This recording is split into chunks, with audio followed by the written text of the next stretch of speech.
Welcome to a world where humans and beasts live side by side. We're talking tameable creatures with enough power to literally shatter the heavens. And sitting at the very top of the food chain is a dude named Su Leang, blessed by the legendary Lunar Butterfly. This thing is a mythical grade beast, so rare it's basically a fairy tale, and it can even turn back time. Just one look in his eyes, and you can see the literal favor of the gods, earning him the title of Lunar King, a guy everyone worships. Meanwhile, in some random house, some guy is just staring at his computer screen. This Lunar King is a total celebrity, a global superstar even to the haters. But this guy is breaking out in a cold sweat, muttering that the only thing more unbelievable than the hype is the fact that he, Su Leang, is times the so-called Lunar King. Yeah, he's totally freaking out because he literally just got isekai'd into this world. One minute he was on Earth, the next he's here, getting a highlight reel of the original body owner's memories. Turns out the times, real times, Lunar King took himself out of the game by, get this, falling out of bed and bonking his head into the afterlife. Our boy thinks, hey, maybe being the Lunar King ain't so bad, but then he pulls up his status window and yep, he's nothing but a measly one-star tamer. And his legendary companion, a shimmering beast with the power of moonlight. He immediately starts roasting the system, because he knows damn well this butterfly is about as legendary as a housefly. The real kicker is, everyone has sky-high expectations for this kid. How in the world is he supposed to deal with all this pressure? And to make matters worse, the original owner of this body was a total attention hog who conned everyone into thinking he was OP. The guy literally told people he had a reincarnation butterfly that only shows up in a crisis. Whenever he put on a show, the fangirls would lose their minds, screaming about how amazing and handsome he was. This dude even stared down the 8-star Empress without even flinching. Our protagonist has no clue how the original owner had such massive guts. He just shakes his head and decides to check out his so-called legendary beast. The shimmering butterfly flutters into view, still sparkling with that fake trace of the god's nonsense. As it gets close to his face, he admits it's kinda cute, right before his face falls as he remembers just how utterly useless it is. He knows some epic battle is waiting for him in 3 years, but the more immediate problem is that he probably can't even win a fight against the academy janitor. Unless he gets some kind of system cheat code, like yesterday, there's zero chance he'll ever live up to the title of Lunar Emperor. But then, a flash of memory from the old owner hits him, and he wonders if he's got access to the same stuff.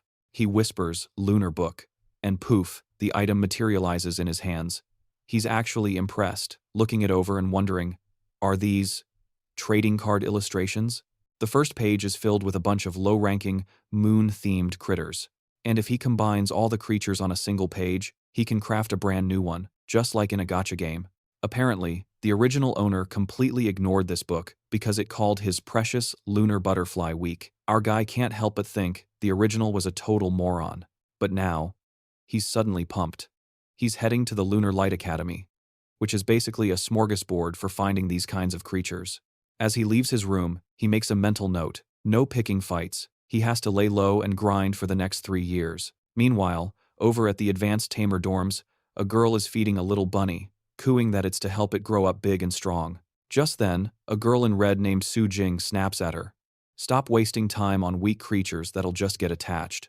So this girl, Bayor, claims she's not going to make a contract with the bunny, she's just messing around. But then, her friend Su Jing chimes in, saying that, as an elite, she can't be caught dead with weaklings, or the real powerhouses won't even look her way. She's totally geeking out, saying Boar's gotta be just like the Lunar King, who only deals with absolute top-tier beasts. Just as the bunny gets distracted by something, the girl adds that the Lunar Butterfly probably sticks with the king because he doesn't reek of weakness. And right on cue, the little rabbit bolts and stops right at someone's feet.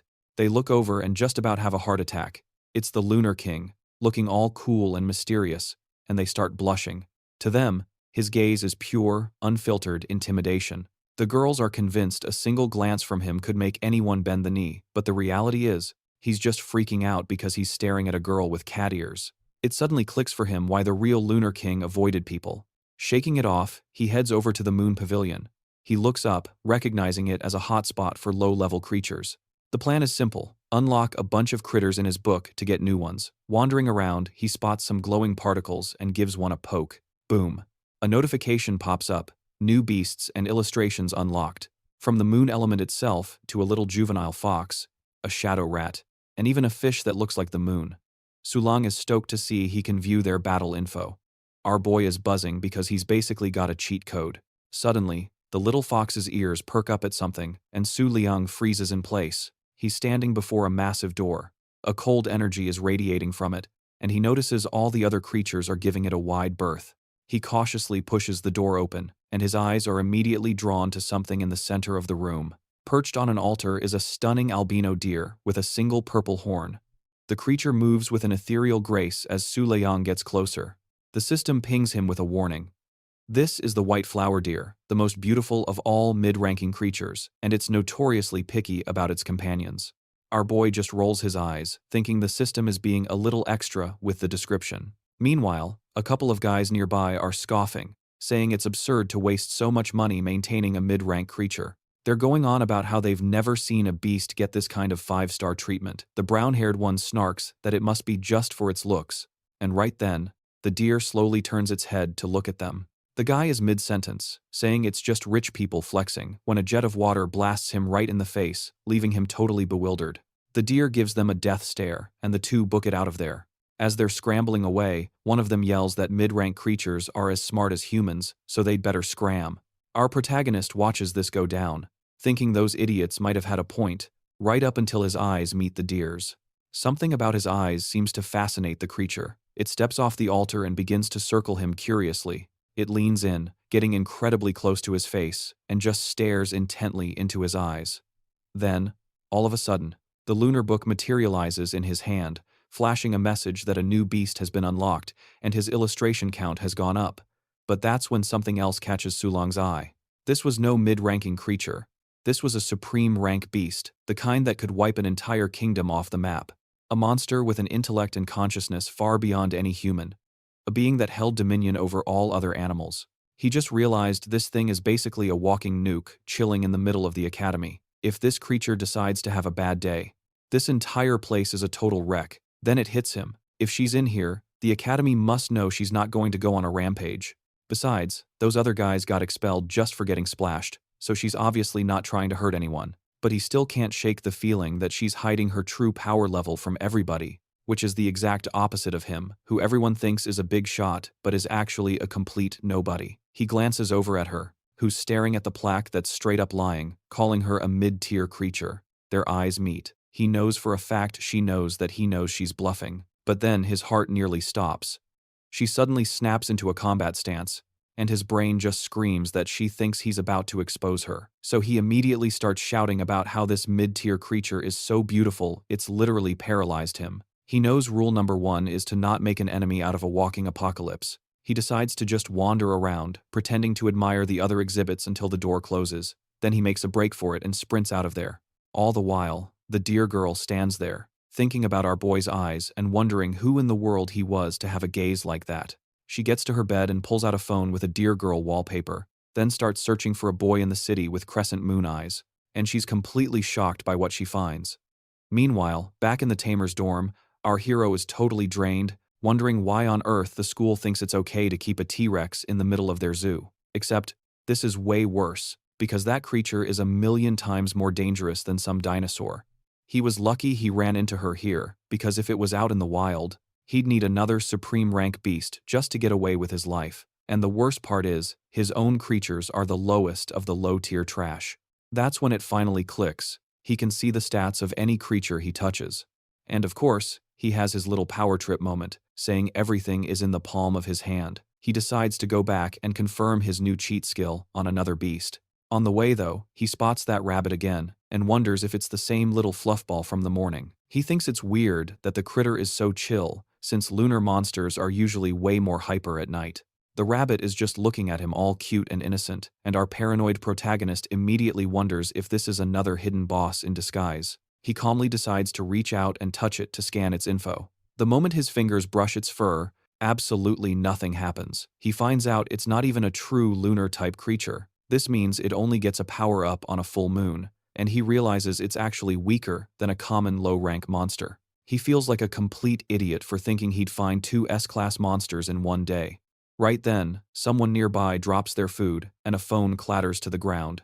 Something on the screen catches our protagonist's eye, and he has no idea that he's being watched by Biyur. She can't believe her eyes, wondering if she's actually seeing the Lunar King petting some weak, trash-tier creature. Baffled, she heads back to the dorm, so Jing asks her what's wrong, and the cat girl just blurts out, "What are the chances the Lunar King is actually into small, weak monsters?" Her friend is totally confused by the random question, but she just laughs it off and says she was only joking before running off. The second she's in her room, she can't stop thinking about it, picturing that gentle look the Lunar King had when he was with that little rabbit, and she wonders, in a super sweet and innocent way, if she might be the only person who knows about this hidden side of the Lunar King. Sewell totally knows he got caught, but he couldn't care less, figuring the ladies were probably digging the view. He decides it's time to hit the sack and heads for his room, but something stops him dead in his tracks. Over at the window, there's a demon that looks like it could absolutely wreck him. He's freaking out, with zero clue who this terrifying creature is. The big problem is that this might not be a person, but some kind of humanoid beast. Most importantly, he feels this crushing pressure. As she moves closer, he can't even begin to process her power level, until she suddenly drops to one knee, greeting the Lunar King and Lunar God. He starts frantically scrambling through his new memories. Realizing he's supposed to know her, he knows she's one of the 4 moons from the order he supposedly created. However, he has no earthly idea who is actually kneeling in front of him. He plays it cool and says nothing, and the poor girl starts sweating bullets, thinking that even the Lunar King's silence is intimidating. He's completely blanking on her name, so he just cuts to the chase and asks what she wants. The girl reports that the Black Lunar Order is making a lot of noise in the central region, especially near the Palace of the Gods. Su Leang, meanwhile, has absolutely no idea what she's talking about. He just turns his back on her, and she nervously asks what's wrong. Our guy tells her to be quiet, because he's trying to remember. After a dramatic pause, he probably did a quick mental Google search, and then announced he remembered everything. It finally clicks that it's not that he didn't know, it's that the original owner of this body simply didn't give a damn about it. She tries to explain that the Black Lunar Order isn't the real issue. The actual problem is the Palace of the Gods getting involved. Now Time's name rings a bell. The Palace of the Gods is a place that's home to thousands of legendary beasts. But even though they've been the top dogs for 1,000 years, his Order of the 4 Moons completely changed the game in the last 3. He bluffs, saying the Order is planning to attack. The only snag is he's got no one to protect him. Su Leang just stays silent, then drops a cool line about how she can move forward since there's no danger to him under the moonlight. The girl gets totally hyped, saying she understood his profound wisdom perfectly. Turns out, that's a famous catchphrase from the Lunar God. Everyone thinks that because of the butterfly, he's basically invincible.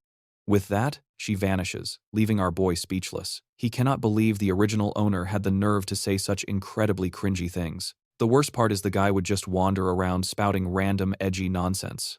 But thanks to his legion of crazy followers, these garbage phrases somehow became famous last words. Out of nowhere, he'd just whip around and declare he felt the presence of the Lunar God, or the moon favors me, or some other crap about the moon rising and being bright. He's completely lost, having just been dropped into this world with all these headaches. At least it seems he doesn't have to worry about the Palace of the Gods. The only tiny insignificant problem is that he doesn't actually have the real butterfly. So he is, in fact, completely without a bodyguard. If he gets jumped in this state, he's going to die in the most pathetic way imaginable.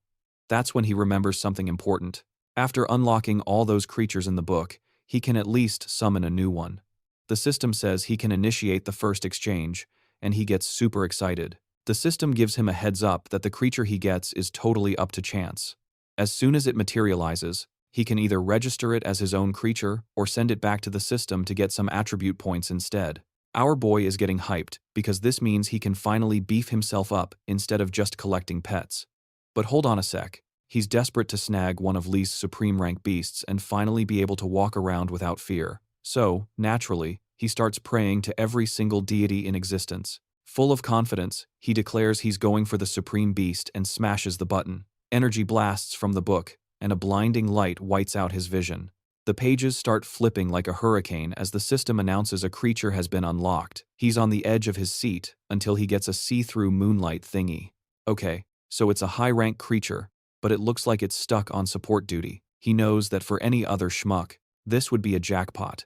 But he's the Lunar God, for crying out loud, so a glorified glow stick isn't going to move the needle. Considering the absolute dumpster fire he's currently dealing with, this support pet won't solve anything, so he yeets it right back into the book. The system chimes in, informing him that he'll be rewarded with the creature's raw power instead. He nets enough experience to become a 1-star tamer and nearly levels up to 2 stars. He's thrilled for a solid second, then the crushing reality hits him. It makes zero difference. He's absolutely fuming that the previous owner of this body could have been rolling deep with a whole squad of powerful monsters. But no, that clown chose to pass on all that power just to hang out with a butterfly. It's not until later, right before he crashes for the night, that he realizes what a boneheaded move he just pulled. Even if that creature wasn't a powerhouse, it was 1,000 times better than the useless butterfly he's stuck with now. A decision that dumb just feels off, you know? And our boy starts to wonder if the original dude's terrible judgment is still infecting his brain. He shakes his head, trying to snap out of it, muttering that he's going insane for even entertaining that guy's logic. He face plants onto the bed, swearing that the next time a high-rank beast shows up, he's making a contract, no questions asked. At least tomorrow, he can hit up the pavilion to grind some EXP and collect all the loot he missed. Remembering the white deer, he cooks up a scheme to bring her a little something, hoping it'll finally convince her to let him get close. The next morning, the deer wakes up and completely freaks out. The entire place is barren. She's probably thinking the whole joint is getting demolished when a girl approaches, spinning a tale about how she'll live a much better life at the palace of the gods. Looking all sad, the girl tells the deer to listen to her new owners. The poor thing is horrified, realizing she's just been sold off, and sold to the palace of the Lunar God. Of all places. Elsewhere, 2 girls in work gear are gossiping about how ridiculous it is that the Lunar God is even a student there. The blue-haired girl tells her partner to zip it and stop trying to cause drama, reminding her to focus on the mission. She pivots, calling them out by saying she knows they're only there to snatch the white flower deer. That's when a green-haired girl named Sing introduces herself as the one who runs the pavilion. The 2 women introduce themselves with some cheesy motto like "the night is eternal," which just makes Sing think they're a couple of arrogant show-offs. She turns and tells them to come in and see the creature, but the blue-haired one scoffs, saying she already peeped it online, and tells her to just bring it out, offering to pay 10 times the price. That offer leaves Sing completely floored. Knowing that a white deer is ridiculously rare, she decides to milk this opportunity for all it's worth, claiming this deer is a direct descendant of the pavilion founder's legendary creature. Because of that, she says, they've been treating it like a supreme-class beast, so a measly 10 times the price isn't even in the ballpark.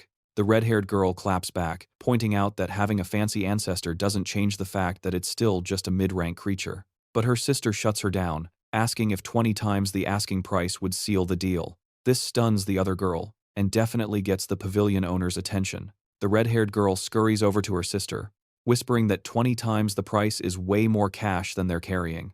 But the blue-haired girl isn't worried about the cost. She has a creature called the Moon's Voice, and it's screaming that some major danger is right around the corner. They absolutely need this new creature to defend the palace of the gods, which is why she's ready to throw even more money at the problem. But just then, she feels it. An insane pressure, heavy enough to flatten a normal person into a pancake.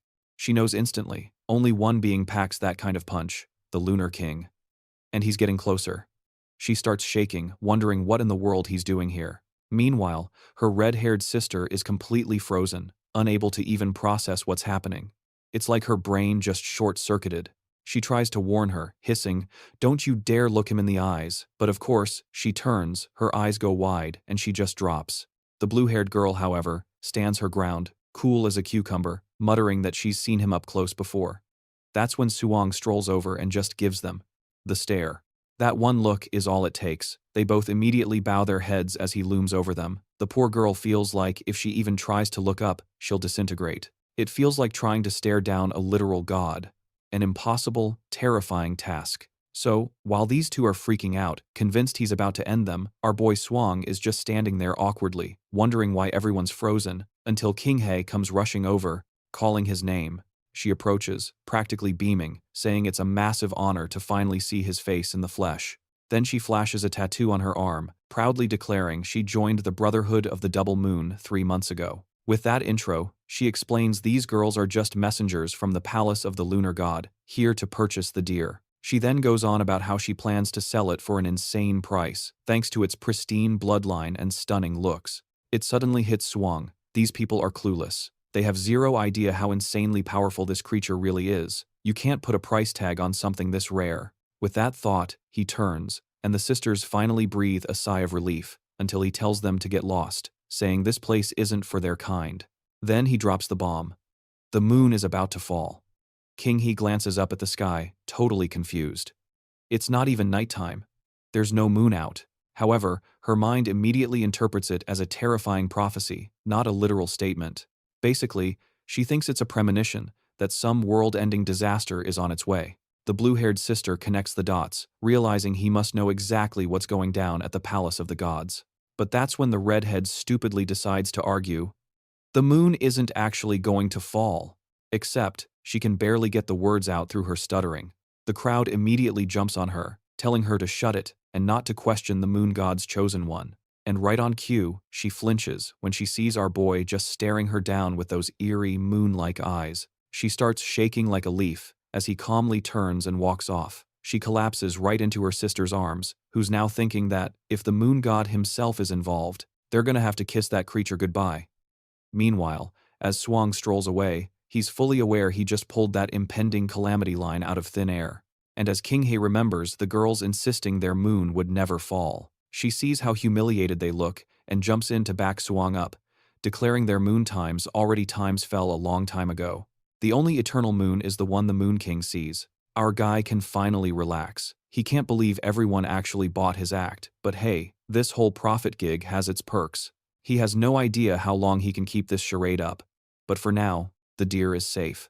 As he thinks this, the staff starts clearing everyone out of the hall. The deer is practically screaming at them to keep their paws off her stuff, but the humans are just totally baffled by this behavior. The blonde lady gets all teary-eyed, thinking the deer just can't bear to part with its owner. She goes in for a big hug, cooing about how beautiful she is and promising to visit, all while the deer is mentally screaming, "Get off me." Then the woman moves to clear out the deer's bed, but holed up underneath it all, she discovers a smartphone, a magazine, and a mirror. She's like, why in the world does a beast have this stuff?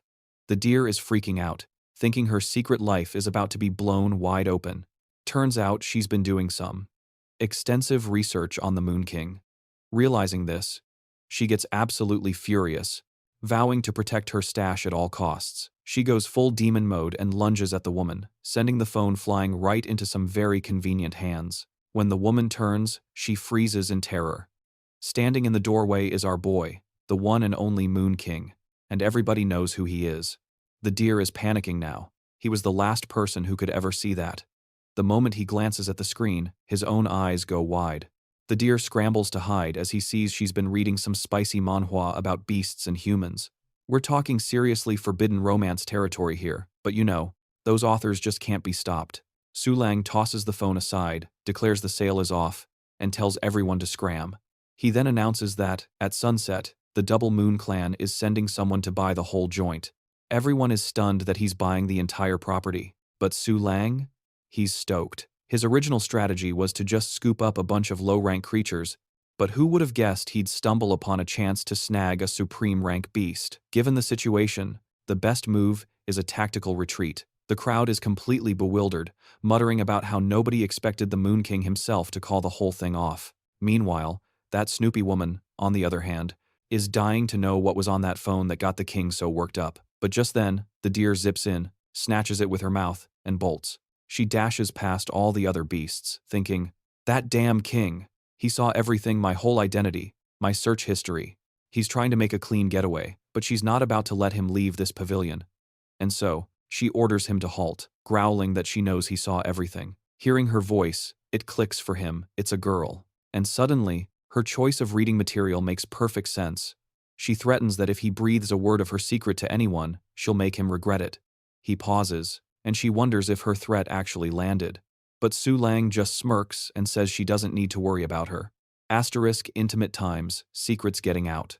She looks adorably flustered, and he adds that she's definitely caught his interest. However, she fires back that she's not scared of him just because he's the Moon King. If he squeals, she'll hunt him down and end him. Now, Su Leang knows that powerful creatures can sense when their name is spoken nearby. It's a classic skill for all supreme-level beasts. So he slyly asks, "You mean you'll pop up next to me every single time I say your name?" She furiously yells back, "Yes!" A second later, she's wondering why he asked it like times that asterisk. Then he gets all smooth, leans in close, and whispers, "Then it'll be our little secret." He gives her a charming smirk and starts to walk away, telling her to remember that. But before he's gone, she calls out for him to wait, warning him to be careful during the full moon. Su Leang just glances back, says he gets it, and then he's gone. She's left standing there, completely baffled by his words. Meanwhile, Su Leang is breaking out in a cold sweat, thinking, did I really just manage to troll a supreme rank beast? Man, for the love of all that is holy, I'm just praying this supreme beast doesn't suddenly pop into a waifu. However, he just smirks when he figures out her biggest fear is getting her embarrassing past exposed. The only part that trips him up is the warning to be careful around the full moon. I mean, if she's convinced he's the moon god and even she's saying things are getting weird, then you know something's seriously up. Back at his crib, he's wondering what his next move should be. The most glaring problem is that he's running around with 0 bodyguards.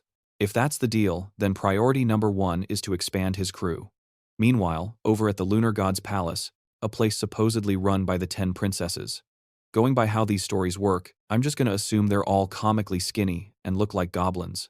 Number 4. Who totally proves my point, by the way, asks if the king actually said all that. The girls confirm it, and she's just like, well, guess we'll have to adapt and get ready. But then, the other ladies at the table start going off, telling her she's got it all wrong. One of them in slick red armor points out that him even showing up at the pavilion proves something is going down. They all agree there has to be at least one monarch rank creature in the mix, and some chrome-domed dude adds that something so big is coming that not even the Lunar Palace will survive. Everyone is dying to know if the 4th princess is actually going to cooperate with him. She scoffs, asking if they honestly believe they can still win against him after he's signed a contract with a monarch. The room goes dead silent, and she's about to call them all chickens when plot twist it wasn't a woman. Some guy declares, the Moon King isn't the only one favored by the moonlight. So, after Su Leang went on a shopping spree and blew his entire guild's budget on beasts from the academy, the folks up north started getting real suspicious about his game plan. Most people figured he was just going to absorb a bunch of weaklings to get his power back, which was a huge red flag that the monster inside him was about to wake up and choose violence. Because of these rumors, the entire North was on edge. However, the guy they were all terrified of was just chilling in his room, playing the gacha game, pulling new creatures. I'm still trying to figure out why he summoned Peppa Pig. At least he's stoked about finally getting a high-ranking creature. Even with the pavilion's help, that's the best he's managed to pull. Any low or medium-rank creatures are basically vendor trash, only good for cashing in for points. And, even though he swore he'd sign a contract with the very next high-rank creature he pulled, this Moon in the Lake thing seems to be a pure support type. The original owner has amnesia, and there's 0 information about her on the internet. He finds it super bizarre that there are creatures out there that haven't even been patched into the encyclopedia yet. Knowing he got the summon, he decides to check out the Lunar Book for some lore. The book explains that this creature can absorb any kind of shock or energy fluctuation and just store it all. He's floored when he reads that she's apparently 13,000 years old. This means she's literally older than the Lunar Palace itself. No wonder there's no file on her in the modern encyclopedia. But that's when a galaxy brain idea hits him. If it's a creature nobody knows about, then he doesn't have to worry about people calling it weak. Since all the info was lost to time, nobody can prove she isn't strong enough to be a king's official beast. And, at the end of the day, for a guy who can't fight, maybe having a personal damage sponge isn't such a bad idea. With that, he decides to just close his eyes and sign the contract. He tells the glowing butterfly to bounce. And, in the next second, he's suddenly standing in a lake. He looks down and sees her reflection in the water, and he gets a totally different vibe from her than from other high-rank creatures. Alright, this is pet number 2, and he's seriously hoping it's not another useless freeloader, especially since the full moon is just around the corner. On that very night, some poor guy was stuck on patrol, staring at the moon and wondering what he did to deserve this. He'd gotten a tip that the Moon King was making a move tonight, which made absolutely no sense to him, but being hailed as the Black Moon's top tamer meant he couldn't just call in sick. So there he was, spying on our hero's house from way back, paranoid he'd get spotted and vaporized on the spot. Meanwhile, our boy was just logging back into reality from his pet's consciousness. The butterfly was all hyped up, while the lake girl looked like she was in a coma. Since it was a full moon night, he figured he'd step out and see what all the fuss was about. The second he left his room, he saw everyone sprinting around and screaming for their pets. He was confused for a hot second before realizing it was probably related to the big danger of the day. Just then, a massive explosion went off, shaking the whole building. He casually strolled to the window to check out the source of the ruckus. A column of smoke was rising in the distance. He couldn't help but crack a smile, relieved that for once, he wasn't the target. That poor lookout, however, was now a crater decoration, completely floored by the attack. He couldn't wrap his head around it. The mission brief said a simple lunar rabbit. What he got was a kaiju-sized bunny radiating an insane aura. The rabbit glanced over, its eyes locking onto him. It lunged to finish the job. He dodged just in time as the attack obliterated another building. Back in the dorms, it was pure pandemonium. Meanwhile, Su Leang was just trying to process why any of this was even happening. In another part of the campus, a stampede of creatures was barreling through the pavilion, screeching to a halt in front of a door. From inside, the white deer bellowed, "What is all this racket in the middle of the night? Get back to your beds, you hooligans." The event organizer was there, looking like he was about to have a heart attack from the sheer chaos. The deer, however, was just chilling in bed, thinking, "Is tonight the night he finally summons me?" Out in the city, the giant rabbit was still brawling with the tamer. He teleported away and reappeared, laughing, "Heh, so you do have a little power after all." He'd summoned two of his own pets, taunting, "I really didn't want to bring these guys out for you. You should be careful. If the Moon King gets angry, you could get yourself erased." But the rabbit acted like it didn't hear a thing and just kept charging forward. He used his two pets as a meat shield, and the resulting shockwave ripped through the city. Both creatures were torn to pieces, but their skin just absorbed the debris, and a second later, they were perfectly reformed. The guy figured it out. The rabbit was a strong but slow, pea-brained tank. His pets didn't die from that. They clearly weren't supreme rank, and since the Moon King himself was a no-show, it seemed this rabbit wasn't his problem after all. With that, he hopped off his creatures and let them start bathing in the moonlight. They merged, transforming into a massive black fish with eerie lunar eyes. A split second later, a sharp pain shot through his chest, and he yelled for them to stop absorbing. That's because every tamer knows if your pet sucks up too much energy, you're the one who goes kaboom. But he was absolutely thrilled. Finally, a worthy test dummy to unleash his full power on. He stretched out his hand with a wicked grin and said, "You're not the only one who goes into berserker mode under a full moon." A massive shark made of moonlight attacked, and yet another explosion rocked the entire city. Meanwhile, the teachers were frantically evacuating students to the shelters. Down there, everyone was just asking themselves who had the nerve to attack the academy, and what in the world for. Someone else piped up that it was just insane, since everybody knows the Moon King hangs out there. And speak of the devil, our boy came sprinting by. The woman started to tell the student to wait a sec, right before her jaw hit the floor, realizing it was the Moon King himself. He just whipped around, looking like he'd been through a hurricane, and announced that the moon was about to rise. The crazy part? He was rocking just a crossbow, but had all the confidence in the world about the moon's light. It was like his body was literally built for this kind of chaos. The body's previous owner probably would have said something dramatic like, "The eyes of the moon are upon him." Meanwhile, Mr. Shark Dude was posted up in the middle of the city. He was 100% sure his last attack was more than enough.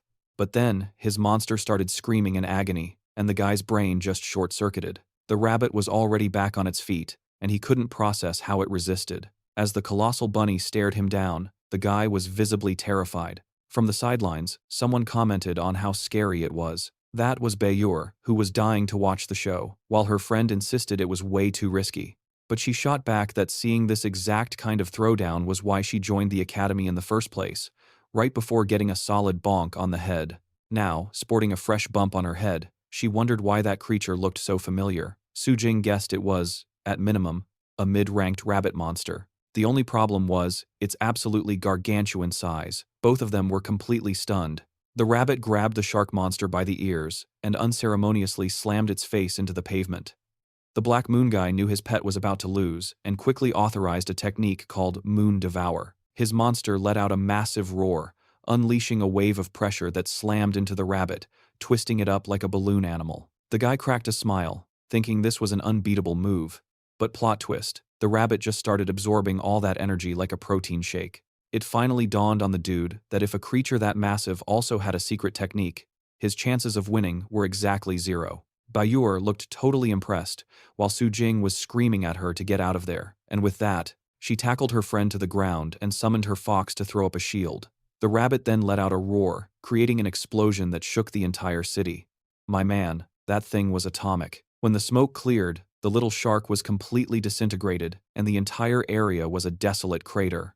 The rabbit noticed something nearby. The barrier protecting the two girls had just shattered. Su Jing muttered that the shield was the only reason they weren't a red stain on the ground.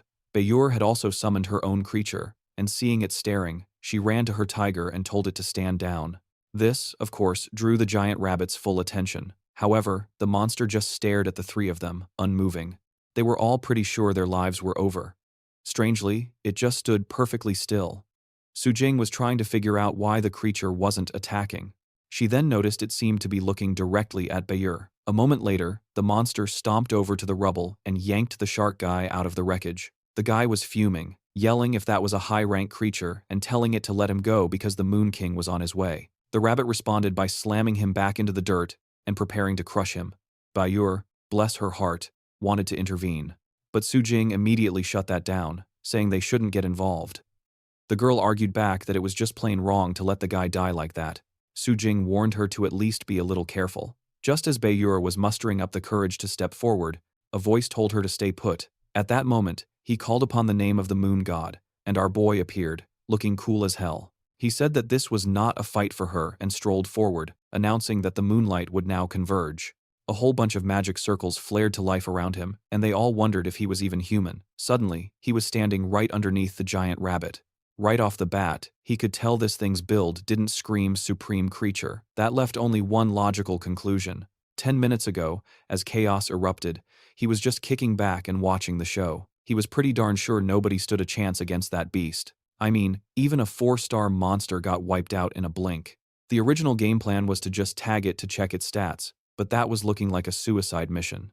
But then, he noticed something weird. The monster wasn't actually going after anyone. He knew that a top-tier creature acting this mindlessly just didn't add up. Considering all this, he strolled forward, dead certain he knew what was going on. That poor schmuck on the floor actually thought getting wrecked was some kind of blessing. However, Su Leang just casually collected the corpse and told his guys to haul it off. With that business handled, Su Leang finally came face to face with the rampaging rabbit. He then laid out his theory. No creature goes nuts under the moonlight and keeps its wits about it. This thing had to be just some common monster running on pure instinct. And only low-level mobs operate on instinct. With a smirk, he held out his hand and asked, "So, you looking for me?" From a safe distance, the two girls were like, "What is this psycho even doing?" While Bora yelled at him to watch his back. The rabbit geared up to charge, and everyone thought the poor dude was about to become a pancake. He was confident in his theory. But hey, even he had a moment of doubt. Just then, a single drop hit the lake's surface. The creature's rampage suddenly stopped, and next thing you know, he's being hugged by the girl who emerged from the water. Everyone's jaw hit the floor, and the dude on the ground finally recognized it. A shuru, one of those mysterious ancient creatures. The kind of thing he'd only ever read about in the Black Moon's intel files. He cracked open his eyes, a grin spreading across his face when he realized he'd actually stopped the attack. The only catch? The lake girl probably couldn't tank another hit like that. But hey, at least now he knew what he was dealing with. He was positive there was nothing to worry about now. He knew exactly who this was, which is why he never made a move on Bayer. And because the guy lacks a lunar body, he's just soaking up all that moon power with zero control. Out of nowhere, a new squad rolls up, asking if they missed the party. The guy on the ground just sighed, telling them they weren't late. It's just that showing up now is completely pointless. The Moon King had awakened, which pretty much meant game over for everyone. You could feel the panic in the air. Taking it all in, Su Leang knew he had to make them fear the right person. This kid. He turned to the rabbit, asking if she came for him, and she immediately bowed her head. The crowd was totally baffled, as he promised her all the moon power her little heart desired. He leaned in closer, telling her he'd meet her back where it all began. She nodded, then turned and bounced. The dude on the ground scrambled up, absolutely fuming. He got his butt kicked and didn't even get a glimpse of the king's true power. He even whined to the Moon King that the rabbit attacked him, asking why he was letting it slide. However, the king just turned and asked, "Was that times really? Times an attack?" The guy was totally mesmerized, noticing how his eye changed with the moon. He just prayed he wasn't about to fall for him too. The poor dude's mind replayed everything he just witnessed, and he collapsed back onto the ground. He was muttering that he had just seen the one true emperor. All his ambition, poof, gone. It was time to pack it in. He was completely out of his league. Then, a mysterious figure ordered him to continue his undercover mission in the northern region. And, just like that, he came to in an academy hospital bed, realizing that whole dream sequence was actually a high-level DM from the big shots, which meant the whole thing was for real. The only problem? He had zero clue how he was supposed to deal with the Moon King. Meanwhile, back in his own room, our protagonist woke up to a tiny rabbit staring him down. He just about jumped out of his skin and demanded to know what it was doing there. And that's when it hit him he'd actually gone and made a pact with that little dude. After the coast was clear, he had snuck back to where they first met. Since the creature had a nasty habit of transforming during a full moon, letting it run wild was just asking for trouble. And so, he sealed the deal. Still, the status screen showing 2 low-rank summons didn't exactly scream kingly material. At least now he could sleep a little easier on full moon nights. Then again, seeing it acting all cute and cuddly at his feet made him think maybe safe wasn't the right word. Shrugging it off, he decided to head to the pavilion, but the second he opened his door, it was total chaos with everyone scrambling around. He overheard some girls freaking out about trying to snag a pact with a supreme-ranked creature. That spooked him, so he immediately hopped online. Turns out, a one-of-a-kind supreme-grade spear called the Crescent Moon had just dropped in the northern region. The catch was, this thing was so ridiculously hard to tame that not even the Empress or the 10 Moons could get it to budge. And as he wandered off, he had no idea he was being tailed. His stalkers were actually impressed. The guy was literally walking away from a god-tier item, completely ignoring the opportunity of a lifetime. But our boy had zero interest in even trying. Best case, he'd make a fool of himself in front of hundreds of people. Worst case, the weapon's aura alone would probably flatten him. Besides, he had his sights set on something way easier, and a whole lot closer. The white flower was just chilling in her room when the door creaked open. She turned to see him just casually saying, "Hey." He mentioned it had been a hot minute since they'd last seen each other. She cut right to the chase, asking what he was doing there, instead of chasing after the crescent moon. Su Leang joked that she must be chronically online to know about it already. She shot back that she didn't need the internet to feel an item like that drop, and asked if he wasn't worried someone else would snatch it up. However, he just shrugged, saying he wasn't interested because having a pet was way cuter. With that, he pulled something from his pocket and offered it to her. She eyed it suspiciously, asking if it was some kind of super rare, crazy, expensive treat. He was like, pretty much. Except he actually had a bottomless supply of it from the system, all thanks to the previous owner being a total cheapskate who never spent a dime. She took it and immediately stashed it in a jar, which made him ask if she didn't like his gift. But she just replied that she only snacks when she's watching a movie or reading a novel. He was totally thrown for a loop by that and said he was going to take off to avoid blowing her cover. Then it dawned on him there was another way to talk, and he asked if she could add him as a friend. She agreed, and his phone buzzed instantly. The profile pic that popped up was a girl with white hair and a purple horn. He recognized the name instantly. It was the same as the Academy's founder from hundreds of years ago. She was obviously a direct descendant. The big question was whether she'd actually look like that in her human form. She asked if something was wrong, but he just said nope and that he'd be back tomorrow. This mighty warrior was probably dying to turn into a woman, just so she could stop being a blushing deer. 3 whole days went by, and the Moon King still hadn't shown the slightest bit of interest in the spear. Because of his indifference, the line of hopefuls just kept getting longer. The girls slammed the table, yelling about how this was a suicide mission, and warned everyone to sign the waiver, because if they got themselves deleted, it wasn't her problem. She was complaining about being so over this whole scene when some dude known as the Black Whale finally showed up. She shot him a look and asked if he was back to 100%. He just smirked, said yep, and offered to handle the mess so she could finally take a breather. She was like, "Fine, he's all yours," while thinking to herself, if this clown actually thinks he's getting his hands on that spear, he's got another thing coming. The other girls ran over, asking the Black Whale dude if he was all patched up. He assured them he was good to go, his mind already focused on someone who was about to arrive. He knew the dream had sent a little heads up, and he was dying to see who this person was. Right on cue, a girl in a black cloak approached the desk. As she handed over the sign-up sheet, he spotted a unique mark on her hand. She glanced up for half a second, and the guy just stood there frozen, shaking in his boots. He was dead certain she was the one. Elsewhere, in another region, someone was getting real curious about the so-called beast sent from the stars. A girl who was literally head-to-toe blue commented that its aura was off the charts, and admitted that, seeing it in person, she was totally impressed. A blonde guy behind her smugly asked, "So, you finally get it now? If any creature not blessed by the moonlight dares to enter that place, it gets erased from existence in an instant." Two other women nearby scoffed that it was a fool's errand. The blue girl simply said she understood. She'd send in other members of the order, but she planned to keep a close eye on the cannon fodder who went in first.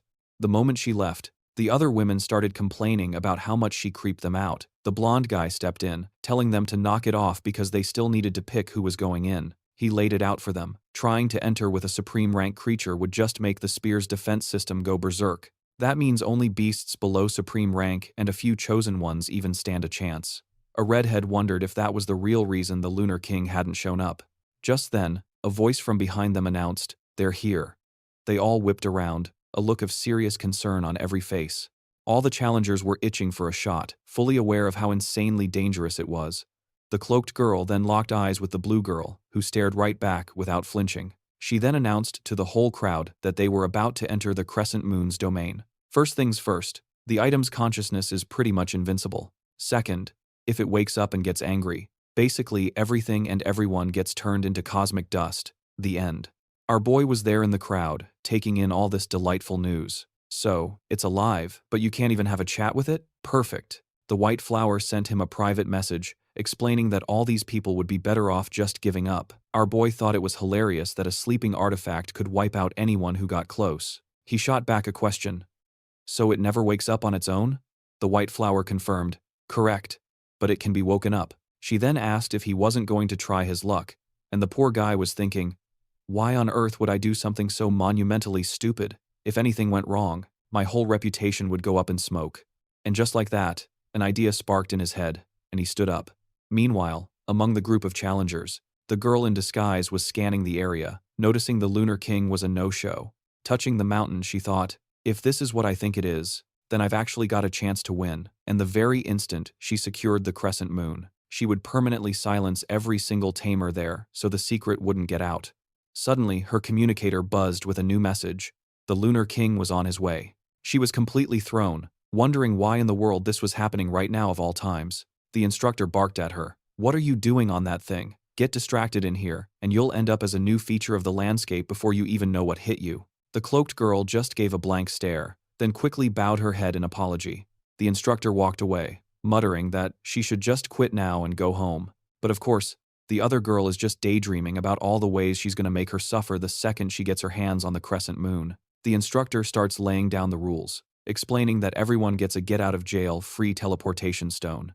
She makes it crystal clear. The moment you break it, you're zapped right out of there. And if you even times you see the crescent moon waking up, you'd better bail immediately, unless you've got a serious death wish. Meanwhile, our wounded friend is just stressing, knowing things are about to get messy once the king shows up. At the same time, the blue-haired girl is internally convinced this whole operation is a complete joke, especially since the legendary Empress Kang Yu herself already tried and failed. Seeing a bunch of measly 3-star tamers attempt it, she thinks it's completely impossible, but then, she senses something weird. The other girl, who had her back turned, suddenly whipped around. Her instincts screamed danger, and she instantly ducked behind a tree. She's left wondering what in the world a master-level tamer is doing creeping around the academy. As she's pondering this, the other students start crossing the barrier. The shady woman figured she needed to handle this before the Moon King arrived. Right then, the blue-haired girl calls out to Elha. "You know, the instructor." She points out that only the Moon King could possibly handle this, so why are all these low-level scrubs even here? Elha just shoots back, asking why she doesn't give taming the supreme-level creature a shot herself. They have a little stare-down, and Blue Hair realizes the instructor is totally oblivious to the other girl's shady vibe. Just then, everyone's head snaps in one direction.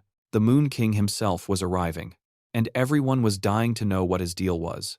Aoho asked if he was seriously going to try taming the creature, while the others panicked that he might awaken the weapon instead. However, the instructor just called them clueless, saying if he's here, it's because he's 100% confident he can tame it. In reality though, Su Leang just wanted to poke the book to see if it would free his friend. But the instant his foot crossed the barrier, his system menu updated immediately. A notification popped up for something called the Silent Library of Supreme Rank, an attribute so ridiculously powerful and rare that weaker beasts couldn't even sense its presence. Su Leang was hyped a Supreme Rank item. This was huge. But then he immediately yanked his foot back. He just stood there, hesitating, leaving everyone completely baffled as to why he stopped. He then pulls out his phone, confusing them even more. Aoho Yu finally asks if he has a problem, and he just smiles, casually asking why she let black moon insects into this area. The crowd was stunned, speechless as he walked right in, announcing that from this point forward, the twin moons would be running this place, and he'd be taking care of everything personally. People were still freaking out over the black moon bombshell, and the blue-haired girl knew it had to be the creep she just encountered. Now everyone was worried sick about the students already inside, but Aoho Yu assured them they had teleport stones, so they were safe. Our boy, on the other hand, was having second thoughts about going in because of that silent library. If the black cult was using a trump card like that, it meant they were dead serious about its power. The whole situation was a massive red flag. The old him would never have had the guts for this. But strangely, ever since he got transmigrated, he's felt himself changing. And with that, he leaped in without a moment's hesitation, while the black shark guy looked on, clearly worried about the serpent girl. Elha said his logic checked out, and he mentioned he was risking it all for them. The other women, however, just gossiped about what a disaster this was turning into. He wasn't about to do a thing. The instructor clocked his super weird behavior, wondering what in the world was up with him today. This one dude got all hyped, but the second he touched the barrier, K-boom, he got blasted back, leaving everyone else stunned and wondering what the heck just happened. Then, a girl rocking 50 jingly bells struts in, declaring that he had zero chance. From the ink on her thighs, our guy instantly knew she was from the Twin Moons sect. She then grandly asked if anyone had bothered to listen to His Highness's order. Seriously, this girl must sound like Santa's sleigh with every step. She laid down the law, saying that, as long as she was there, nobody was getting in. The Black Shark crew wondered if she was already in on the secret of the silent lyra. Meanwhile, inside, the serpent girl was already on the prowl. She'd been in there for a solid 10 minutes, and still couldn't pinpoint the spear. All the weaklings who tagged along with her? Yeah, they were already toast. At least now there'd be no annoying interruptions to her plan. But then, she suddenly felt it. A ridiculously powerful aura that she knew, without a doubt, was the real deal. Her eyes lit up as she finally locked onto the spear, and man, was she excited. She was gloating to herself, thinking she didn't even need a pact with the silent lyra. She'd saved herself for this exact moment, and crept closer, cooing that the spear wanted her. She was absolutely convinced it had rejected the others because they were born as empresses, musing that the spear must be the type that likes to be appreciated. Then, putting on a cutesy act, she said she might not be all that powerful, but as a rank 6 tamer, she would totally, admire the heck out of that spear. With that, she made a dash to grab it, promising she would never, ever treat it badly. However, the second her hand got close, a massive flash of light erupted, and a force field slammed her back. Access denied.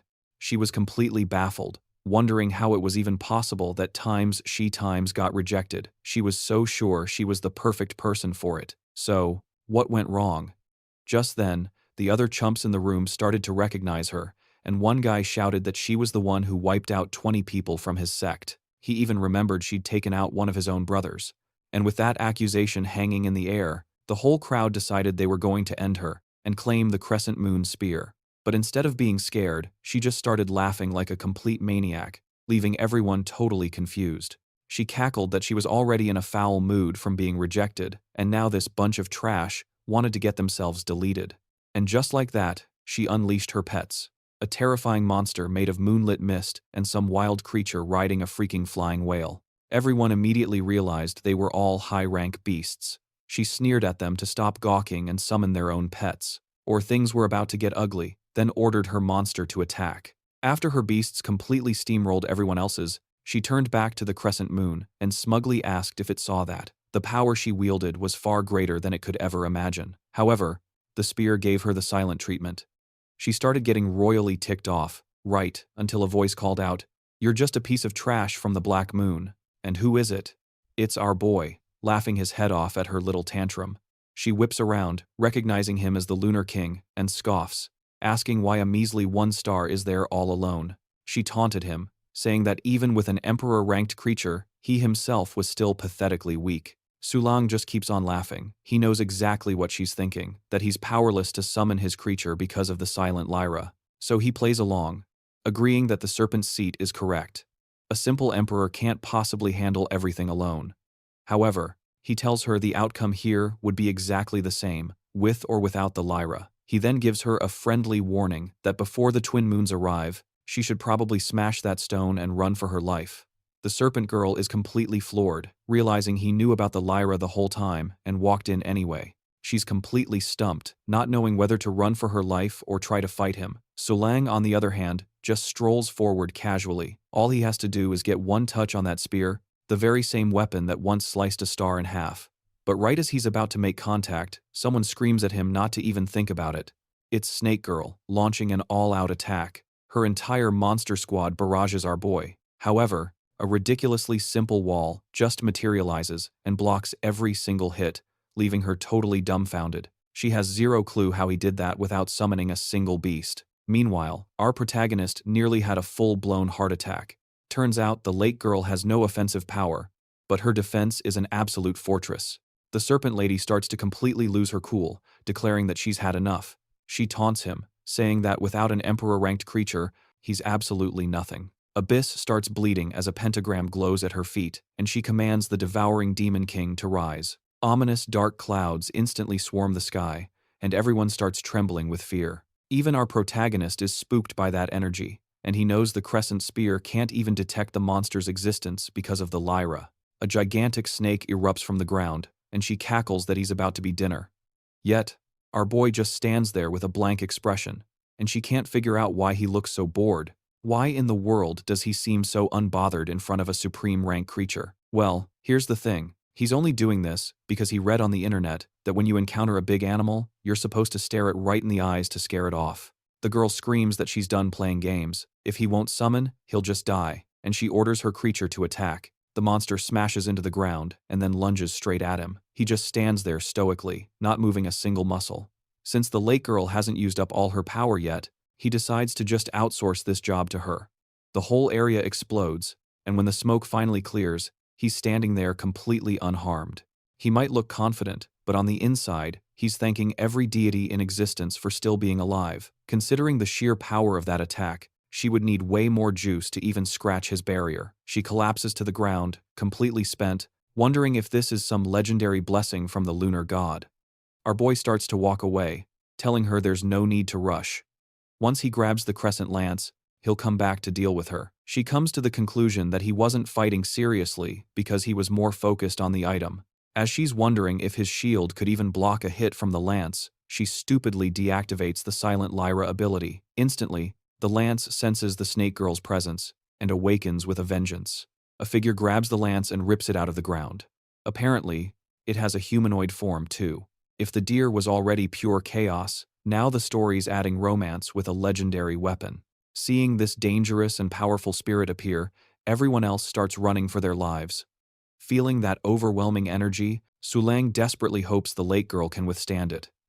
However, she pings him in his mind, warning that there's a 1% chance, at most, of blocking an attack like that. He thinks this is absolute madness, and wonders how the heck the snake girl ever planned to survive this mess she created. Looking over, he sees she's already chickened out and hidden herself among her creatures.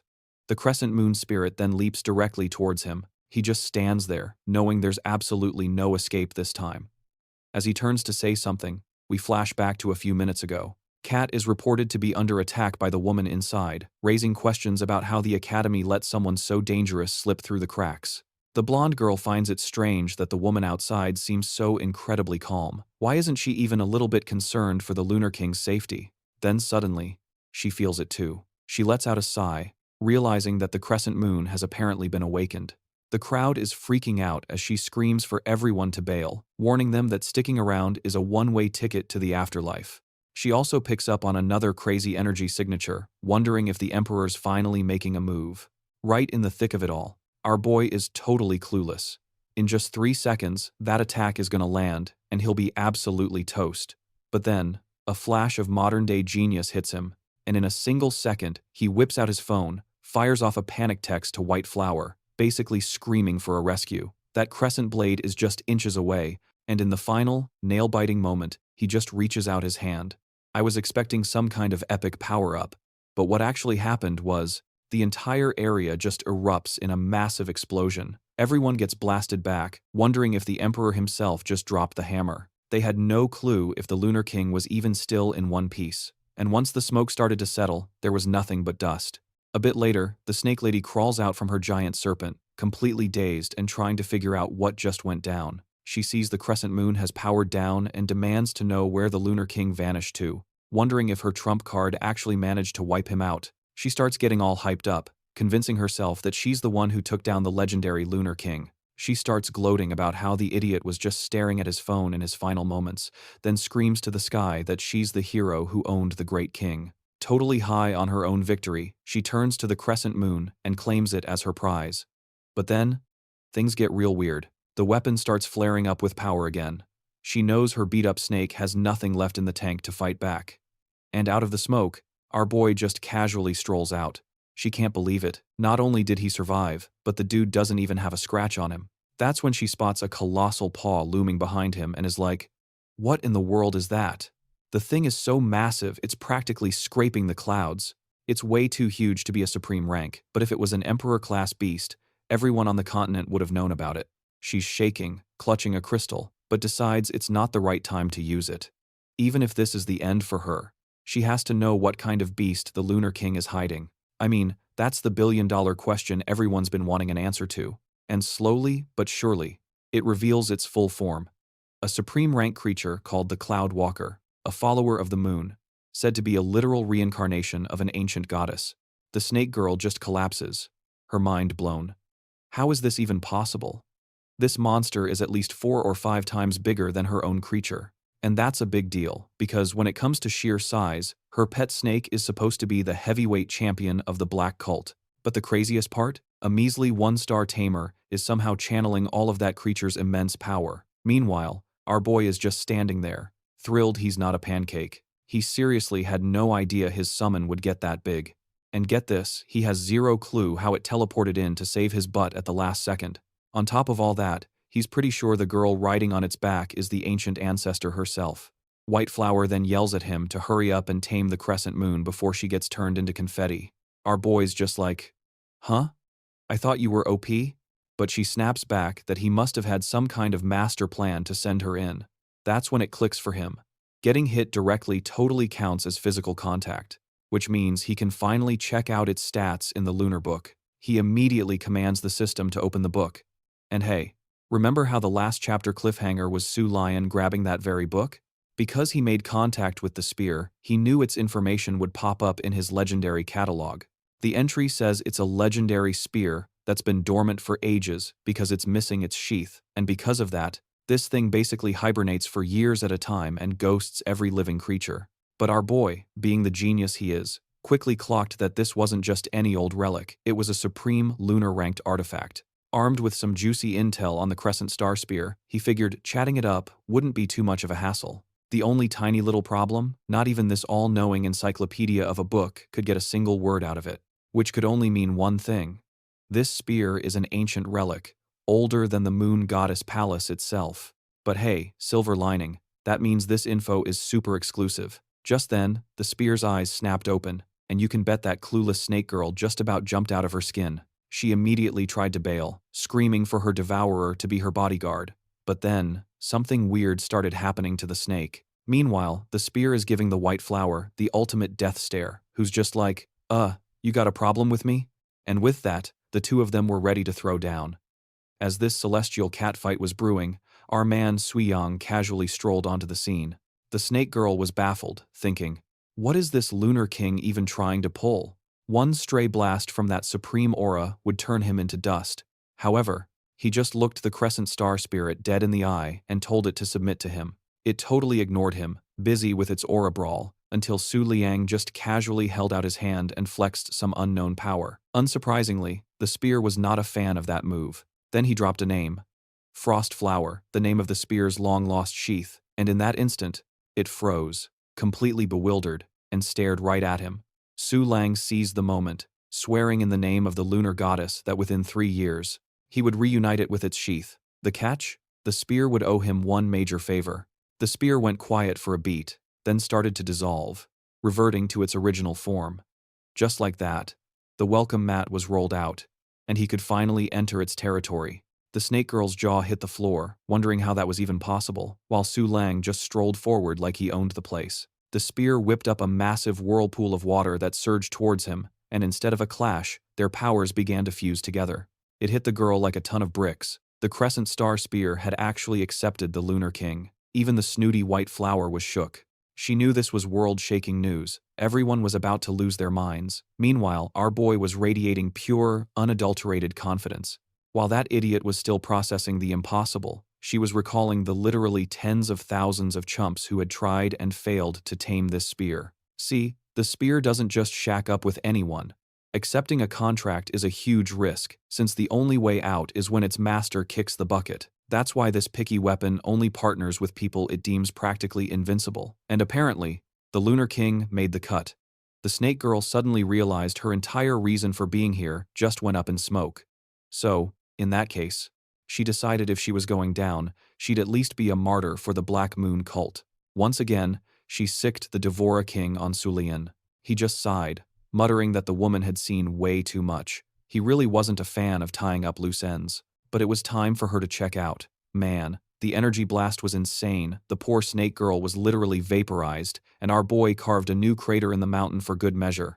Even he seemed a little surprised, like, whoa, didn't realize I could hit that hard. And the poor girl, watching from the side, was coughing up blood after seeing that creature get evaporated. She quickly realized the servant in front of her wasn't just supreme rank. No, at the absolute minimum, this guy had to be the descendant of someone at the emperor rank. But even knowing that, she wasn't ready to die like this. Getting the word out about the crescent star spear was more important than anything. So, Homegirl's master plan was to book it. The area wasn't on total lockdown yet, so her only job was to play a high-stakes game of avoid the final boss. But right then, the escape crystal in her hand just poofed times into thin air. Neither White Flower nor this absolute clown had any idea what just went down. Turns out, the culprit was our boy's unassuming, low-rank butterfly, which yoinked the crystal and delivered it straight into his hand. And he just smirks, explaining that in a mosh pit of high-level creatures, nobody's gonna bat an eye at one dinky little butterfly. The poor girl is left standing there, completely bamboozled that her one ticket out got swiped by a creature with basically zero stats. Totally crushed, she mutters that it's game over, finally getting why this dude holds the title of Lunar King. The man in the white flower just casually puffs a bit of air her way, and suddenly, the poor girl starts shining like a Christmas tree. Next thing you know, she's spouting nonsense about what an honor it is to get unalived for the Lunar King, and that was the end of that fool. Outside, Bell Girl was calling for our hero, who was just strolling out of the dungeon. He announced, cool as a cucumber, that the serpent's seat had been decommissioned, and it was time to drop the barrier on this place. Everyone's jaws just hit the floor, completely stunned that he had soloed the whole thing. Then he drops the real bombshell. The crescent star spear was his now. Thanks for playing. This news sent a shockwave through the entire lunar lineage.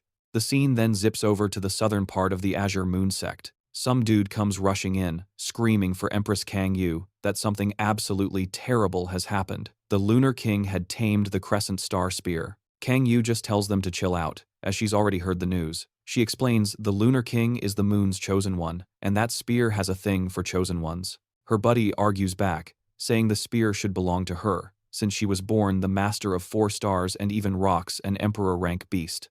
The girl just brushes it off like a minor detail, saying they'll all find out who the moon really times favors in the end. She then issues a warning. During the moon festival, all qualified participants from their sect are to pull out. Over in a coastal part of the northern border, a horned demon maid informs a cloaked figure that their 2 guests had arrived. She then cheekily asks the antelope seat if she thinks she's going to get clapped by the Lunar King yet again. She fires back that in a fair one-on-one, with just the 2 of them on the field, she's absolutely certain she would win. And with that, she would restore the honor of the Black Moon's sect. From the sea, a voice chimes in, hoping the holy sun of the Black Moon won't disappoint them. The blonde, known as Fascinating Moon, warns that if they fumble the bag against the Lunar King, they will have to bend the knee. And another one, a dude in flowy, water-like robes called Yellow Spring, warns that no one should dare challenge their gods. He replies to both of them not to sweat it. The plan is solid. Now, it was time for the whole crew to head to Moonlight Academy. They weren't going to wait for the festival. They planned on taking the Lunar King off the board early. Meanwhile, at the Star Museum, someone pipes up, asking if the festival is actually about to kick off. White Flower explains that you don't just schedule the festival. It can only get started when the moon god is at peak power, and gives them the green light. Su Leang retorts that he's already got the memo, since it's the only thing anyone at the academy is yapping about. Once this festival gets going, all the moon creature tamers have to throw down to prove who's top dog. The main prize for all this brawling is that the lunar creatures get a massive, super accelerated growth spurt, which of course, just makes all the ensuing battles even more ridiculously intense. So the festival doesn't stop until someone either lights up the throne or everyone else rage quits. And as our boy already announced to the entire server, he was going to absolutely clap Empress Kangyu within 3 years. Now, he's wondering what kind of brain-dead lunatic possessed his body to make a promise that insane. Like, how does some random idiot get a little moon-blessed and immediately think he can go around trash-talking the final boss? But his ride or die, White Flower, tells him not to sweat it, because in 3 years, Kang Yu won't even be a speed bump for him. Besides, she reminds him that getting pages from the Lunar Tome is basically a mythic tier drop. These bad boys let you break the summon limit and just keep adding to your personal army. Our boy is floored, realizing he doesn't just have a few pages, he's got the whole dang book. He's about to build an entire legion of minions. But then his one brain cell fires off a question. If he's hogging the entire tome, how is anyone else supposed to get these pages? She just bonks him on the head, tells him to stop overthinking it, and he asks if she could maybe hang out in the real world a bit longer. I mean, having her out and about during moonlight hours would be a massive buff for him, but just then, she senses something's off. That little bonk actually sent the poor dude flying into a wall. He's quickly realizing he can't just keep tanking love taps from a supreme-ranked creature. So, to make up for it, he slides into her DMs with 100 venison recipes. Immediately after, new intel on the other contestants starts popping up. First up is Bayu, a princess with the bloodline of a human and a beast man. Our boy is genuinely impressed. He totally just thought she was some cat girl. The other target is Bei Yao, the 4th princess of the mighty Bayer Empire, who's apparently the top dog among the humans. He zips both of their profiles straight over to White Flower. She's like, dibs on the top one, you get the one at the bottom. Hold up, what exactly does take care of mean? Are they about to go full PvP on these poor girls? Meanwhile, one of the girls is sulking in a corner because the Lunar King yoinked her spear and she got absolutely stomped. Her friend tells her to get over it and head to the announcement area, because there are way better things to do. And over there, White Flower is scoping out the girl from the Saint clan. She smells powerful, but it looks like the lights are on and nobody's home. Just then, a raindrop lands on her nose. Rain is basically her kryptonite, so she decides it's time to dip before her stats get nerfed. But hold on, she senses something fishy, and a massive water dragon is barreling right toward her. The impact blows up the entire path where the 2 girls were walking. Some knight pops out, all smug, and announces he's found one of the 5 supreme targets.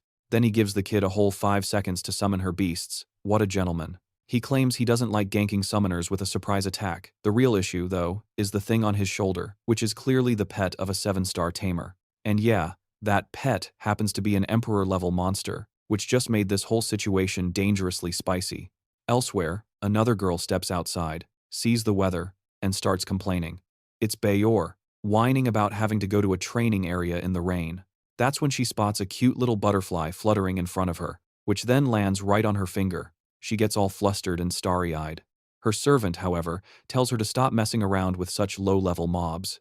But she fires back that it's nonsense, positive that even the legendary Lunar King must chill with cute critters from time to time. Right on cue, a new voice chimes in. Oh, you guys are talking about the Lunar King? Mind if I join the fan club? And of course, it's our boy's antelope sidekick, rolling up to crash the party. The servants just stare, completely clueless as to who this weirdo is. Manboy, being a total savage, straight up calls the girl hideous and tells her to beat it. The poor thing tries to tank the insult, but that ugly comment really set her off. She whines about being heartbroken enough to cry, but then declares she's just gonna have to end her instead. The servants immediately peg her as the evil-eyed gazelle, and Bayor's already figured out he's dealing with the Black Moon cult. Meanwhile, over at the Academy's training grounds, the whole crowd is getting antsy, wondering where the heck Bayor and Bayo are. Or steps up and tells everyone to listen up, cause she's got a big announcement. After 1,000 long years, the Moon God's Festival is officially kicking off. Today, our moon creature tamers are gonna throw down to get the gods' attention, and for every victory, the rewards are gonna be absolutely insane. Just then, some mysterious voice chimes in that the sacrifices have to duke it out until only one is left standing.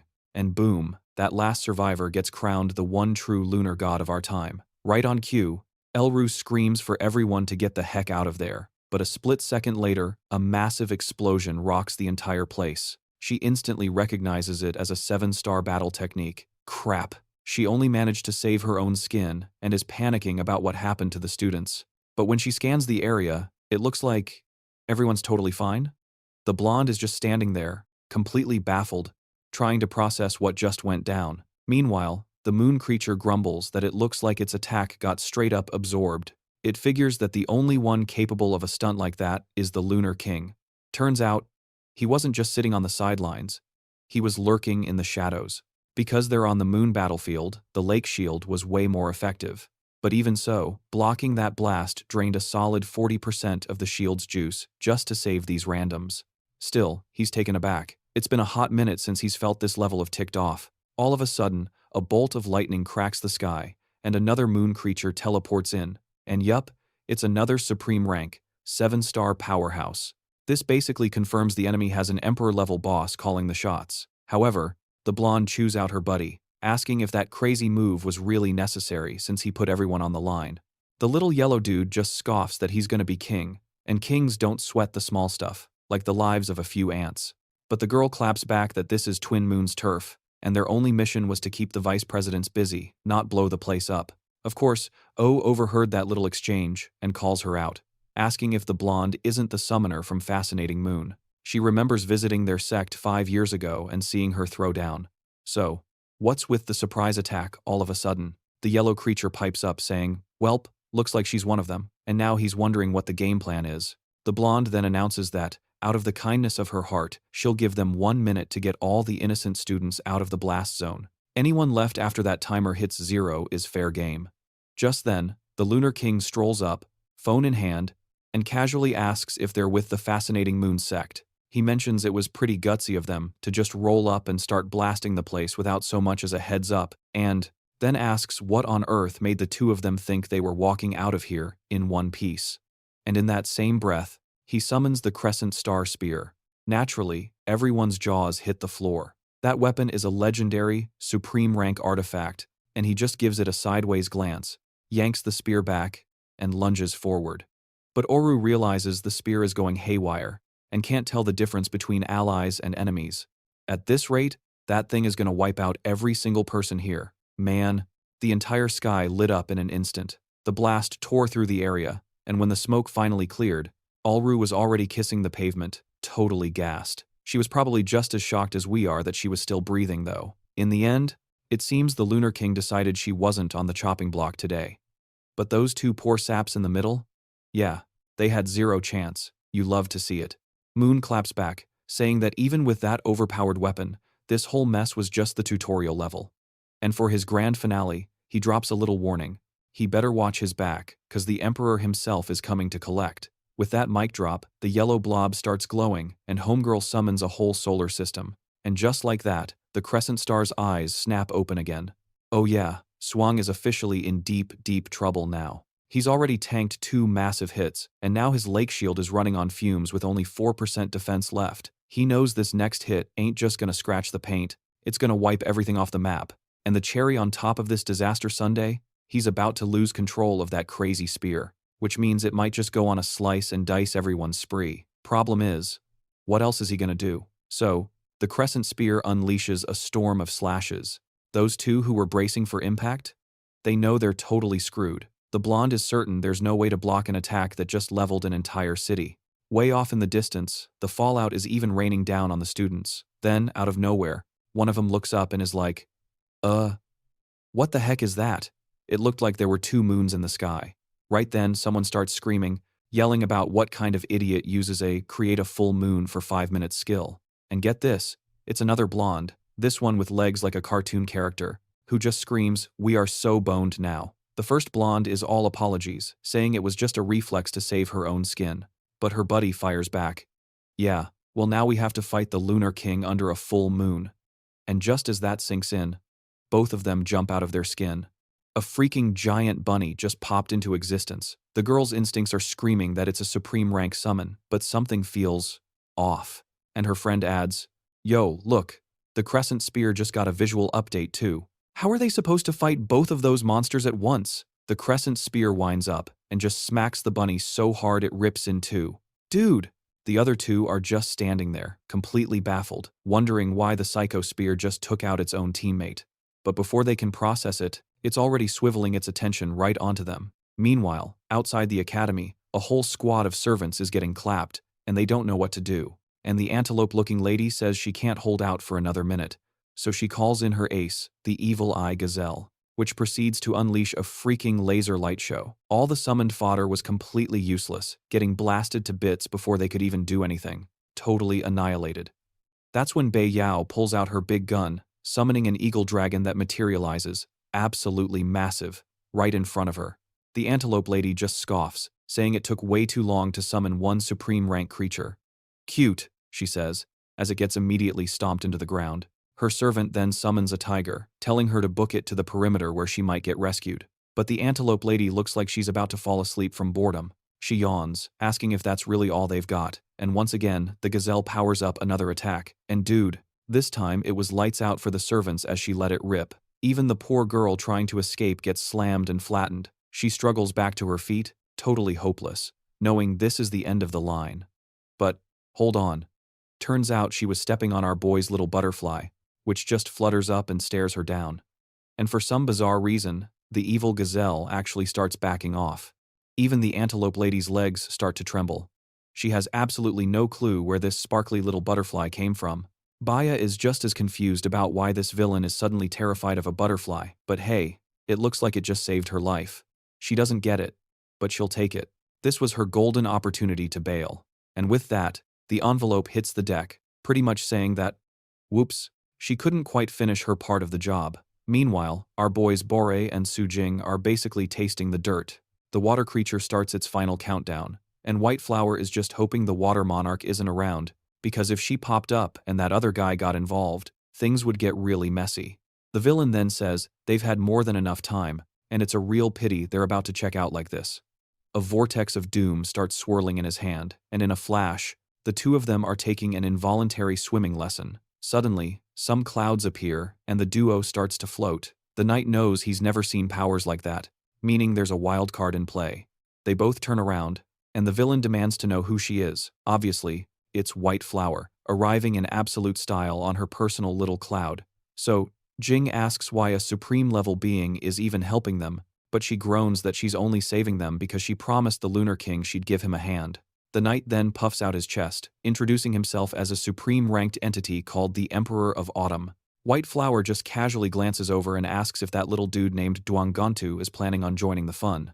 The Emperor seems a bit baffled by her disrespect, explaining that his boss only shows up to fight opponents of an insanely high rank. She just grins and says, "In that case, it's perfect. My whole strategy is to beat up the weaklings and run away from the strong ones." The guy has had enough and launches an attack, telling her to shut her mouth. In that same instant, a giant block of water shoots up from the ground, and our poor girl starts to get dunked. However, she suddenly reappears on top of the water block, her body glowing with a fierce purple light. The Autumn Knight mutters that she must be a bodiless creature, just like him. Since that's the deal, he decides to use times that times move. All of a sudden, a massive vortex rips open the sky above her and begins to suck her upward. The entire area explodes, and he's feeling pretty confident that she's been deleted. But that's when he notices something weird. There were 2 moons hanging in the sky, and he knew right away someone had pulled an illegal move. In a territory like this, swarming with lunar creatures, he was at a massive disadvantage. But he figured he got lucky, offing the enemy so quickly. Now he just needed to hear a good explanation for why someone would do something so incredibly stupid. But then, a long-haired woman appears, asking where he thinks he's going. He whips around, and folks, the real final boss has just entered the server.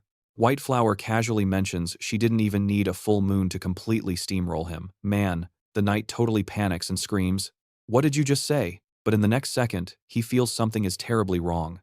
A gigantic crystal horn had pierced clean through his chest. He was completely bewildered because a power like that was leagues above the supreme realm. The only kind of being who could pull that off is a direct descendant of a true emperor. And against that, even a supreme ranker like him stood zero chance. White Flower then tells him, just so he knows, she really didn't want to take advantage of the full moon. The guy starts to fade away, yelling for his master to be careful.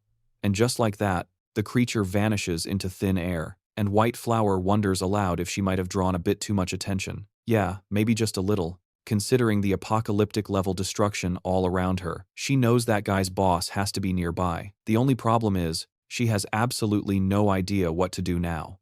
Flashback to 3 minutes earlier in the training area, the crescent star was hanging in the sky.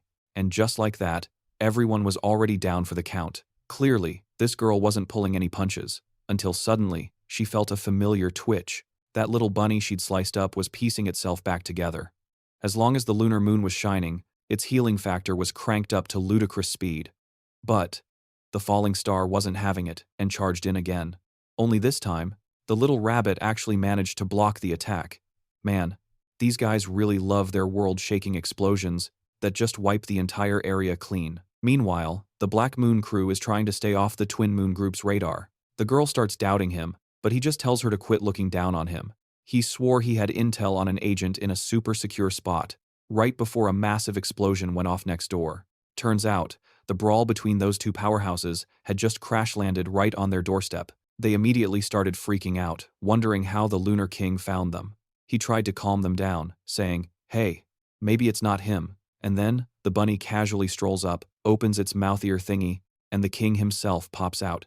Everyone just froze, completely baffled and terrified. Swang doesn't miss a beat, immediately demanding to know what the Black Moon and Spring Path folks are doing sneaking around his turf. In that exact moment, the water-wielding girl was absolutely petrified. She knew she stood zero chance against the Lunar King under a full moon. He then casually mentions he was just eavesdropping on these clowns and had no beef with her. But of course, the other guy starts screaming, yelling that he's here to declare war.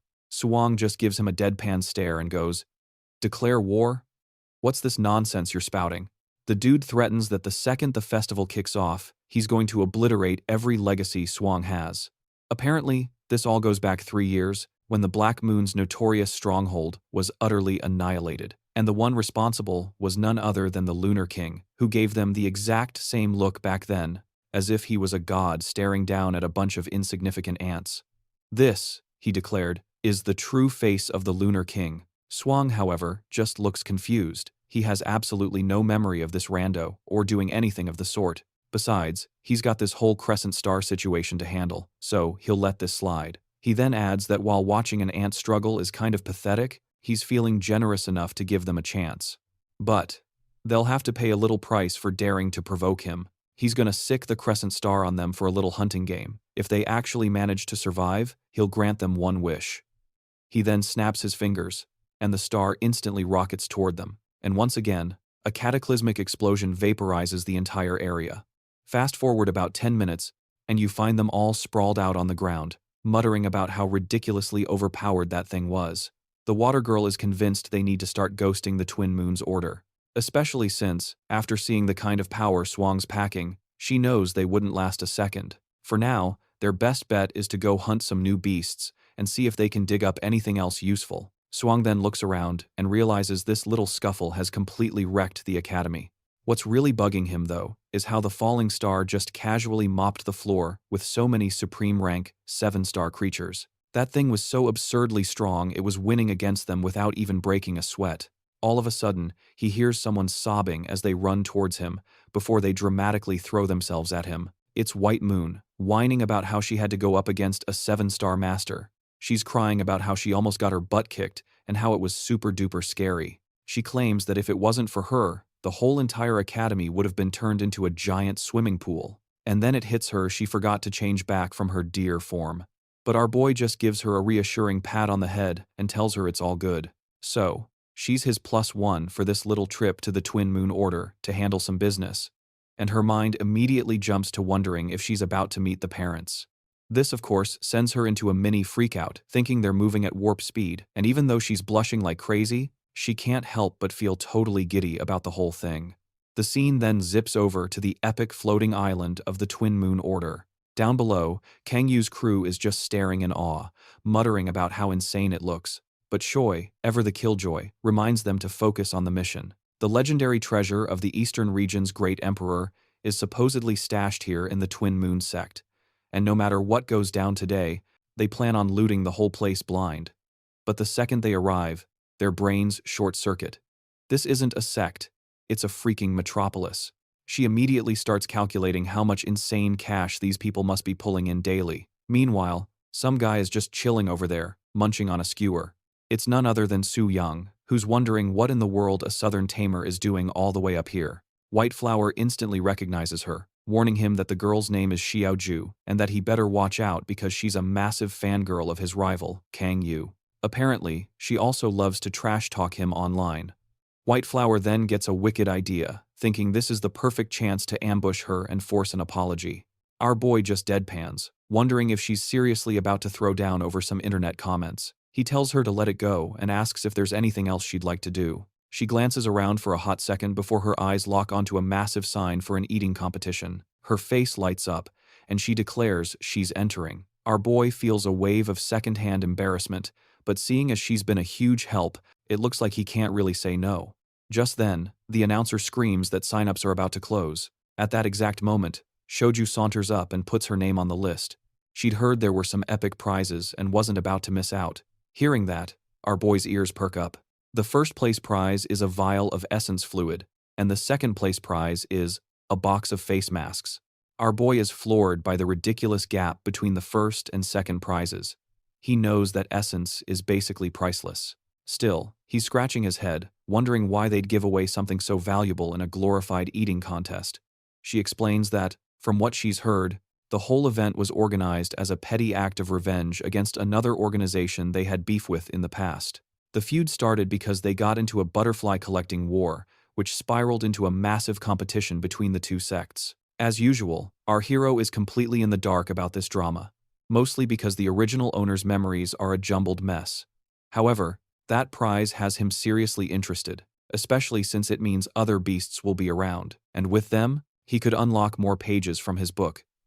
An announcer then steps up, welcoming all the brave souls who signed up. But you could cut the tension with a knife. Nobody was eager to compete against Choju. The announcer clarifies that each summoner can bring 2 beasts to the fight. She adds a little warning, though. Only supreme-level creatures can actually handle the ungodly level of spice. The staff starts bringing out the food, and the smell alone is so potent that most of the low-level beasts tap out on the spot. Obviously, White Flower is practically vibrating with excitement, while Shoju smugly tells her crew not to waste their breath because she's already won. She then summons a brilliant pink butterfly. She knows that even in a place like the Twin Moon Order, her butterfly is a top-tier, supreme-rank creature. But then, she spots the guy across from her and scoffs, wondering why this idiot brought a puny mid-rank beast to a pro-level competition. He probably doesn't even know that too much of this stuff. Will literally make his creature kick the bucket. Su Leang saw the killer instinct in her eyes. She was playing for keeps. He knew he'd have to summon another creature. Nah, it couldn't be the Crescent Star. But if that times the case, he had a sneaky little plan brewing. The girl across from him was totally clueless about who she was facing. The announcer pipes up, gives them 10 minutes on the clock, and yells, "Let the chowdown begin." Her pink butterfly zips in, snags the first essence, and gulps it down in one go. Meanwhile, the other poor critters, bless their hearts, couldn't even stomach the stuff. White Flower, on the other hand, was just casually munching away, making Xiaoju wonder if that thing was secretly a supreme-ranked beast. But honestly, for her to be so cocky was just hilarious, cause there was no way in heck she was winning this. A mere 3 minutes later, most of the other creatures had already passed out. Her butterfly was stuffed to the gills after chowing down on 30 pieces. She was begging it to keep going, but the poor thing looked like it was about to pop. That's when she glanced over, wondering what on earth our boy was doing. There was White Flower, just chilling and eating like it was a Sunday picnic. Our boy just casually tells his opponent, "You know, you don't have to try so hard."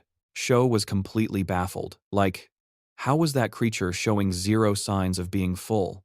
To win this, she'd need to bring out 2 supreme-ranked beasts. The only problem was, she couldn't even keep both of them summoned for a full 5 minutes. And she was absolutely desperate for that Emperor essence. So giving up was not an option. She goes all out and summons the Green Moon Spirit. This beast just materializes on her back, grabs the entire dish, and starts inhaling everything. Our hero and his pet were both a little taken aback. and White Flower commented that the beast was going to get a serious case of the runs eating like that. Shoju was clearly straining to keep her summoned beast on the field, but she was still dead set that victory was hers. Her monster had already scarfed down a whopping 72 pieces, while White Flower had only managed 34. But our boy just smirked, feeling the time was right, and called out, "Moon in the lake." Suddenly, a massive vortex just swirls into existence right above the dish. Everyone's just staring, completely clueless, and then times poof asterisk, every last scrap of food vanished in an instant. Poor Shoju just stood there screaming, "That's impossible." But it was too late. The announcer declared that the results were in, and the winners were our boy and his deer. The poor girl was absolutely crushed, looking completely lost. The announcer then told Su Leang to follow her to claim his prize. A private meeting for the reward? That seemed a little shady. Or maybe not. Turns out, she just recognized him as the legendary Lunar King and handed over the essence. The light bulb went off in our boy's head, his cover was blown. She explains that a lot of people already know about his signature white deer pet. The prize he gets is the essence of some ridiculously rare creature. All he had to do was make contact with it and take a quick whiff from the bottle. Right after, the announcer lady asks him what just happened. What he just got was an Emperor-class sky creature, the pink butterfly. On top of that, he unlocked 50 chances to capture a brand new creature. And now, he can unlock icons just by seeing times a lunar creature. I guess all that time we spent pampering White Flower really paid off in the end. With his new loot, he makes a beeline for the Twin Moon Sect headquarters. As he strolls through the place and gawks at the sheer size of it, he finally gets it. Asterisk. This times is the kind of respect that comes with the Lunar King title. Everywhere he walks, people are bowing to him, right up until he steps through a portal. When he opens his eyes on the other side, he's greeted by the sight of a girl just chilling on a moon in the sky. White Flower immediately recognizes her as a supreme being, and Su Leang confirms she's the big boss of the entire northern region. Her title? The Curved Moon of the Blue Sea. She turns to face him and says, well, looks like the Lunar King has finally changed his mind. She then drops a bomb that the whole festival was delayed for 3 years because of the answer he gave Kang Yu. Yeah, that's the kind of stunt that really ticks off the old-timers in charge. Our boy once again realizes his predecessor's promises were a total scam, but he plays it cool, claiming he's totally here for the lunar festival that's about to kick off. But before the party starts, one tiny question pops into his head. How in the world is he supposed to throw down with a bunch of emperors and actually win? She's like, "Dude, why are you even worried? You're totally stacked." But our guy hits her with the reality check. He explains that the Black Moon cult goons are definitely going to try and gank him. She just scoffs, telling him to quit whining about a bunch of low-level trash mobs, and it hits him. Nobody knows he only scraped by last time because he got a lucky, full moon power-up out of nowhere. Talk about a fluke. Just then, a ring materializes right in front of him, and she casually explains it's a legendary relic from the Northern Moon God. No big deal. The deal is, the moment he slips this thing on, the festival officially begins. And with that little tidbit, the ring starts impatiently tapping against his finger. Our poor hero realizes she has way too much faith in him, and there's zero chance of backing out now. So, with no other choice, he accepts. Instantly, the ground beneath him dissolves into a swirling vortex of galaxies. A prompt announces the representative has been chosen and the ceremony will begin. Psych. The system detects an error and says it's trying again. The system clarifies that thanks to his mood dome, he's got the option to go incognito during the festival. Su Leang looks around, wondering where the heck he's been zapped to, as the system offers him a full character customization, name, gender, even a complete makeover. But there's a catch. His ranking is on full display. Apparently, the whole point of this test is to see if he can stay anonymous while being blatantly overpowered. This means he'll have to summon a creature nobody has ever laid eyes on. So, he goes with the ridiculously poetic curved moon of the blue sea. Poof! He gets teleported again, this time landing in a grand hall with 3 massive thrones. And from one of the doors, a girl struts in, declaring that the moon will never fall, and the night is now eternal, before plopping herself down on one of the thrones like she owns the place. In comes another girl, chirping about how long it's been since she's seen Miss Shogatu, and how hyped she is for the festival to finally get started. Shogatu gives her the silent treatment as a short girl sleepily shuffles toward the last throne, looking like she's about to faceplant from exhaustion. The pink-haired girl comments that it's been ages since she saw the Queen of the West, who is currently engaged in an epic battle against a tiny flight of stairs.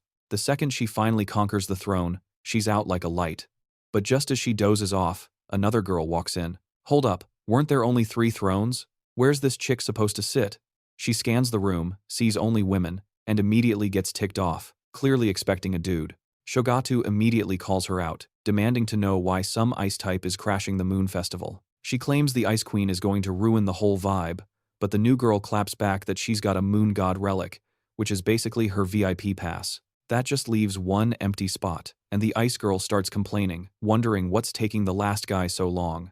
Another girl mentions the northern throne belongs to the Lunar King.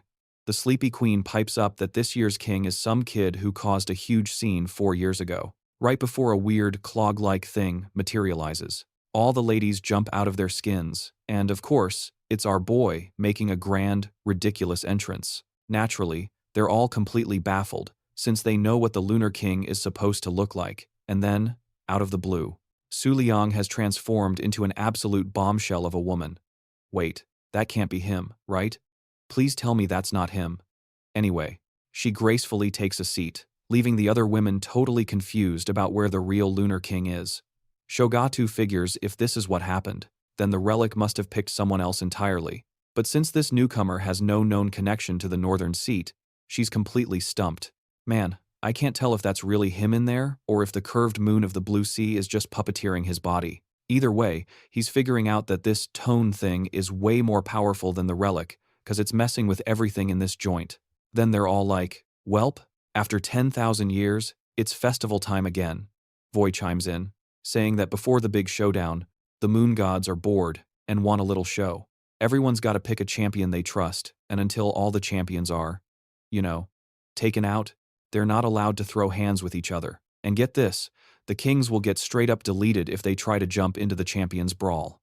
Oh, and another thing, using a supreme level creature is a big no-no. With all the rules laid out, the order is given for everyone to present their champions. Now, Su Leang is in a real pickle. He can't just summon his buddies from the Twin Moon Order, or his cover would be totally blown. All that work to become a total bombshell, just to get outed like some amateur? No way. The Ice Queen over there mutters that it's a real shame she has to play her trump card this early in the game. And just like that, she reveals the East's champion, an Emperor rank Crimson Butterfly. Su Leang's thinking, yeah, right, she's definitely hiding something way stronger. Then Shogetsu from the central region summons another Emperor rank beastie called the Fallen Full Moon. Meanwhile, Sleepyhead, the rep for the West, just yawns about being too lazy, before casually summoning her own Emperor rank creature. So now it's just down to our boy and the pink-haired girl. The announcer's voice booms, giving them 1 minute to pick a champion or get kicked out. The smartest play would be to summon an emperor from the north, but surprise, surprise, he doesn't have one of those just lying around. It'd be even better if it was something connected to him personally. Then, thinking about White Flower gives him a flash of genius. He cracks open the lunar tome and is like, let's blow 100 openings. After burning through pretty much all his savings, he hits the jackpot, an ancestral emperor rank creature named Cloud and Dreams. He gets the basic info dump on her, but of course, that's not enough. The good stuff is behind a paywall. He's only got 5 seconds left on the clock. Finally, after spending every last bit of his winnings, he unlocks the ability to use her in the festival. And with that, he and the red-haired girl who turns out to be Kang Yu, his rival from 3 years ago, are now officially in the running. They both dramatically stretch out their arms. The announcement rings out. The North's champion is Cloud and Dreams, an Emperor rank creature. Kang Yu's totally thrown for a loop. She was expecting something straight out of the Twin Moon Order's playbook. Meanwhile, Su Leang's attention is snagged by something else entirely. Kang Yu summoned a champion with the same name as the Sheath of Frostflower. The prefix is a dead ringer. Could this be what the Crescent Star was after? He wonders. Now that all 5 champions are locked in, the Moon Festival can finally kick off. And just like that, the teleportation sequence starts. Right at that moment, the sleepy girl suddenly snaps awake and demands to know how he summoned Cloud and Dreams. She's freaking out, saying it's impossible, and is right about to ask who he really is. But poof, just in the nick of time, our boy vanishes. He's zapped back to the twin moon order, where the curved moon of the blue sea is calling his name. She asks him, "Did you feel that just now? The festival has begun. The time has come for him to make his play for the throne." He's like, "Yeah, I know," and says he'll get ready before dipping out. She says her goodbyes, adding that by their next meeting, the festival will be ancient history. And he's just hoping that when it's all said and done, his contract will be finished too. The weirdest part? It sounded like he just casually asked her to wipe the Black Moon sect off the map. Looked like the kid was having an identity crisis, second-guessing his own power and getting spooked by the emperors. This had to mean his memories were finally rebooting, and oh boy, she couldn't wait to see the looks on everyone's faces. Just then, a crimson beam shot up from the city center. The whole moon went blood red, and when everyone saw their own lunar tokens glowing an ominous crimson, they all started thinking, "Welp, this is the apocalypse, isn't it?" Meanwhile, a servant runs up to tell Kang Yu the festival has officially kicked off, but she's totally shook, muttering that it's impossible. Because if that kid was really the moon's chosen one, then what was the point of her even being here? She was basically obsolete. The servant's like, "So, should I still tell all the disciples to bail on the competition?" But she's all, "Nah, scratch that. I've had a change of heart." She ordered them to put the internal clan beef on hold for now, and ship their 5 strongest warriors straight to the northern region. And you bet she was going personally. She had to see with her own 2 eyes what this so-called Lunar King was cooking up over there. The terrified servant girl squeaks, "Are you sure that's a good idea? Sending the clan's 5 heavy hitters into this mess is basically serving them up on a silver platter, especially since it's all going down under a full freaking moon. That's a throwdown reserved for the emperors." Meanwhile, up north, our boy is just chilling, riding his majestic, oversized deer. The population of emperor-ranked beasts around the academy had gotten completely out of hand. Right then, some dude dramatically announces that the Lunar King has finally returned. It's King He from the academy, ranting about how he needs to bring justice because Kang Yu has apparently declared war on them. He gets the message that Kang Yu's 5 best and brightest are heading north to end the competition. Our boy immediately figures it out. This whole declaration of war is just a big, flashy pop quiz aimed right at him. He tells his companion not to sweat it. He'll just send the Twin Moon Order to handle the drama. He needed a nap, so he just asked for the event schedule. A few hours later, all his beasties are tucked in and snoozing. Our boy, on the other hand, is up late cramming, studying the competition list. Yeah, this festival was a certified death trap, but hey, it also came with some sweet, sweet loot for him. The spiritual moon sect and the fallen moon sect were basically allies, so they were probably just here for the snacks and the spectacle. The other sects were total lightweights, not even worth a second thought. The real headache was the 5 Leaves sect, because their champion was none other than Shoujo Gio, the guy who's rolling with 2 supreme-ranked creatures. And considering the true saints are on a whole other level, he figures even his crescent star might not make the cut. This was way too much for our poor boy, who had no clue how he was going to juggle all this. I mean, he was already rocking 3 ridiculously strong creatures, so it's not like he was a total noob. But having to throw down with multiple empresses at the same time? That's a whole different ballgame. He's seriously questioning if he'll even make it to the festival's closing ceremony. One of his few plays was to juice up white flour with a piece of lunar obsidian. Spotting her sleeping, he wonders why on earth she wears that necklace on her forehead all night. Figuring he'd help her get some better sleep, he decides to gently take it off. Suddenly, some kind of glowy transformation thing starts happening and he's just like, "Nope, time for bed." A little later, he jolts awake. It's still the middle of the night, so he's wondering what the heck woke him up. Oh man, she's transformed, and this is a code red level of dangerous for everyone.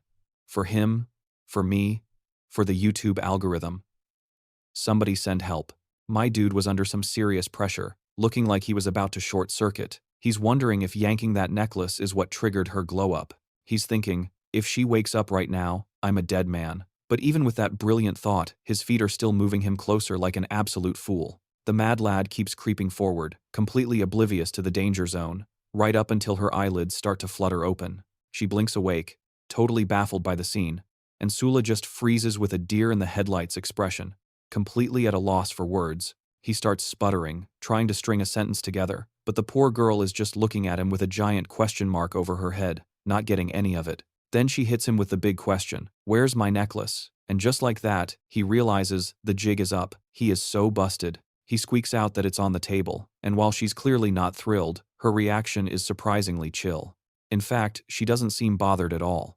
She just lies back down, prompting him to ask if she's not mad that he, swiped her necklace. She's like, nah, I'll just put it back on when I get up. No big deal. What she can't figure out is why he's acting like a nervous wreck. Did something happen? She asks.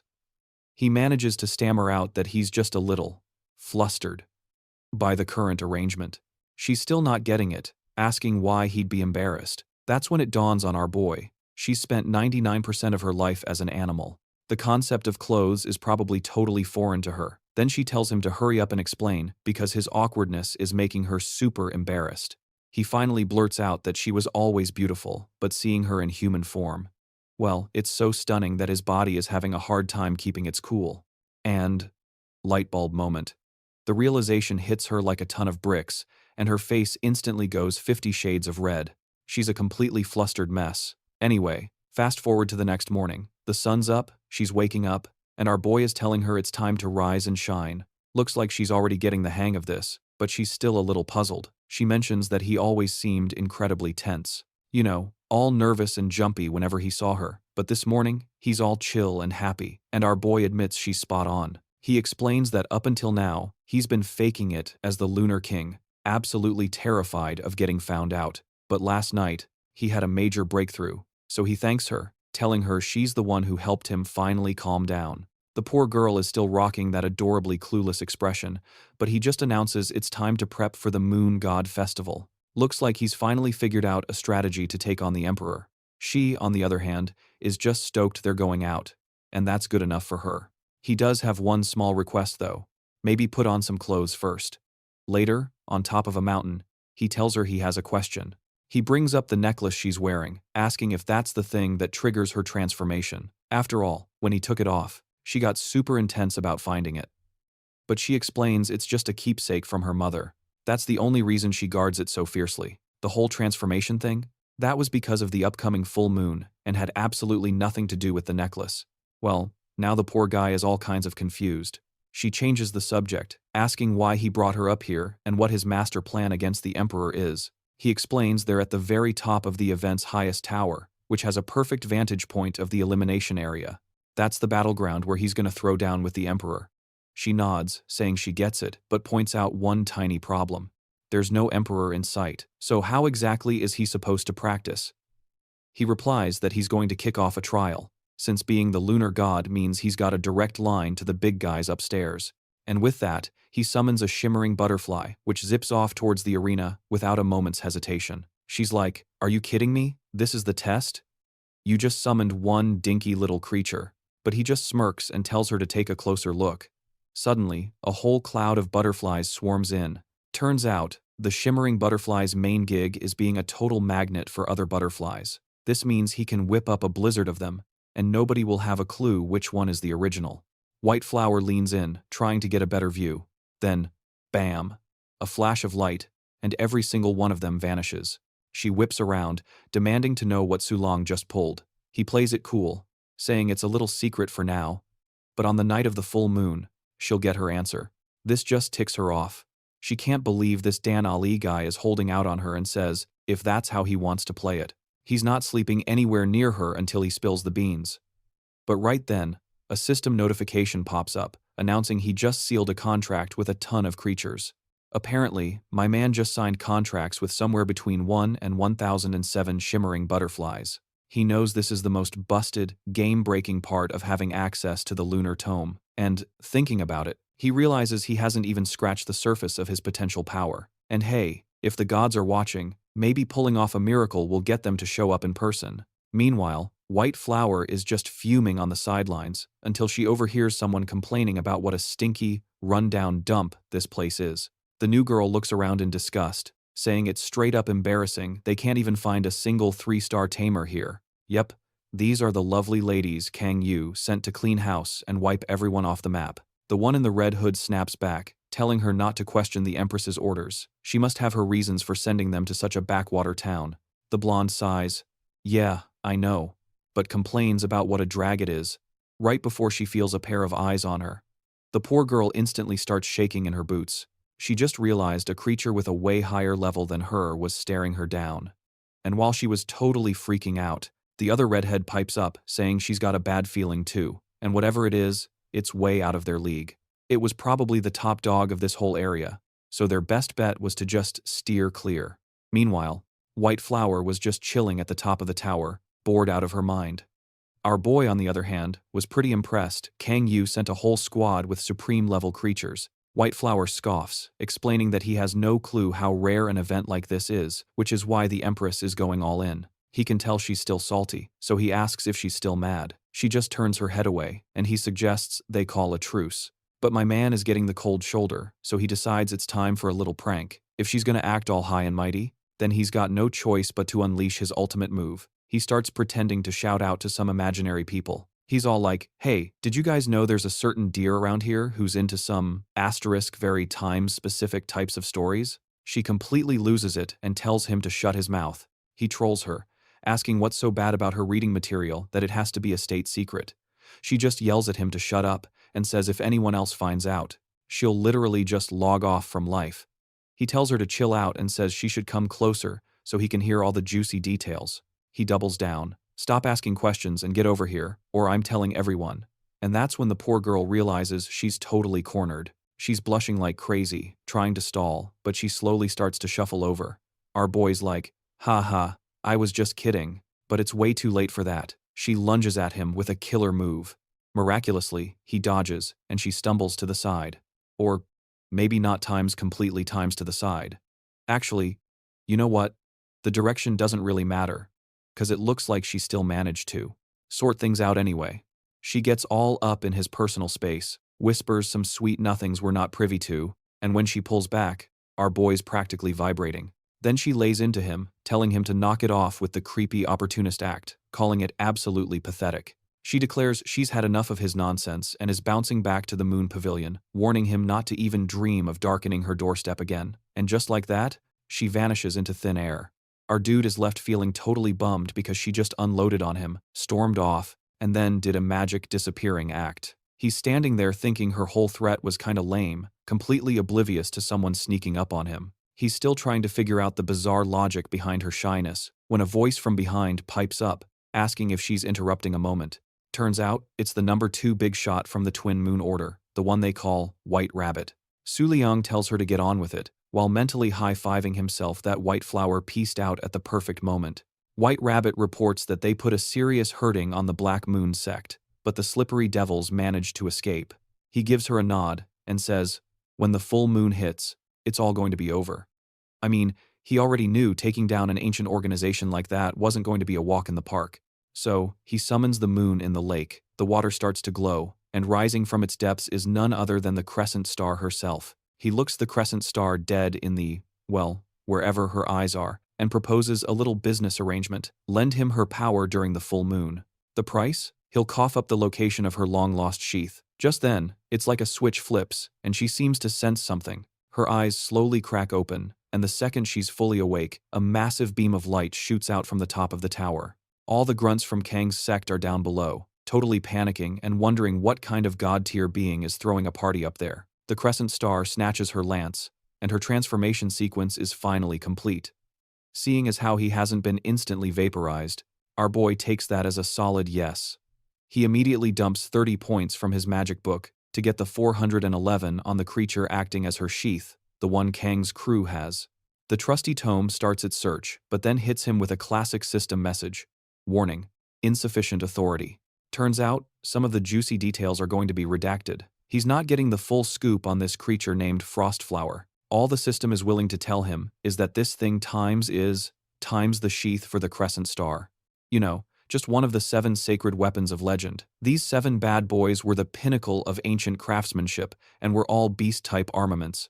Each one packed a unique core ability that could basically power level its wielder to the next realm.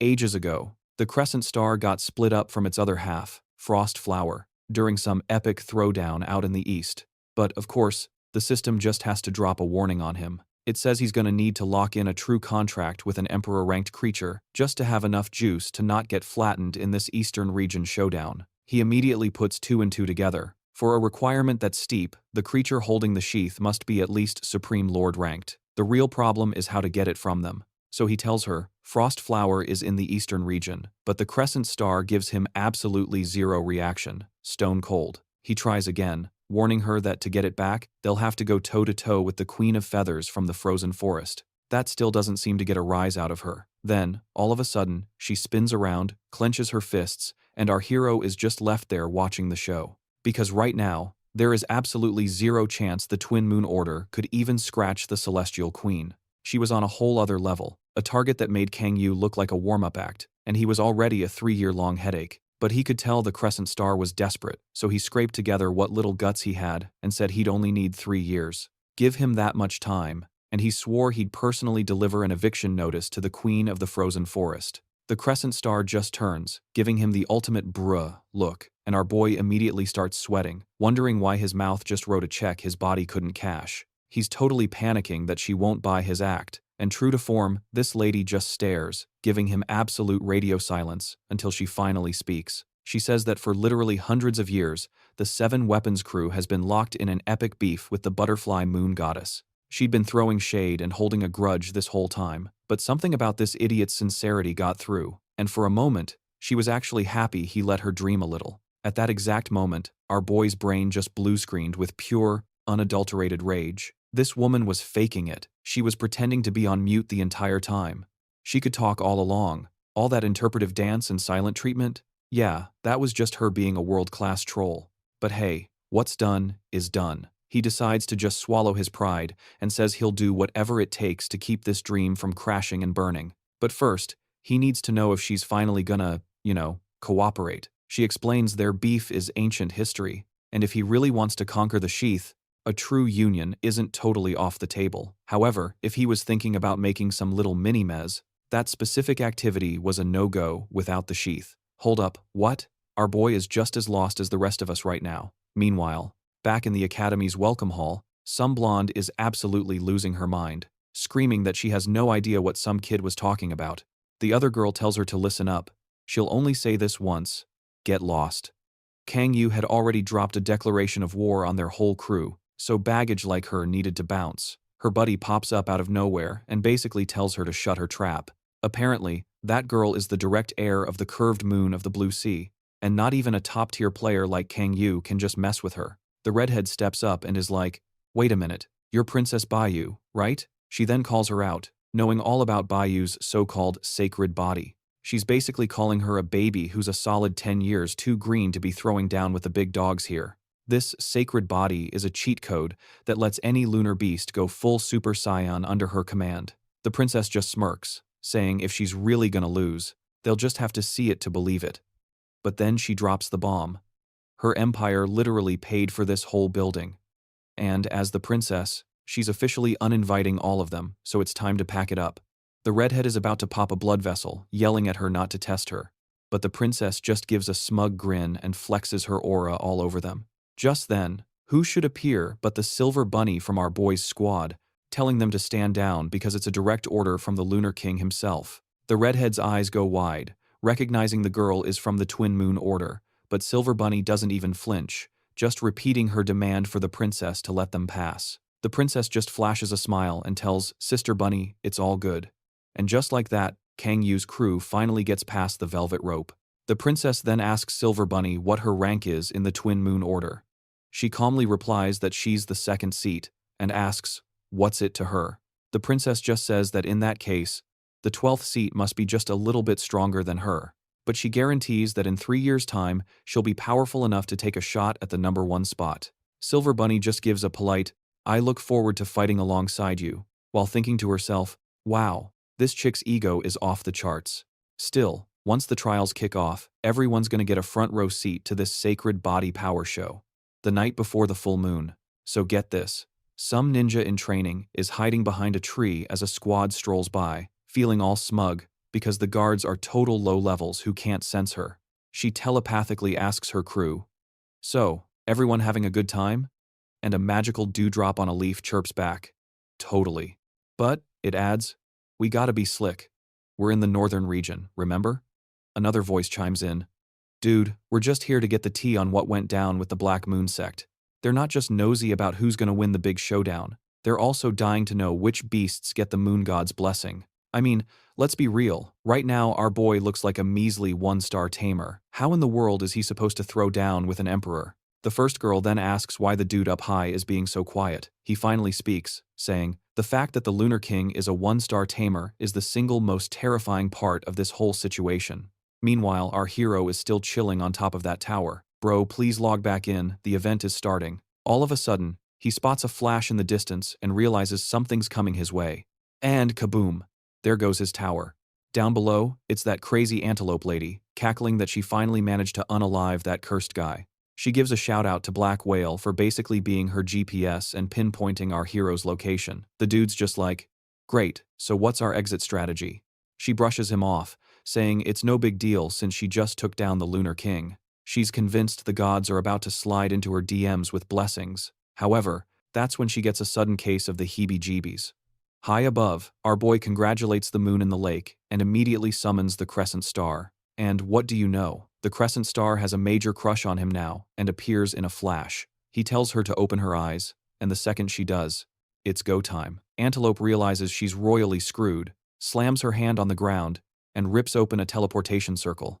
A split second later, she vanishes into thin air, leaving her two cronies behind. The guy starts screaming her name because not only did the psycho ditch him, but she ditched his beast too. The girl's antelope pet throws up a dinky little barrier, but Su Leang just casually lifts a finger and sicks the crescent star on them. The attack obliterates the tower, and man, the two chumps just get deleted from the server. Meanwhile, Antelope thinks she's home free after teleporting so far away, right up until she feels something closing in. She dares to look back, and a massive beam of green energy is already on her 6. Another poor soul gets absolutely wrecked. Cut to the competition arena. Shoju is on stream, hyping up the crowd and yelling that the tournament is about to kick off. She's not missing a single second, so y'all better smash that like button. The little streamer is absolutely buzzing today, with like 100 times more viewers than she usually gets. It's all because the secret beasts favored by the Lunar King are finally about to be revealed to the world. On the main stage, other contestants are grumbling that it's too early to start since the full moon isn't even out yet. A girl tells them to chill out, because winning or losing is beside the point. As long as we get to see the emperors battle it out and make it out alive, she says, that's a win in my book. After all, the fight between them is just the opening act for the real show. Still, she thinks, it'd be awesome if that one annoying girl got eliminated. Letting her keep evolving would be a massive pain to deal with in about 3 years. With that sorted, the host thanks everyone for coming and says she's going to run down the rules just one more time. First up, you had to be under 20 years old to enter. Secondly, you had to lock in your beast choice at the very beginning and couldn't summon anything else once the fight started. On top of that, any player could forfeit mid-match. Rule number 4, it was absolutely forbidden to attack the crowd or the other beastmasters. She declares that's the whole list, and now, the tournament will officially begin.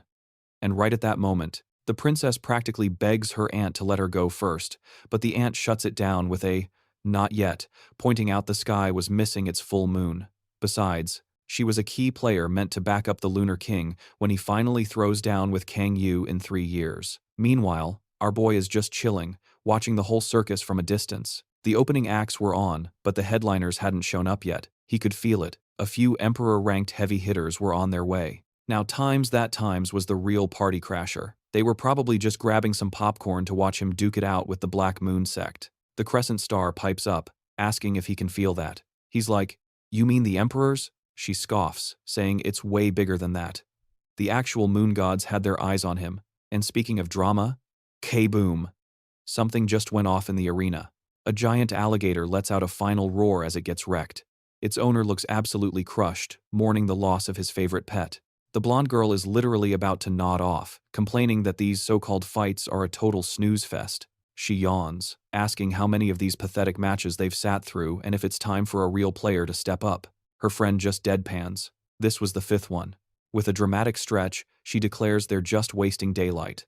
Since none of these clowns were going to make a move, she'd get the party started herself. She leaps into the arena, shouting for anyone from the BU Empire with a spine to come fight her. The princess on the platform is seeing red, but her aunt warns her it's not her turn yet and to stay put. But of course, she couldn't care less and jumps in anyway. The aunt is freaking out, yelling it's too dangerous, but the princess just waves it off like it's nothing. She's just looking to kill some time. Besides, She knows the Black Moon crew will be here soon, so why not have a little fun first? The blonde smirks, asking if the little kid is sure, she wants to dance with her. The princess just retorts that the full moon is coming, and she won't have time to play around then. So she's taking this golden opportunity to shut up those obnoxious southerners. Naturally, the blonde is absolutely fuming. The blonde snarls that she's going to pay for that comment. But just as she's about to pounce, a hand lands on her shoulder. It's the red-haired girl, who calmly says she'll handle this one. The blonde is confused, asking why she'd bother with a pipsqueak 3-star kid. But then, a devious thought crosses her mind. Maybe the redhead has a bigger plan. Perhaps a little accidental takedown was on the menu. Still, the blonde isn't having it. She complains that the redhead is being way too cocky, just swooping in and stealing her opponent. But all it takes is one ice-cold stare from her friend, and the blonde immediately shuts her mouth. The redhead sensed something was off with this princess. Her main goal was to make sure none of their 5-person squad got knocked out this early in the game. And that's exactly why she stepped in. The princess smirks, calling it a smart move, since it would have been a total bore to stomp someone so weak. At least this way, we can have a little fun, she adds. Without another word, the redhead begins her summoning. Out comes a supreme-ranked lunar pearl spirit, a supreme-ranked floating water creature, and another supreme-ranked beast, adorably named Leaf. She then turns to the princess and tells her to get on with it and summon her own backup, or was she thinking of tucking her tail and running? The princess just shrugs, saying her companion is a little backed up, so it might be a minute. Literally everyone is just staring, completely baffled by that comment. But the redhead just says, "That's fine, take all the time you need." The entire stadium is on the edge of their seats. Then, out of nowhere, the princess whips out a pill and casually pops it in her mouth. The blonde starts screaming that it has to be some kind of illegal juice, accusing her of cheating. But the redhead knows better. That's definitely not a performance-enhancing pill, but a freaking cultivation pill. The girl's like, "That only makes sense if you're about to power up," and right on cue, the princess's eyes snap open. And just like that, she levels up to 4 stars. The blue-eyed girl mutters that now she can probably unleash her beast's true potential, but even that's not going to be enough to beat Red. The princess, however, just smirks and says, "Oh, this is more than enough." In a flash, 2 beams of light erupt from her, summoning the Raid and Moon's soul in the sound of the crescent moon.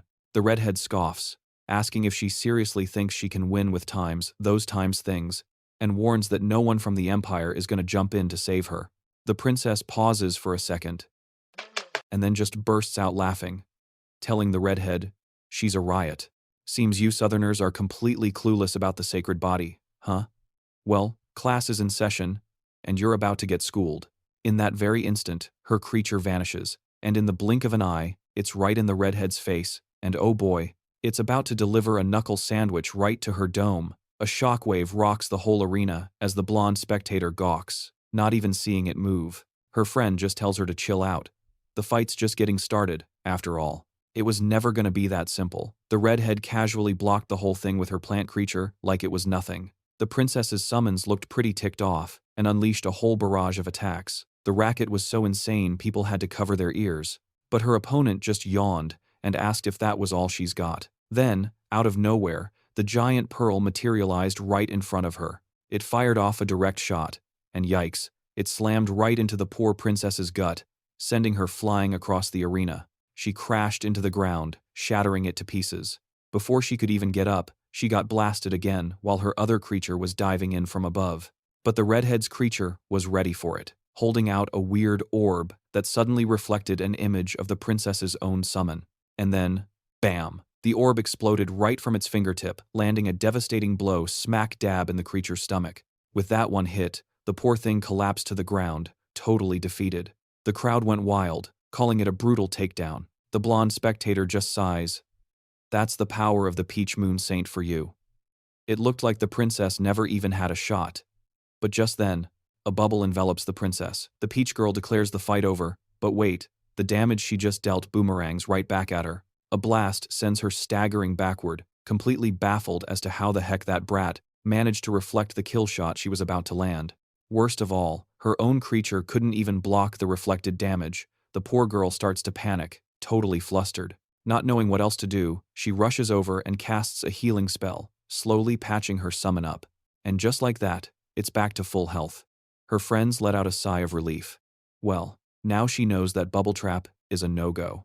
Looks like for now, she'll have to rely on the pearl. Its attacks were insanely fast and packed a punch, making it a real pain to counter. But then, the mermaid-like creature on the ground starts twitching. And get this, it looks like it's starting to mutate or something, even after getting totally wrecked. It gets back up.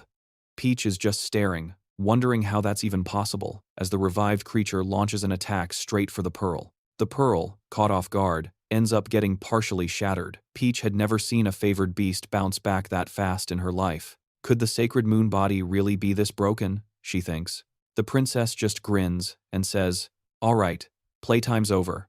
Let's wrap this up." Just then, the full moon starts to climb into the sky, and her creature lets out a massive roar. Everyone knew what that meant. It was about to get a serious buff. But this was just getting ridiculous.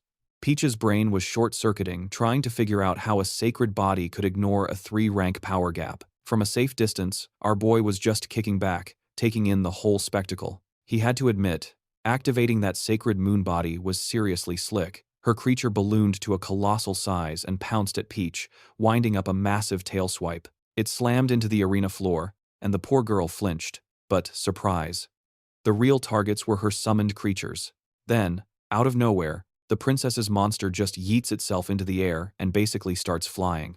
Peach is just standing there, completely baffled, wondering what kind of cheat code the princess is using. Hovering above, the creature unleashes another devastating tail swipe from the sky. But then some rando in a hood just appears and calls her out, saying she's way too arrogant for someone whose only trick is a fancy body. He's basically saying she's a low-level scrub who shouldn't even be in this fight. He casually holds out a hand, and, zap, a bolt of lightning fries the poor girl on the spot. She's writhing in agony as the princess's creature finally keels over. The girl is super bummed, though, since they were so close to uncovering the Lunar King's secrets. That's when she notices her phone is a total brick, and so is everyone else's. Suddenly, a bizarre bunny materializes in the arena and immediately starts dishing out slaps with its ears. The hooded guy yells out the name Tinta, and a colossal black wall shoots into the heavens. Then, a similar, but clearly supreme-ranked, bunny boss spawns in the middle of the arena. He sizes up the protagonist's bunny, commenting that it looks like a lunar rabbit, but something about it seems a little off. He then proceeds to ask if it's a dude or a dudette, and if it can even talk, seeing as he's getting the silent treatment. He grumbles that this won't be much fun. Then, something starts rumbling in his stomach, and he pulls 2 gnarly spiked balls out of his ears. Our bunny lets out a furious roar and lunges at him in the same breath. But oh man, here comes the counterattack. It connects, and the poor bunny gets absolutely rocked in the stomach. My dude, she got blasted clean out of the arena. The hooded guy just smirks, saying they're getting closer. Meanwhile, our boy is just chilling on a rooftop, vibing with his butterflies like nothing is happening. White Flower asks him what in the world they're supposed to do. He just says, "For now, everyone just needs to chill." He explains that the bunny's healing factor is even more broken than the sacred body, but suddenly, both the moon and the crescent flower seem to sense a disturbance in the force. High above the arena, the lightning moon princess is charging up a world-ending attack. And once again, the city is about to get completely leveled. Almost everything is vaporized, except for a lone barrier they had managed to erect. It was a last-ditch countermeasure they'd set up for exactly this kind of a psycho is trying to nuke us situation. But she's still freaking out about the Lunar King. The crazy thing is, the castle he was in appears completely untouched. The lightning moon princess is losing it, screeching that it's impossible. How could an attack of that magnitude not even make the Lunar King flinch? But our boy is the one who's truly terrified. His moon in the lake defense had already tanked several attacks from the crescent star. This time, however, that blast from the lightning moon princess almost completely wiped out his energy reserves. Right at that moment, the crescent star steps forward, says, "I got this," then shoots into the sky to float right in front of the moon. She raises her hand as if she's asking the moon for a favor, leaving everyone on the ground wondering if this is some kind of epic counterattack. Just then, the lightning princess pulls out 2 weapons. They fuse together and morph into 2 other women. These guys were practically drooling at the chance to take on the crescent star, since she's basically a legendary weapon. They go full Leroy Jenkins, yelling about how she was only a big deal back in the day because times hadn't shown up yet. But right at that moment, a little twinkle appears on her face, and poof, the clowns get deleted in a flash. The fight barely even started, and two so-called supreme ranked creatures were already sent packing. The hooded dude coughs up a bit of blood, having a classic "oh crap" moment as he realizes this isn't going to be the easy win he imagined. That's when he spots something materializing in the sky above them, and the Thunder Princess quickly throws up a shield. And here we go again. The Crescent Star's attack comes crashing down, absolutely shredding the terrain. It's pure chaos everywhere, and a massive downpour starts soaking the whole area.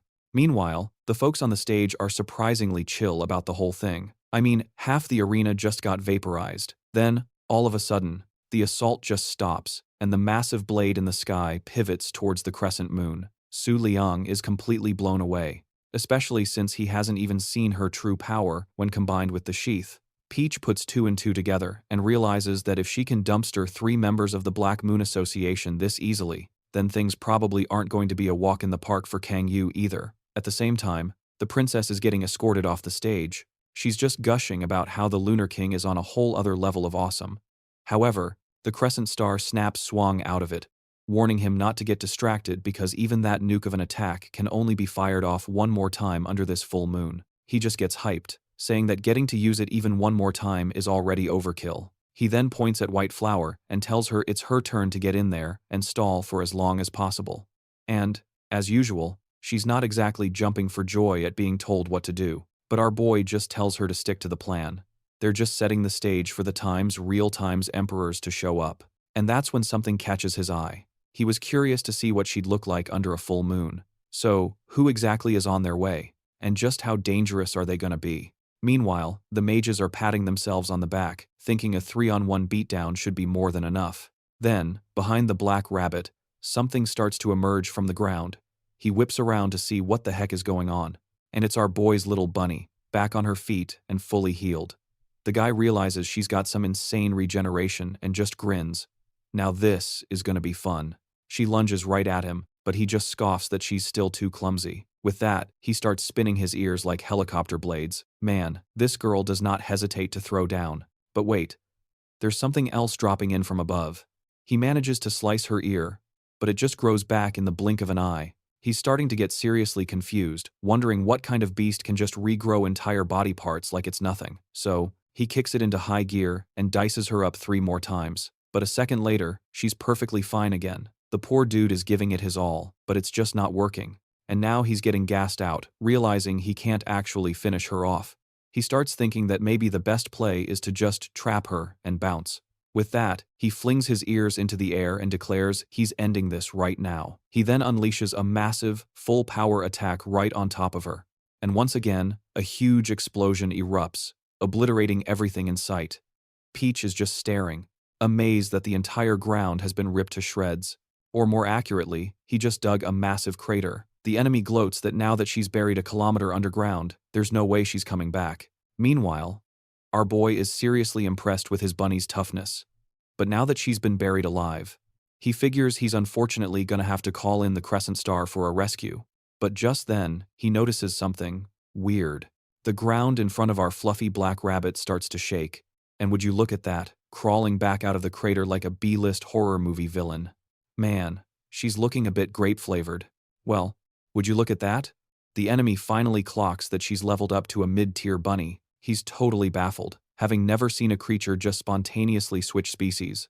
But according to our hero's trusty guide, getting all emotional can apparently fast-track the evolution process. And that's the uh-oh moment when he figures out she's just going to keep getting beefier from here on out. Meanwhile, the other guy is having a full-blown tantrum, whining that he'd never stoop to fighting a weak little lunar rabbit on even terms. So he throws a hissy fit and charges in for another ear slap, but this time it connects with a solid thud and does absolutely nothing.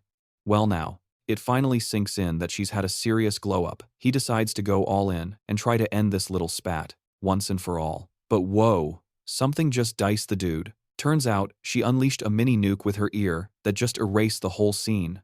Off in the distance, our mysterious hooded dude is looking rough. His ink is literally melting off. He nearly jumps out of his cloak when someone sneaks up on him.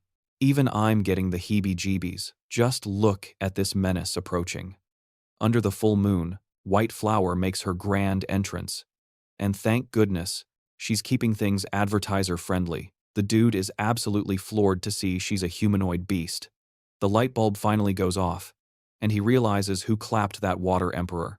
The colossal Thunder Princess starts flinging some spells, but White Flower just casually pops up a shield like it's no big deal. Mr. Hood tries to talk big, saying she's all alone and should just surrender, but White Flower basically tells him to shut his pie hole. She's just here to bait him into summoning his final pet, so he needs to quit dragging his feet. But the chump whips out a scroll and starts unrolling it, bragging that he can steal the ultimate move from every creature he beats. He claims she'll have to face down more than 10 supreme-level beings, and after she's toast, they'll decide which one gets her spot. But White Flower is completely unimpressed, calls him a loudmouth, and says it's time to show him what's what. She lifts her arm, declaring this next move is a full moon exclusive.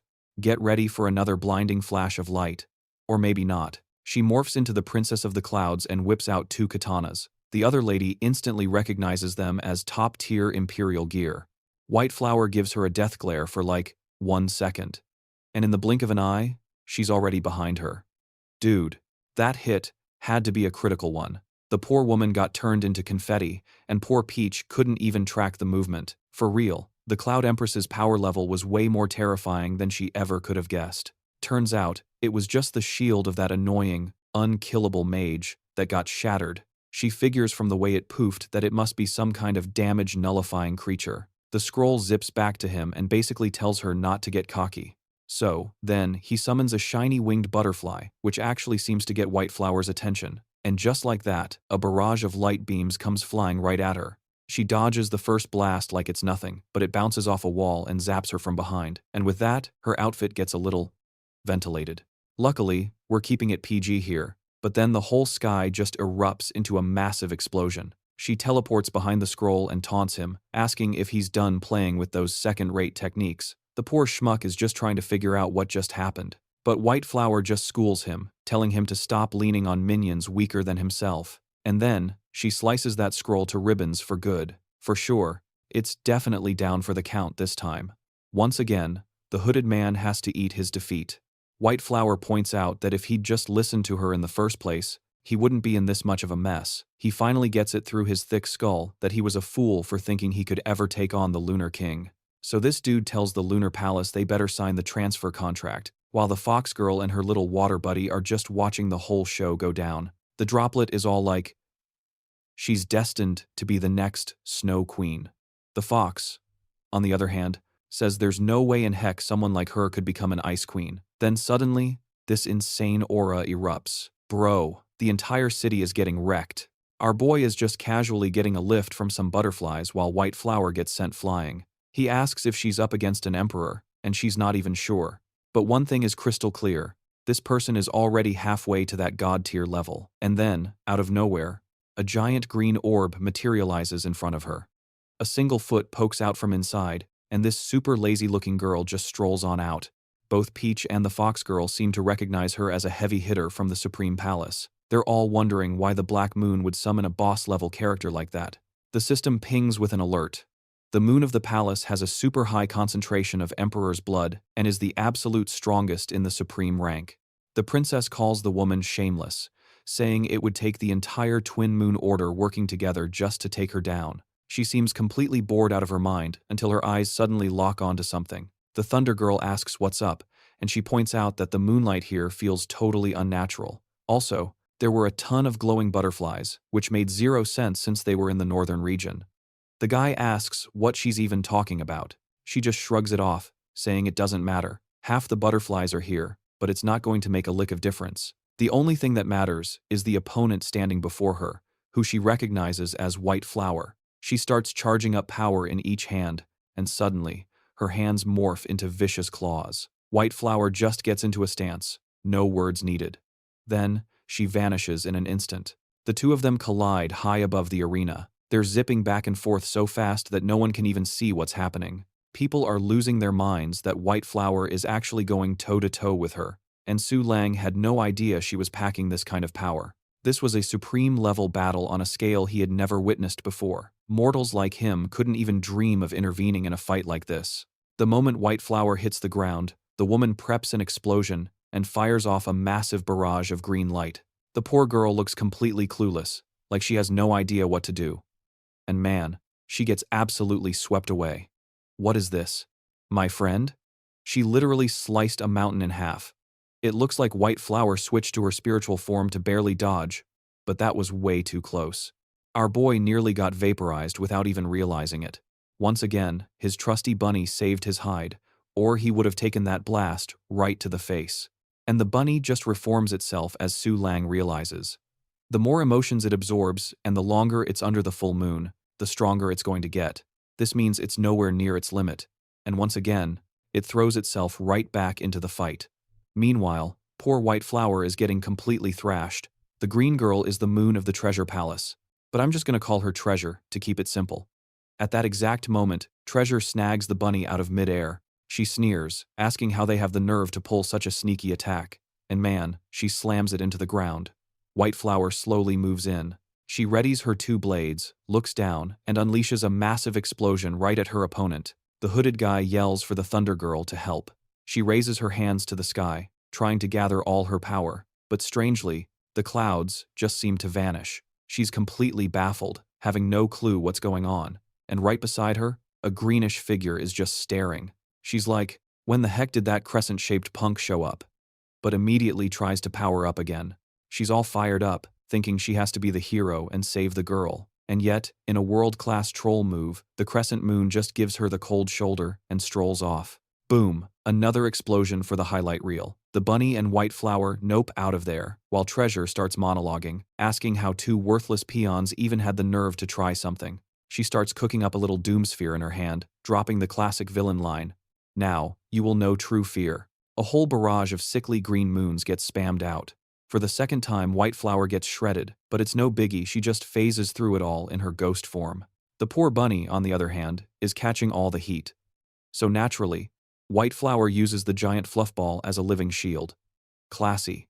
Turns out her ghost mode has a cooldown. If she overuses it, she'll start taking real damage. So for now, she's just gotta tank the hits and pray her regen holds up. The only problem? That health bar ain't infinite. She figures she's bought herself a minute, tops. But then, she spots something out of the corner of her eye. A whole volley of attacks comes flying in from the rear, intercepting the green death moons. Treasure is completely baffled, like, what in the world is happening? And of course, it was the crescent star, finally deciding to crash the party. Treasure throws a fit, whining about how that darn star showed up just as she was about to claim her victory. But for White Flower, this was the opening she'd been waiting for, to end this once and for all. She dramatically stretches her blades out, and they just poof into thin air. Then she strikes a pose, hand on her head, and sends out a little mental ping. Our boy's just watching, thinking, what is that ridiculous pose? But hey, whatever it is, it's working. You can feel the power level skyrocketing. She starts sucking in all the ambient energy like a vacuum cleaner. From way over there, Treasure is clueless.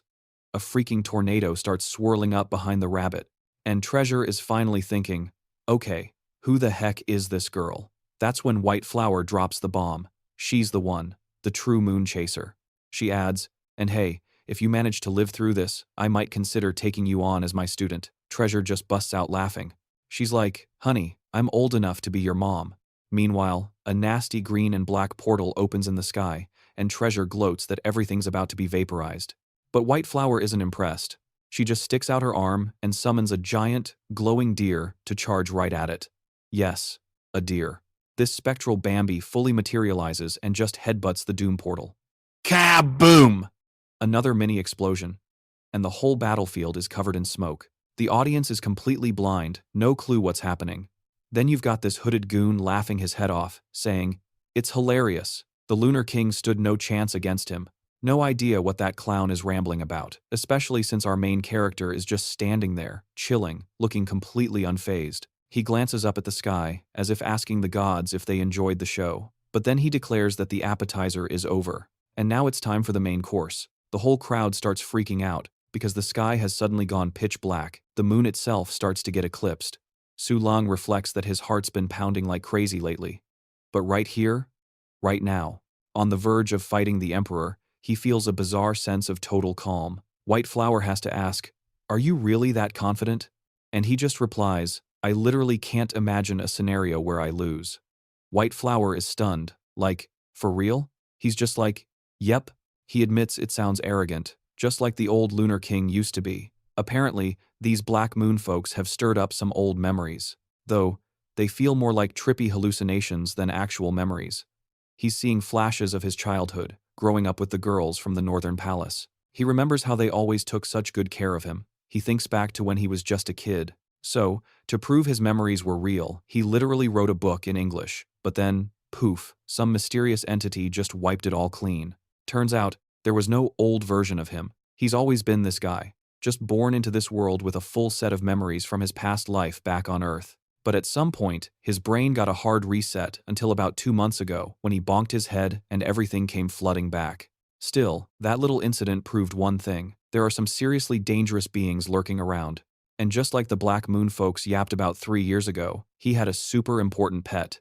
He knows this little guy is the master key to becoming God's apostle. Suddenly, a massive paw starts dropping from the sky. It's got horns, long hair, and you won't believe this. I was totally expecting some hot demon girl, but nope, it's just a freaking giant goat. And when I say giant, I mean this thing is colossal, staring down at the whole arena like it's a snack. The arena's barrier is still up, but it's looking pretty flimsy. Our boy knows the second that thing shatters, a whole lot of people are gonna get wrecked. The giant goat is not impressed, calling the Black Moon cult a bunch of washed-up losers for summoning her over something so trivial. Then she asks, "So, who's the target?" The cult leader begs for her help to take out God's apostle. She just scoffs, completely unimpressed. "You guys can't even handle a backwater region like the North?" Wow, the organization has really hit rock bottom. But hey, since she's here, might as well have a little fun before it's all over. Meanwhile, Su Leang is just chilling, looking all cool with his butterflies. And then, out of nowhere, he whips a vial of liquid out of his pocket. He casually tells White Flower it's some Wing Fang Tong body fluid. Yeah, you heard that right. And our boy, with all the confidence in the world, just lets a single drop fall. Nobody has a clue what he's up to, least of all his enemies. Naturally, they're all scratching their heads, like, why'd he just waste that on the ground? But he just smirks and says it's to help them find an easier path. White Flower is still totally lost, having no idea what he's rambling on about. And then, it happens. A low buzzing starts up behind her. The whole crowd turns to see what's up. In the distance, a weird yellow cloud is barreling towards them. Our boy reveals he's always been the master of the Moon Book. And as the official apostle of the northern region, his job was to round up all the butterflies and sign a contract with every single one. A few days back, he sent out a little memo to all the ones already under his command. And just like that, butterflies from every region started making a break for it. Even the ones already contracted to other people? Yeah, those contracts got snapped. And for the ultimate distraction, he called in a swarm of butterflies from all over the north. This entire scheme was just the opening act for his throwdown with the Emperor. And right on cue, he finally cracks open the book. The girls are freaking out, wondering if the Lunar King is seriously about to summon an Emperor-level creature. The tension is thick. Everyone's dying to see what he's got up his sleeve. Then, all at once, the butterflies start peeling away from him. Some rando in the crowd calls them idiots, yelling that the butterflies are running away. But Peach knew what was up. This place was about to become an Emperor-class war zone. He glances up at the sky and calls out, asking if a certain moon goddess is watching, and if this little festival opener was enough to get her excited. 'Cause if she's tuned in, it's showtime, time for a miracle. The goat's thinking, okay, these bugs are weak, but this many of them is just a huge pain. As much as she'd love to just flatten this kid, she holds back. She knows if she goes on a rampage and wipes out this many lunar creatures, she'll be on their bad side forever. And our boy is just grinning, thinking everything's falling into place. After all, he'd already locked in a contract with over 1,300,000 butterflies. All of a sudden, the whole dang book starts spazzing out, and here he was, just hoping for one more page. He knew this was the most stubborn page in the history of the Moon Book, but he never guessed it was hiding the juicy details about the 7 legendary weapons. Turns out, this book was packed with secrets that got wiped from his brain, and he knew that with the OG power it was supposed to have, he'd be way ahead in the game by now. Then, out of nowhere, he feels a tingle. And just like that, the page flips. A brilliant golden energy shoots into the sky, and the fox totally freaks out. She felt the vibe of a terrifying emperor and is like, what in the world is that? Then, poof, Kang Yu just materializes out of thin air, revealing she'd been lurking there the whole time. she drops a bombshell, saying the Lunar King is definitely toast at this festival. With that, she starts to fade away, claiming, "There's nothing left to see here, folks." And just like that, she's gone.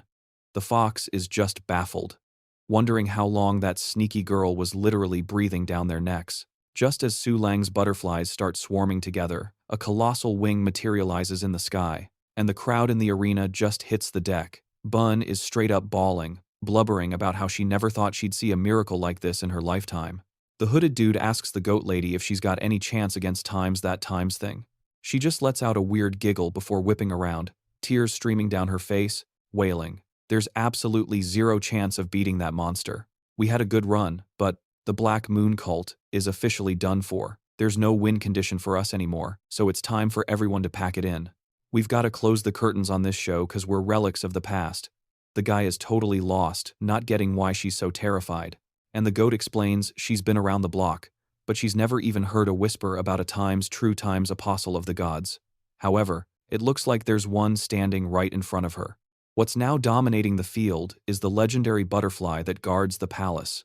The hooded dude is just staring, wondering what kind of emperor-level beast this is. It just flaps its wings once, and a massive earthquake rips through the entire region, knocking absolutely everyone off their feet. Even the mighty thunder giant gets dropped to her knees. Only Nadium Boy's critters manage to stay standing. Meanwhile, the poor fox is just catching a stray for being nosy. Nobody told her to get involved. She knew right then that nothing in the entire central region could even compare to this level of power. And dude, if that goat was a giant, this thing was the size of a whole planet. The poor goat just sighs, saying it's an honor to get wiped out like this. She just stands there, facing it down, hoping that after she bites the dust, she'll become part of the moonlight and vibe through all of eternity. Yikes. I think she's officially lost her marbles. Meanwhile, our two knucklehead protagonists are knocked out cold on the ground. It looks like our boy is finally downloading the memories of being the actual Lunar God. And this whole scene gives him a serious case of déjà vu from something that went down 3 years ago. He had wrecked everything in sight, and apparently, not much has changed. Back then, he was already known as the Lunar King, and this time, the whole ordeal didn't give him amnesia, which means summoning this absolute unit of a creature had nothing to do with that memory loss bug. He then starts to panic about the catastrophe he just unleashed. The entire barrier was completely shattered, but it looks like everyone just took a little nap. So, chances are, the moon and the lake pulled off one last clutch save to protect them. The creature he summoned probably has no clue he's running on a wiped hard drive. And if there's one lesson he took away from this whole showdown, is that he needs to jog his memory and remember who he really is, like, as soon as possible. The sorry remnants of the Black Moon cult watched their leader get absolutely wrecked, even after he burned 20 years of his life just to survive the last hit. But Su Leang, being the ultimate troll, just tells him the whole fight was completely pointless, and the old dude actually agrees, muttering it was true because the gods weren't even tuning in. Our boy's like, "So why'd you throw your life away, Gramps? Did you really think that festival was gonna be your personal charging station?" The old geezer just busts out laughing, telling the Lunar King not to ask such a boneheaded question. Turns out, he was also from the Moonlight clan, so, duh, of course he wanted to dethrone the strongest dude of this era. He says as long as there was a sliver of a chance to win, he was all in. Too bad the whole thing was just a cosmic prank pulled by the gods, cause the power gap between them was basically a freaking canyon. Our boy then hits him with, "So why were you trying so hard to be the god's little pet?" He tells him to forget all that drama and just admit today's beatdown was pretty fun. The old man, surprised, asks if he actually had a good time too, and if he was at least strong enough to be a minor inconvenience. Su Leang's like, "Oh yeah, totally." He claims he went all out in this fight, and now that the dust has settled, there's no point in trash-talking a dying man. With that, the old dude starts to fade away, muttering that it's nice to peace out while believing such sweet, sweet lies. But wait, plot twist. He tells Su Leang to listen up, because this next bit is about his amnesia. In that legendary battle from the past, he also summoned the big boss guardian, the 8-winged butterfly.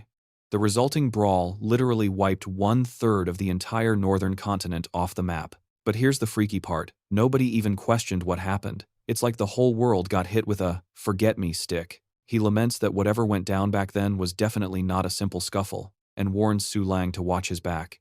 Apparently, the god's plans for him are way more twisted than he can imagine, and with the old man's final words, the Black Moon cult was officially kaput. Su Leang, however, wasn't exactly popping champagne. His whole amnesia problem had jack squat to do with the Black Moon cult, and whatever entity was powerful enough to delete a third of the North was way, way out of his league. He balls up his fists, then immediately chills out. Right now, there was absolutely nothing he could do about it. But weirdly, even though the main crisis was over, his heart felt like it was full of lead. Still, maybe for just a little while, he could finally catch a break. And with that thought, he face plants right in front of everybody. Fast forward a few hours, and the fox is freaking out, saying it's insane that just the leftover energy knocked them all out cold. The only bummer is that they totally missed the grand finale. But then, her jaw drops. She spots a massive, glowing deer just chilling in the sky. And get this, a little bunny is walking on the clouds, asking this Kermit Green Sky Goddess what she thought of the show she just orchestrated. She's bragging about how the opening she created during the battle was absolutely spectacular, but the giant deer basically tells her to stop messing with the Moonlight Festival, and that from now on, she's grounded within the Northern Territory. The little bunny goes quiet for a hot second. Then she puts on her best pouty face, whining that the deer is being a total meanie. She starts to bounce, claiming it's all a big misunderstanding and that she never interfered with the festival. After all, the winner was the kid with the Moon God's cheat book anyway. And hey, at least now they don't have to scout for another perfect candidate, right? Yeah, I'm not gonna lie, this story gets my brain twisted sometimes too, but I'm pretty sure we're just watching two gods bickering in the sky about the mortals they're messing with down below. Turns out, that majestic deer is the current big shot goddess, and she's just staring down at poor White Flower, who's totally knocked out on the floor. She spots our boy standing there with his arms wide open like a total doofus, and she actually cracks a little smile. 30 minutes tick by, and the fox girl, who's basically just audience chan at this point, is completely blown away that she just witnessed actual gods chilling right in front of her. She finally spills the tea. That deer is the mastermind who forged the 7 legendary weapons. Her name is Calamity of Pure White, and she's been totally MIA since the last festival. And apparently, wherever they're from, the deer and the bunny are mortal enemies. The little droplet chimes in, saying beings that powerful couldn't care less about a bunch of mortals. It's probably best to just play dumb, act like they saw nothing, and never breathe a word of this to anyone. But of course, someone just has to ask what they're whispering about. One of the girls from the prayer group pops up out of nowhere, asking if a divine creature really just made an appearance. Our two stooges are totally spooked because they didn't even sense her coming. The little bird on her hand chirps up, saying not to worry, the divine being has already bounced. But the fox isn't buying it. She just points and tells the girl to cut the act and reveal who she really is. She introduces herself as just a simple mortal, the administrator for the pet division of the Twin Moon Order, which, by the way, belongs to our boy. She claims she never expected to see two folks from such a faraway empire all the way out here. So, she came to say sorry, and apparently this little guy on her hand has something to add. The bird suddenly locks eyes with them, and judging by their shocked faces, this ain't your average parakeet. The fox girl immediately drops to her knees. She seems to recognize that intense gaze. The little bird then shoots into the air and starts glowing like a freaking light bulb. Whoa! And now it's a giant, majestic beast. Turns out, that's the Guardian of the Moon, another member of our protagonist's crew. She lays down the law. They trespassed in the north without her permission, so they're banned for 1 whole year from setting foot there or snitching about what they saw. And if she hears so much as a whisper, she'll personally see to it that both of them get deleted. She explains that her hands are tied when it comes to the Moonlight Festival, but the north is her turf, and she has full authority to punish any trespassers. Oh, now the Sagittarius in her name makes sense. Holy smokes, her attack just summoned a futuristic cannon made of pure constellations. And man, she lets it rip with a massive blast. For a second there, I thought she was gonna vaporize those poor saps on the ground. But nope, it slams right into the Moon Goddess Palace. The whole place gets blasted clean, and all the resident grandmas are shaking in their boots. But then, the palace's own guardian shows up. She tells Sagittarius to take a chill pill, insisting the Moon Goddess Palace meant her no harm. And then she demands to know who gave that little troublemaker permission to sneak out and cause all this drama. Right on cue, the princess we saw at the very beginning of all this makes her grand entrance. Someone mentions the 4th concubine is getting kicked out in 3 days, and she just calmly agrees. Apparently, her new title comes with a free stay in some abandoned ruins. Honestly, even I'm having trouble keeping up. The palace goes boom, one girl dips, and this one gets expelled.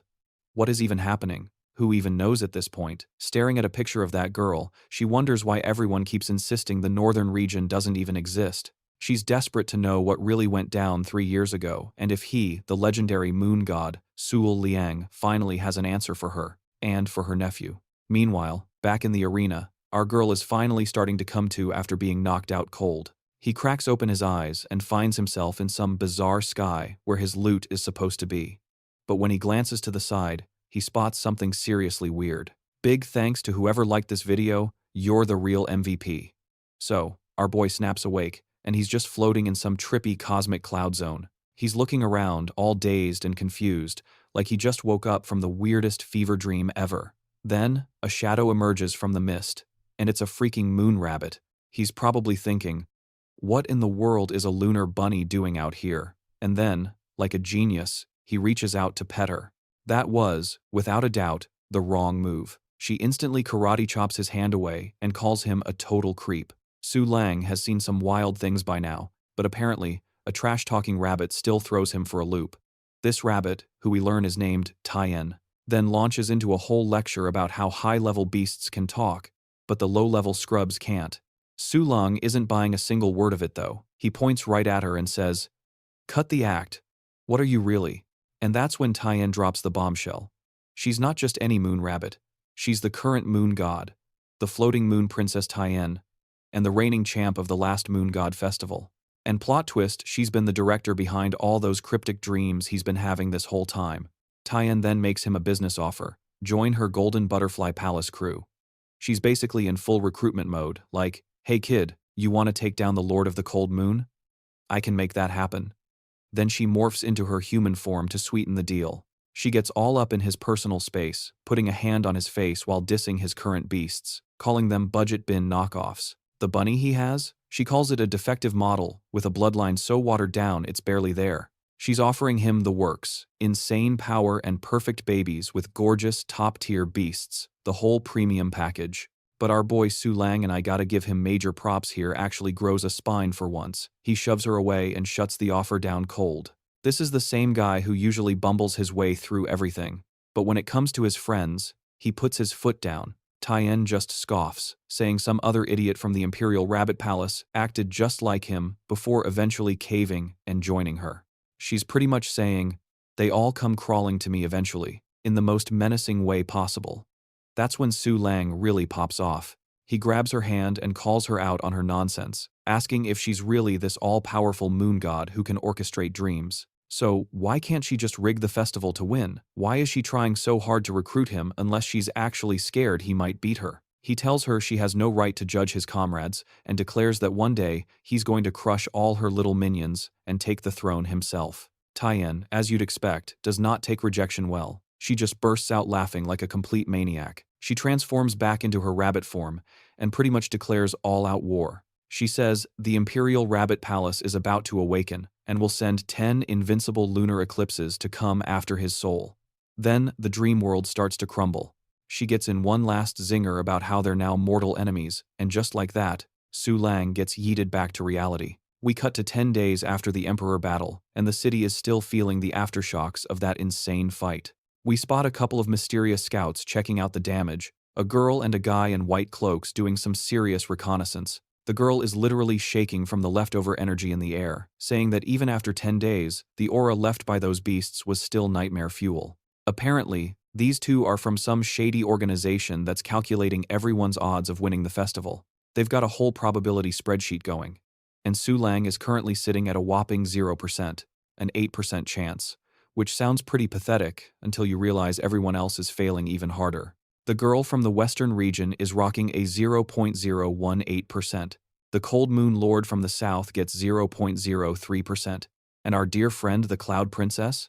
A big fat 0% chance. The spooky part is, they mentioned 3 years ago a full moon just hung out for 30 whole days, and their divine spirit has been on a permanent siesta ever since.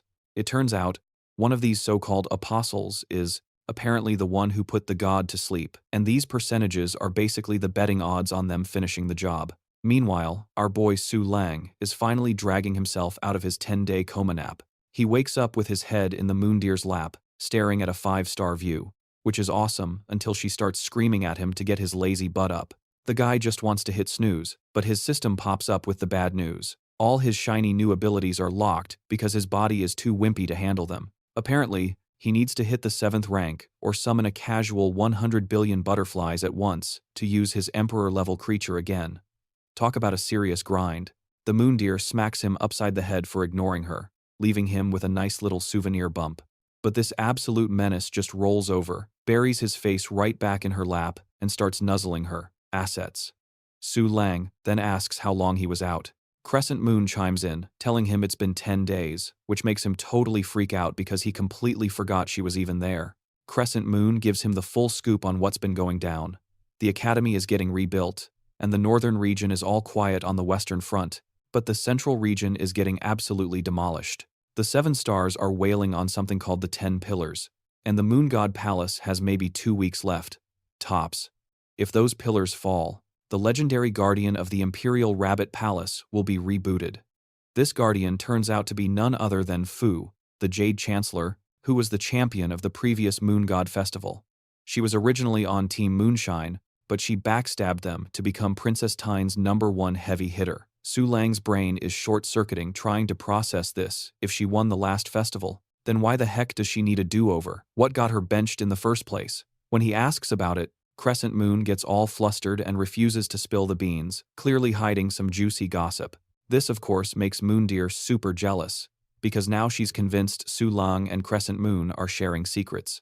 She starts writing romantic fanfiction in her head and gets so worked up that she just beats the ever-living daylights out of Su Leang. The poor dude gets tossed outside the tent, wondering what cardinal sin he just committed. So, while Su Leang is plotting his epic revenge on Moondeer for that unprovoked beatdown, he notices something way more important. 2 shady hooded figures are dragging away that green-haired girl from earlier. Now, I'm no expert on restraining people, but those rope ties look way too creative for standard procedure. One of the guys is shoving her around, barking at her to move faster. As Su Leang is watching this mess unfold, a light bulb goes off in his head. Since her contract with the Holy Sun was just a temp gig, she probably didn't bite the dust when he got totally vaporized. So now she's getting snatched up by these mysterious creeps. Just then, Bayu shows up asking about his future plans, which totally blindsides him because, honestly, he's been living by the seat of his pants, just trying not to die. But now that Princess Tyne has officially declared war on him, his game plan is pretty straightforward. Get jacked, beat the snot out of everyone, and crash the Moon God Festival's final stage to knock that high and mighty divine spirit off her pedestal. He gets Bayu to play tour guide since he's never been. Meanwhile, a little scheme is brewing in his head. This could be the perfect chance to investigate those ruins from 3 years ago and unscramble his messed-up memories. Bayu can't help but notice he's a far cry from the stone-cold, intimidating apostle who used to roll with divine spirits. Nowadays, he seems a lot more, shall we say, human. They take off on a ginormous bird, and Su Leang is floored by how ridiculously advanced the Azure Moon Empire is. They've got restaurants, hotels, and even freaking hot springs built into their flying Uber. Our boy's personal zoo is having the time of their lives in there, splashing around in the water, just vibing and soaking up the sun like total freeloaders. And then there's Su Leang, standing there like a lost puppy, wondering how in the world these ancient folks built all this. Moondeer sees him spacing out and asks what he's doing, telling him to get his clothes off and jump into the hot spring already. This completely short-circuits his brain, and now he's just standing there thinking, is this cool? I mean, yeah, they're my beasts, but they're also, female. So he launches into a full-blown mental debate, trying to convince himself it's no big deal. After all, there aren't supposed to be any secrets between a beast and its master. In the end, he just says screw it and decides to go for it. Right then, Moondeer figures this is her golden opportunity to find out what this idiot has been hiding. So, she starts laying on the charm. In her mind, she's got a foolproof plan to make this dummy talk. She shifts into her full human form, catching our boy completely off guard with her strategic assets.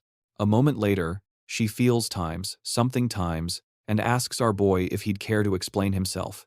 At this point, Su Leang is glowing like a tomato. The only excuse he can sputter out is that even if they all see him as some legendary hero, when you get right down to it, he's just a normal guy with normal, biological responses. And Moondeer is like, "Hey dummy, I caught you red-handed, so what's with the attitude?" Then things escalated into a scene you'd typically find on a website that asks for your credit card info. So, let's skip ahead before YouTube brings the hammer down. So, we jump forward a bit, and our boy is looking totally wiped out with a suspicious mark on his neck. Crescent Moon is eyeing him and asks, "What's the story with that war wound, genius?" And our boy, smooth as ever, fumbles his words, insisting it's just a mosquito bite before making a quick getaway. Crescent Moon just sits there thinking, man, this dude is such a player. Once he's alone, Su Leang is stewing, thinking he should just form a contract with Moondeer right now and remind her of the pecking order between master and beast. But he's way too puny to pull it off. If he tried something like that in his current one-star realm, he'd probably fail and never be able to summon her again. And if that happened, he couldn't enjoy special moments like today. The scene changes to our boy strolling through the northern region of the Bui Empire. Even though he saw the empire from the sky on his way in, he's still blown away by how lively the place is up close. Bayu explains that the empire's recent glow-up is all thanks to its leading lady.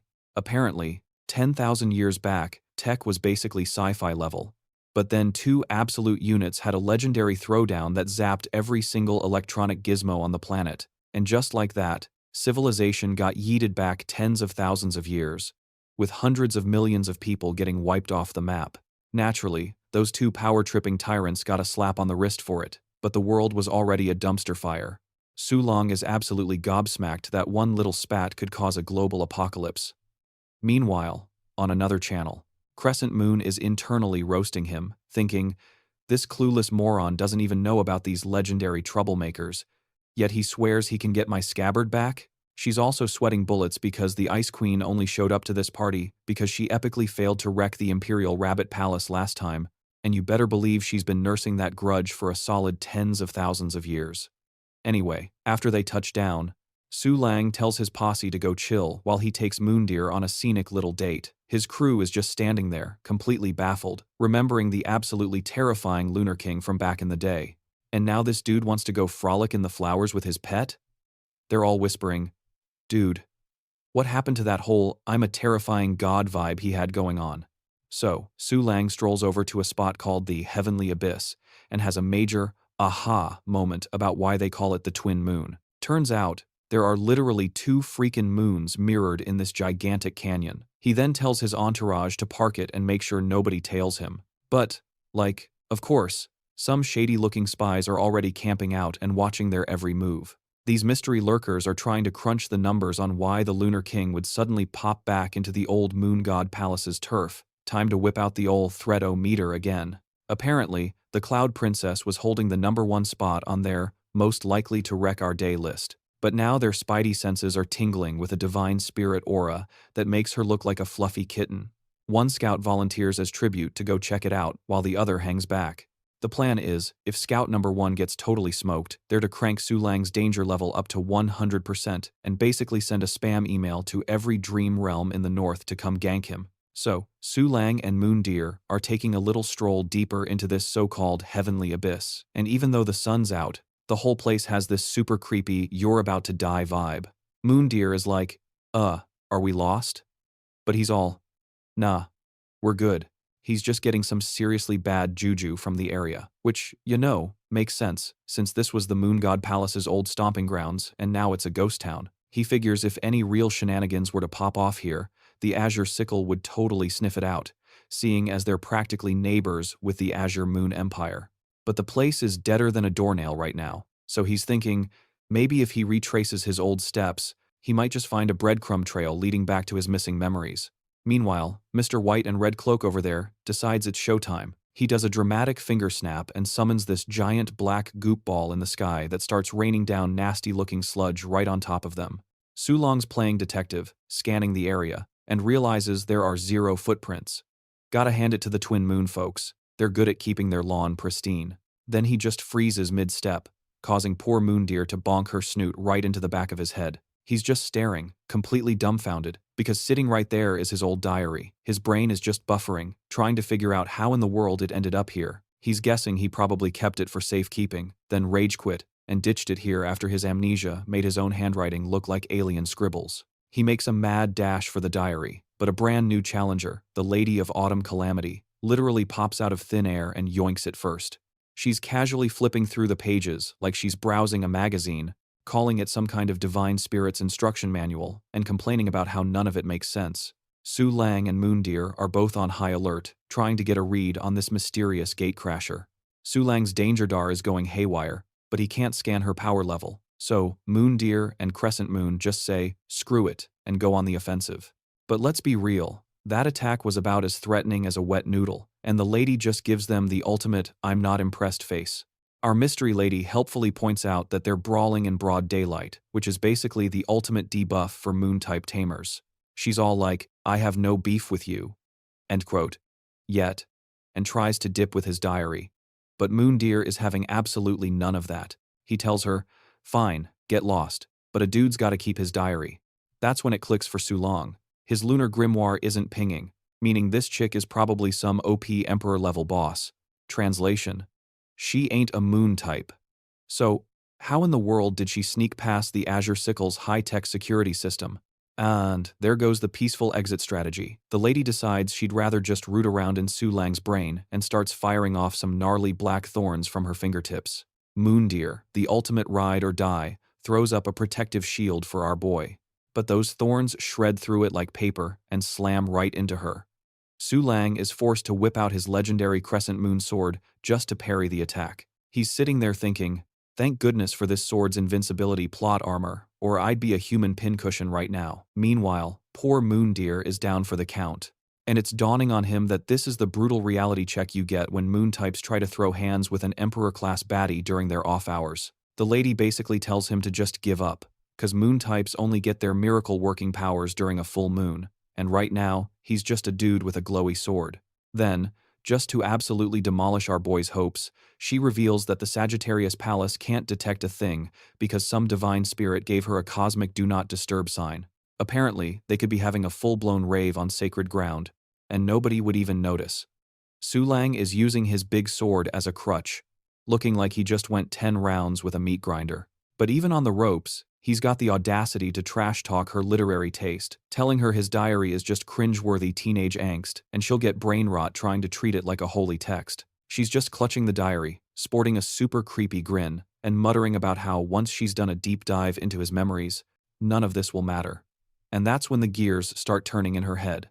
If the legendary Lunar King was here before and just showed up again today, maybe he really did get a case of amnesia. This revelation hits her like a freight train, and she just bursts into tears.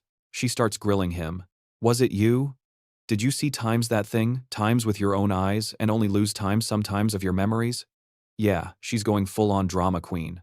Then she declares an all-out, no-holds-barred, eternal war between the divine teaching of the afterlife and the twin moon teaching. And at that point, she just completely loses her marbles. Her outfit starts ripping apart as mouths just pop up all over her body. She stomps forward, leaving a giant red tree in her wake as she goes full-on battle monster mode. Su Leang's thinking, great, they know what causes the memory wipes, but that's cold comfort when you're about to become Monster Chow. She just points a finger and unleashes a nasty red whirlwind right at him. Moondeer, being the MVP, dives in to take the hit for him. The poor thing gets absolutely wrecked and is left crumpled on the ground. This finally pisses Su Leang off, and he starts swinging the crescent moon. He fires off 4 green energy blasts at the lady, but his aim is garbage and they all miss. But then, the monster lady notices something strange. It looks like Moondeer was already nodding off times before times she even landed a serious blow. Deciding to finish the job, she points right at Moondeer's body, triggering a massive red explosion right on top of our furry friend. Su Leang just has to watch this horror show, realizing what a massive difference the time of day makes. A top-tier moon-type creature is getting absolutely clowned on by a single, run-of-the-mill emperor just because the sun is out. The lady tells him to just quit struggling because he has 0 chance, but then casually admits she can't exactly one-shot an apostle like him, either. She tries to cut a deal, offering to call it a day and settle their 3-year-old beef later, but only if he lets her peek at his memories. But Su Leang's response is to point that crescent moon right back in her face. So, she just shrugs and is like, "Welp, so much for negotiations." Before the mouths all over her body start spitting a storm of black thorns at him. But surprise, surprise, not a single one gets past his defenses. And as he's blocking, Su Leang's thinking, "Thank goodness this lady loves the sound of her own voice. It bought me some precious time." Turns out, all that beast chow he snagged during the eating contest wasn't just for a post-battle snack. It's juicing up his Lake Mu shield, letting it regen at a sweet 5% per second. Now that's some big brain planning right there. But he knows, just turtling up isn't gonna cut it. He's gotta figure out a way to put her down, and fast. Meanwhile, the Spike Lady is getting seriously ticked off that her endless barrage is doing squat, screaming her head off about how this should be impossible. Su Leang's arms are about to give out from blocking a million attacks when suddenly, the crescent moon goes rogue and deflects a spike all by itself. Apparently, the weapon is alive and kicking, and it's here to help. It asks him straight up if he wants to save Moondeer. Because if he does, he needs to get his head in the game and stop spacing out. So Su Leang keeps parrying, and the villainess just keeps getting saltier. Her spike storm kicks into overdrive, and she starts trash-talking him, saying he's hit his limit and is just some regular dude. Nothing more than a puppet for the Golden Butterfly Palace. She starts getting real dark, hinting that the turret won't even find what's left of him. But before she can finish her villain monologue, she spots something different. Su Leang's holding the crescent moon, and it's pulsing with a wicked blue aura. He lets it rip with a massive swing that not only hits her, but completely obliterates the giant red tree behind her. She's looking pretty rough and is completely baffled about what the heck just went down. The crescent moon chimes in, telling Su Leang that she's finally tapped out her energy reserves, then asks how long he's gonna let this woman run her mouth. Like, isn't he supposed to be the legendary Lunar King, the guy with plans to take on the Ice Empress and the Imperial Rabbit Palace? That one hits Su Leang right in the feels. He realizes the talking sword has a point. He's just been standing here taking a beating when he should be fighting like the badass Lunar King everyone thinks he is. Meanwhile, the villainess is back on her soapbox, ranting about how moon types have always been the absolute worst, calling them a bunch of arrogant jerks who don't care about anyone. She's like, and after the moonlight split, did any of your tyrant buddies manage to hide or cheat their final curtain call? She tells Su Leang the era of moon-type dominance is ancient history, and it's time for him to wake up and face the music. But then, something just clicks inside Su Leang's head. He closes his eyes and is like, "You're probably right, and that's exactly why I'm here." He's going to claim that throne, bring back the moonlight, and put a stop to all these hidden tyrants trying to pop their heads out. He declares that this is the very reason he was born in this era. And, bam! A massive yellow beam of light blasts through the clouds, wrapping him in a protective barrier. The lady is totally bugging out, wondering what's going on, while Su Leang casually pulls up his system menu. He's got a whopping 700 tickets saved up. It's time for the ultimate gotcha spree. He dumps all 700 tickets in one go. A vortex of purple cards swirls around him as new beasts get unlocked. No Emperor tier pulls, but he did snag some super rare ones. But instead of making a bunch of new friends, he decides to just cash it all in for raw tamer energy. The purple cards dissolve into a whirlwind of pure power that flows right into him, and he's thinking, if I can just absorb all this juice, he's probably gonna hit something close to the 6th rank. But let's be real, even that ain't enough to take down an Emperor-level beast when you're rocking just 5th rank power. So, he pulls a total madman move. Instead of powering himself up, he yeets all that juicy energy straight into the Golden Butterfly Palace. As the power drains from his body, he shuts his eyes, thinking, alright, with this much juice, the Golden Butterfly Palace has got times to clutch this. But then he peeks at his system window and sees the 8-winged lunar ruler is unlocked, at a whopping 0.001% progress. Ouch. Su Leang is just staring slack-jawed at the screen, trying to process how his massive energy dump barely nudged the progress bar by 0.001%. Apparently, that butterfly palace has an appetite like a black hole. All his energy is gone, and now he feels like the universe's biggest clown. But the lady is over there sweating bullets as she watches golden rays wrap around Su Leang. Turns out, the energy didn't go into the Golden Butterfly Palace at all. It got funneled into those 100 billion flickering butterflies he summoned earlier. All of a sudden, the sky goes dark, and a full moon just pops into existence. That's when it clicks for the lady. Su Leang can literally mess with the sky itself. This dude is way more than just some apostle. He's on a whole other level of dangerous. Su Leang looks at her with total confidence and says, I told you to give back my dear the easy way. And now, you get the hard way. A golden beam blasts right through her, and her body starts to dissolve into a flurry of red leaves. And get this, even as she's literally turning into confetti, she's smiling and telling the Lunar King that she's the one who actually won. Su Leang, looking like he just went 10 rounds with a truck, is just standing there thinking, how the heck do you call that a win when you're a pile of leaves? He finally collapses from pure exhaustion, muttering that he just needs a little nap. But of course, in the world of Manhwa, the problems are never over. A new voice pipes up from the shadows, and who steps out? A goat girl, casually holding one of those crimson leaves. She's monologuing about how the 7 sisters were smart to have her lay low, because if both of them had attacked at the same time, Su Leang's crew would have been totally wiped off the map. She glances at the wiped-out Su Leang, thinking that even though he pulled off a miracle by breaking his apostle limits, it's game over now. The so-called invincible Lunar King is about to meet his final curtain, right here, right now. The goth girl is a little confused about the whole random moon thing, and then she spots Moondeer just chilling on the ground.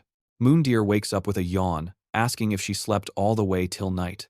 But as soon as she's on her feet, her danger senses start tingling. This new chick is another Emperor-level threat. Goth girl starts doing her classic villain power level assessment. The deer girl? A total non-issue. The crescent moon? All out of juice, so it's basically a nightlight now. Her only real worry is the Sagittarius Pallas Terran, but she calculates she's got a good 5 minutes before that one becomes a headache. So, she figures she just needs to wrap this up in 1 minute. Nah, on second thought, 10 seconds is plenty. She snaps her fingers. A sinister black umbrella materializes in the sky, oozing with dark energy. And when Moondeer asks if it's going to rain, the goth girl smirks and introduces herself with the most extra title ever, the 9th dream of the divine teaching of the afterlife. She declares that by her hand, the era of lunar shine is officially over. Then the rain starts to fall, and it immediately starts eating away at the very ground it touches. Su Leang looks up, thinking, great, acid rain from hell, and he's running on 0% mana to do anything about it. But just in the nick of time, he gets wrapped up in a puff of white smoke and yoinked to safety. Goth girl instantly recognizes the move as the Misty Sphere technique from the White Deer clan. That's when Moondeer tells her, you just made 2 big mistakes. First off, calling her a 0 threat was a major blunder. And second, you just don't go messing with a White Deer clan member in the dead of night. Moondeer then whips out 2 swords from her chest and strikes a pose, using some fancy technique called the Misty Image Cloud Noble. But our resident goth girl is totally unimpressed, calling her an insignificant highest rank beast before firing off some black goo in her direction. But just as the attack is about to land, poof! Moondeer dissolves and reappears right behind Goth Girl, landing a clean cut on her hand. Goth Girl is completely floored. She couldn't even touch the 7th sister before this. So how on earth is this so-called highest-ranked beast keeping up with Emperor-level speed and actually landing a hit? Her brain starts doing mental gymnastics, trying to write it off as some cheap parlor trick meant to scare her. Because logically, a highest-ranked creature has absolutely no business outclassing an emperor in a fight, but the bleeding gash on her hand says otherwise. And this deer girl is radiating the unmistakable aura of a supreme beast. So now she's just trying to process what in the fresh heck is going on. She's still standing there, mind-boggled at how Moondeer could possibly surpass an emperor, but then just decides she's bluffing. Goth Girl regenerates her arm like it's a party trick and grins, while unleashing a move called Night Shadow Grasp. Suddenly, Moondeer is getting sliced up all over, and you can bet Goth Girl is feeling incredibly smug about the whole thing. She even starts monologuing about how the Misty Sphere, a White Deer clan specialty, can only be properly wielded by those who've hit the Imperial rank. And since Moondeer is just a supreme rank, she should be completely helpless against a true emperor. Goth Girl then traps her inside this nasty pink barrier covered in black spikes that immediately begin to crush inward. It looks like Moondeer gets completely flattened and drops to the ground. Goth Girl starts celebrating, calling her an insect who dared to stand in her way.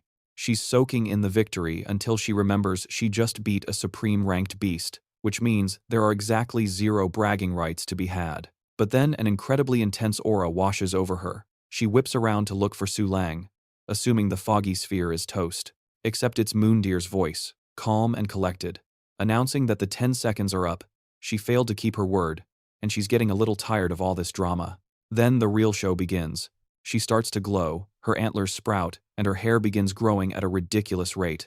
It's practically sweeping the floor, And just like that, she's back to 100% health, without a single scratch to be seen. She asks Goth Girl if she realized that even though her mother is gone, she'd still be royally ticked off, that her parting gift was destroyed, and that her anger has sometimes, very times, severe consequences. And would you look at that? Goth Girl is finally starting to sweat bullets. She's now wondering if Moondeer was just chilling inside that foggy sphere the whole time. Moondeer explains that, for the Snow White deer race, death is kind of a flexible term. She even apologizes in advance, saying that after what's about to happen, she'll have to take a long vacation for a while. That's why she's been in such a talkative mood. And with her speech over, Moondeer just blinks out of existence, moving too fast for the eye to follow. It finally dawns on Goth Girl that the seventh sister made a massive error in judgment, and she needs to warn the others, like yesterday. Although, maybe this is for the best, since it'll keep the others from getting dragged into this mess. Then, Moondeer proceeds to turn Goth Girl into confetti. The crescent moon watches on, wondering if this is the true power of a completed mist sphere, and realizing Moondeer might be out of commission for who knows how long after pulling this stunt. Meanwhile, mysterious pink streams of energy start to lift Su Leang's body into the air. The crescent moon swoops in and snags him out of midair, and it finally clicks. Now she gets why the Snow White Deer Palace just up and vanished tens of thousands of years ago. Turns out, those chumps had some gnarly final moves. Fast forward an hour, and Su Leang is having a dramatic reading of his own diary on a rock. He gets so triggered, he starts shredding the thing to bits, which totally wigs out the crescent moon. He's like, "We gotta bounce," and when she questions him, he just casually drops that his memory will reboot eventually, no biggie. Anyway, after bodying those two so-called emperors, another memory fragment decided to pop up. He's putting two and two together and figures the afterlife doctrine probably scrambled his brain, so maybe completely unaliving them will fix the issue. Crescent Moon is over there thinking he's just big mad because Moondeer ditched him, and this whole afterlife doctrine vendetta is just him lashing out. So they pop out of the heavenly abyss, and look who's waiting. Bayu and Silver Rabbit, looking all kinds of awkward.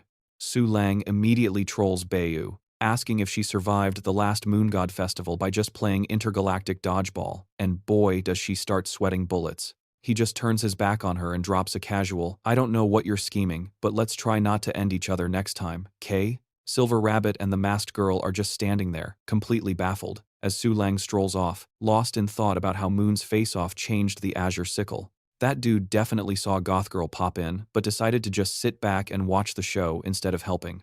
Silver Rabbit's brain is doing gymnastics, trying to figure out what kind of cryptic warning the Lunar King just dished out to the tyrant of the Twin Moon teachings, and what the heck just happened in there. She's thinking he's way more terrifying now than he was 3 years ago. It's like he finally downloaded his True Self DLC.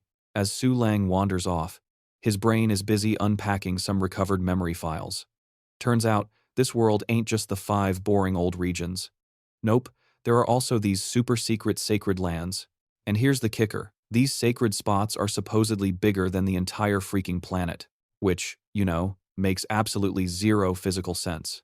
Even weirder, you've got these tyrants who could literally sneeze the world into oblivion, just chilling and ruling over regular folks like it's Tuesday. And his question is actually a good one. How has this place not been blown to smithereens yet? He also got a lore dump about the Moonlight Palaces. Apparently, before the last Moon God festival, only 6 out of the original 12 were still standing. You had the Emperor Rabbit Palace, the Maiden Palace, the Sagittarius Palace, the Twin Palace, the Aquarius Palace, and the Peacock Palace.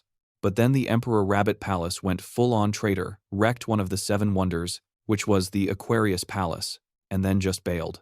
So, going into the festival, they were down to just 4 palaces.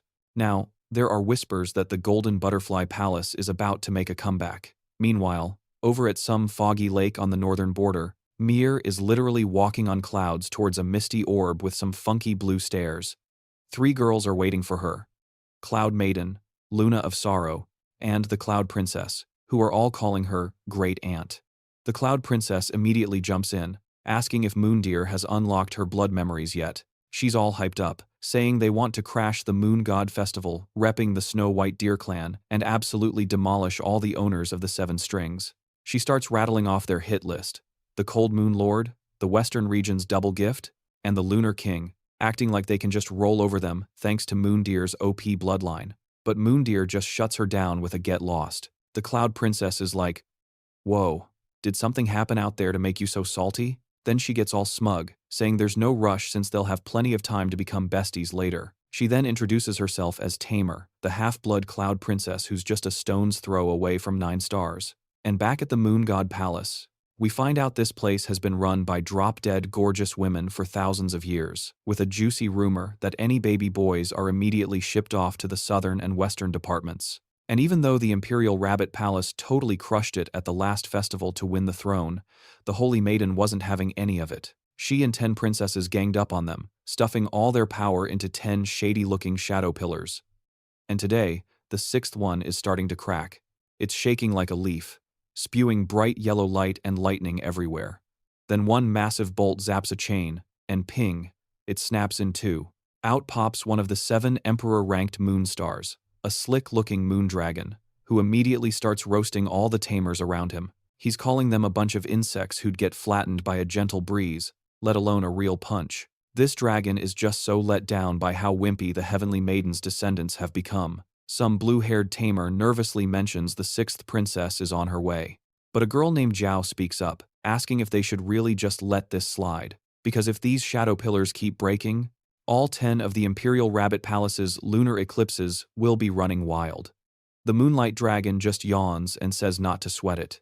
But Zhao has major trust issues, asking if he's really not going to force her to buy him those, special interest manga again.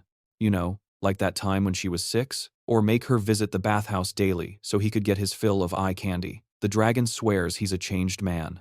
Then Zhao mentions all her cultivation resources have gone missing, and the dragon casually admits he ate them as a light snack. Meanwhile, our boy Su Leang is cruising toward the central region on a flying killer whale, rocking a disguise mask and his usual cloud of butterflies. A few other passengers are whispering that he's just some cringy fanboy cosplaying the Lunar King. They figure there's no way the real deal would ditch the northern region with all this drama going on. The Crescent Moon asks him if he's absolutely sure about this plan. Strolling into the central region, all by his lonesome, is basically asking for a beatdown from every moon faction out there. Su Leang explains that it's not that he doesn't trust the Sagittarius Palace, but chilling in the north right now is completely pointless. He got a letter from one of the 4 lunar phases, who claims she found a way to power level him and wants to meet in the central region. Since this lady used to be under the Aquarius Palace's thumb and has some serious beef with Princess Tyne's whole squad, he figures she's probably on the level. He's got a mask over his eyes and is seeing everything through the hive mind vision of his butterflies, which, apparently, is way more practical than using your own 2 eyes. His main goal is to meet this lunar phase and get enough juice to summon the 8-winged Lunar Emperor one more time. With the moon deer on vacation for who knows how long and the crescent moon running on empty, he's basically a sitting duck if another emperor shows up. Just then, the transport gets rocked by huge explosions and starts to nosedive. And our boy already knows that aura, it's an emperor-ranked beast. He's literally thinking, my luck cannot possibly be this terrible. Everyone's screaming their heads off until a stream of dark energy shows up. It's another one of the 9 dreams from that divine teaching of the Afterlife group. She calls herself the Gloomy Stream and says she's here to inspect everyone bailing from the northern region, right before she puts them all to sleep with a memory wipe spell. She then explains that the Lady of Autumn Calamity and the Pitch Black Knight both got taken out in a recent battle. So, their target is 1 to 100% in the north, and she's planning to stick around until she figures out who it is. So, Swang tries to pull off a cool summon, but instead, he just face plants, and his pretty little butterflies scatter like dust. Then some weird memory goo starts playing his life's blooper reel, demanding the deets on what went down 3 years ago and how her sisters kicked the bucket. And boom, we get hit with a massive lore dump about their divine teaching of the afterlife. Turns out, these guys used to be big shots, ruling huge chunks of land under some divine spirit named Beyond. But then they got a little too big for their britches, crashed a moon god festival, and got absolutely clapped by some nightmare fuel creature. Beyond barely made it out alive and had to yeet itself back to the spiritual world, while all its followers got dumped on a deserted island and basically ghosted by everyone else. Years later, they feel their divine spirit's power levels spiking, thinking, he's back, baby. Beyond was on the verge of a glorious comeback. Everyone was popping the champagne, but then the power just fizzled out, and Beyond took a permanent dirt nap. Ring any bells? Yeah, it's the exact same script that played out for the 12 Palaces of Moonlight. So now, only 9 emperors are left the 9 dreams, trying to use the chaos of the Moon God Festival to play detective and figure out what the heck actually happened. Because once this party's over, their shot at a comeback tour goes poof, forever. Meanwhile, our gloomy stream is busy rummaging through memories, desperately searching for any trace of Lord Beyond, trying to solve the 3-year-old mystery that screwed everything up. After a solid 30 minutes of memory spelunking, Gloomy Stream is getting seriously ticked off because all she's finding is useless junk, random memories of girls playing with pet rabbits and tinkering with robots. She's like, seriously? No one remembers the entire northern region just vanishing? Which is apparently the juicy gossip she was hunting for. Then, her eyes land on the crescent moon, and her interest is suddenly piqued. Ooh, a highest-ranking weapon type? Now that's worth a peek. She decides to dive headfirst into its memories, even though she's totally not supposed to check out memories from the last year, since the psychic backlash from the Golden Butterfly Palace's arrival could mess her up bad, even secondhand. But she's all cocky, thinking, pfft, I can blitz through these memories in a flash. What could go wrong? And so, our girl starts her deep dive into the Crescent Moon's memory bank. What she figured would be a quick in-and-out job turns into a 20-minute marathon, and she's barely scratched the surface. Now she's all confused, wondering just how ancient this weapon is. Like, there's no way this thing is older than her. Right? Right? Then, a single yellow memory pops up in a sea of blue, and suddenly blood starts leaking from her eye. Uh-oh. The memory flashes back to the Twin Palace ages ago, where the Crescent Moon's scabbard, a chick named Frost of the First Moon, is saying her goodbyes. Her time's up, and she can't make it through the next Moon God Festival. So, naturally, she wants to go out with one last, epic brawl. They call her the Turn of Moonlight of the Twin Palace, and apparently, she was the baddest weapon type around, able to slice actual stars in half with a single swing. Just the psychic pressure from this ancient memory is enough to absolutely wreck the gloomy stream. She's bleeding out her eye, and it finally clicks. She just tapped into the memories of a straight-up tyrant who snacks on stars for breakfast. Now she's in full-blown panic mode, screaming internally, why did nobody tell me there was a beast in the northern region who could go toe-to-toe with the tyrant of the Twin Palace? She's about to peace out and save her own skin when she spots Su Leang just chilling there and realizes he's a dude with amnesia. So now she's stuck. Run for her life, or risk it all to peek into his memories. I mean, what if he's the one who saw the divine spirit? This could be her one and only shot at the truth. The gloomy stream melts into a puddle of dark goo and slithers over to Su Leang, reforming into the shape of a woman. She reaches out a hand to touch him and instantly gets a jolt. Oh snap, this is the Lunar King. She's totally freaked out but also kinda hyped, wondering if she can power through the fear and peek at his memories. She might finally uncover the truth about what nuked her divine spirit's power 3 years ago, on that fateful full moon night. Su Leang blinks awake in this bizarre dream world, plastered with blue memory windows, and his system immediately pings the gloomy stream. Turns out, she's the 6th of 9 dreams from the divine teaching of the afterlife. An emperor-ranked nightmare, no less. He instantly realizes she's trying to dig through his past, and that her entire organization is investigating the incident from 3 years ago. They're not gunning for him specifically, just anyone from the northern region who might have caught a glimpse of what went down. So, of course, he got roped in. He's just wondering how his luck is so trashed here that he's catching strays while trying his hardest to fly under the radar. So now he's stuck, being a spectator as his own memories get hacked, starting right from when he joined the academy. The real juicy memories, like when he dismantled the Black Moon sect and founded the Twin Moon Doctrine, are locked away even from him. So, he's kinda curious if this Emperor-class snoop can actually dig that deep. He's got some mixed feelings about it. On one hand, if she actually finds the truth, he'll finally get to see the real story. On the other hand, she's absolutely going to pay for this little home invasion, and he'll have to suffer through all his old cringy moments when he was a completely different person. The gloomy stream dives headfirst into his memories and immediately hits the jackpot, that one night, 3 years ago, under the full moon. She sees Su Leang standing there, his form shrouded by clouds, and whatever she witnesses just completely shatters her. Her mind starts screaming about some absurd, merciless, hopeless being, and she figures this must be payback for her organization's past sins. The memory world implodes, and she gets violently yeeted back to reality.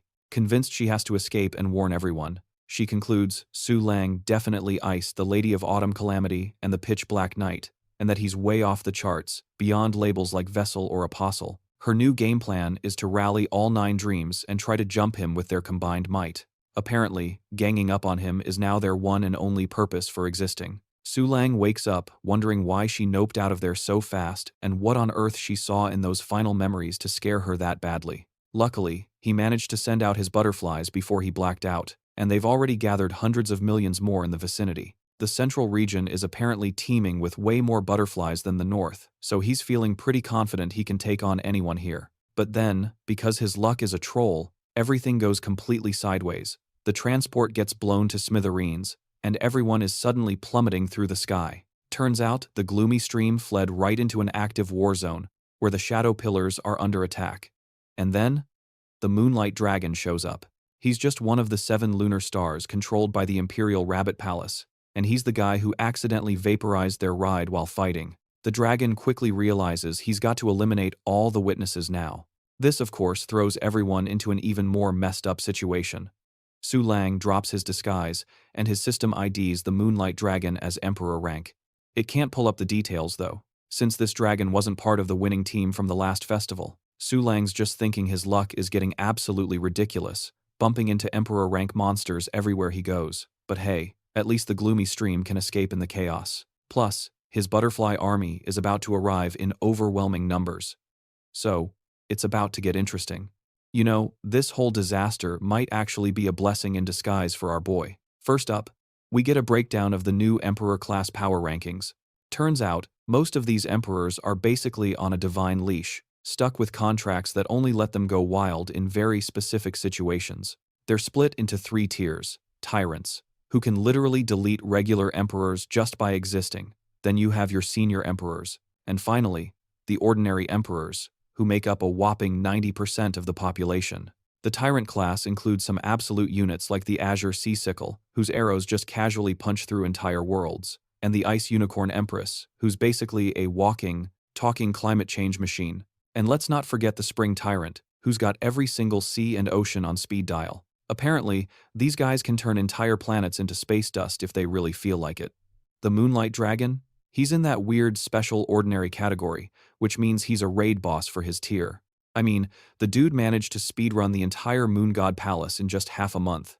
So after waking up from a 1,000-year nap, the dragon's brilliant idea is to wipe out all witnesses because he oopsie-doodled the transport ship. He's not trying to kick off a full-blown war with the Sacred Lands faction until all 10 of his Eclipse buddies are awake. So what does our scaly friend do? He starts charging up some giant yellow laser beams to absolutely vaporize the falling whale. Meanwhile, Su Leang's feeling pretty cocky. His butterflies are buzzing, and his system shows he's got 6 million points available instead of his usual 10,000.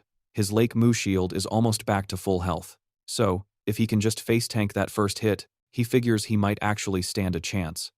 The dragon fires off his lightning slash, and Su Leang can only barely shield himself. So much for helping the other passengers, but just when it's all looking grim, a new challenger appears. A mysterious lady called the Moon Phase. She's rocking a crescent moon on her hand and pulls some insane time-bending move to rewind everyone's health bar by a full 24 hours, basically just hitting the big undo button on all that damage. The Moon Phase immediately spots the gloomy stream and calls her out for crashing the Moon God Festival times and dragging innocent people into her drama. Apparently, she's a slow learner, so the sentence is a swift boot to the afterlife. And just like that, the gloomy stream just pops, and her eyeball goes flying. The Moonlight Dragon tries to book it, but the Moon Phase is having none of that. She warns him that blowing up a sacred land transport to eliminate witnesses is going to get some very powerful people very, very angry. The dragon, of course, gets all indignant. He's all like, "Who do you think you are with that attitude?" But Moonphase just ignores him, turns to Su Leang, and says, "As per our agreement, I'm taking you somewhere for a quick power leveling session. It doesn't matter how many enemies pop up, they're not going to change the outcome of the Moon God Festival." She tells him to stop asking for miracles, and that he needs to get strong enough to solo the Imperial Rabbit Palace before he can come back. Next thing you know, Su Leang is trudging through a massive snowstorm on some frozen road, sneezing his head off. So, our hero finds himself in a brutal blizzard, nose running, shivering like a leaf, and wondering what in the actual heck just happened. This climate is totally insane, and the monster auras in the area are giving him a whole different kind of chills. He realizes he's somehow been teleported to the eastern region, which, for a normal tamer, is basically a bigger death trap than the sacred grounds themselves. One second he was on a ship about to get blasted by a dragon, the next he felt the moon phase's overpowered aura, and now, he's completely alone. No crescent moon, no backup, not a single thing going his way. He yells for the lake moon to throw up a water barrier, his last-ditch effort to keep from becoming a human popsicle. Finally, a moment of relief from almost freezing his assets off. But with his butterflies unable to handle the sub-zero temps, he can't even use his slick mask disguise. On top of that, his lake moon shield is draining faster than a phone battery on 1%. If that thing breaks or he bumps into another enemy, he's toast. He needs to find shelter, like yesterday. But he's got all the directional sense of a rock. Just then, he spots 3 figures creeping closer, which turn out to be the local ice people. 3 girls with skin like porcelain and eyes that look completely over it all. At first, they just walk right past him, which is kinda rude, but then one stops and basically tells him it's a bad idea to be this far from the mine. She asks what his genius plan is for when it gets dark, telling him to get his butt back to the camp and thaw out. Su Leang is completely floored because he thought the Ice Nation had a strict no outsiders policy, but apparently the internet rumors were fake news. He fesses up that he's lost and asks for a little help. One girl just tells him to follow the direction with the juiciest moon-type aura.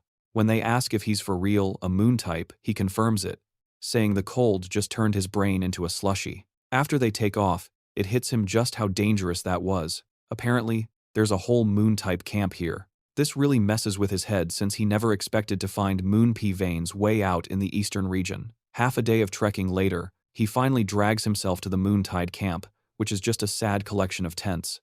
He's gassed, and his lake moon shield is about to give up the ghost. But the moon-type aura here is way thicker than at the Tamer Academy. Just breathing the air starts recharging his energy and his shield. He figures it's probably thanks to that moon-type mine the Ice Girls mentioned. He also clocks that the Ice Nation doesn't seem to be keeping these tamers as prisoners. This whole setup is making him super curious about what's really going on. A high-ranking moon-type creature, a beige moonflower, is giving him the stink eye from a distance. He's thinking his awesome crescent eyes should have a big effect on moon beasts, when he suddenly finds himself surrounded by a welcoming committee of creatures. A whole mob of creatures come stampeding towards Su Leang, making a huge racket. He's completely baffled by the chaos, so he just tells them to line up and speak one at a time, and they actually do it. Then they start spilling all their drama. This one wants him to call her an Uber home because her master sold her out, and now she has to work here for 3 years to earn travel money. The problem is, the eastern region uses a totally different currency, so their money is basically worthless here.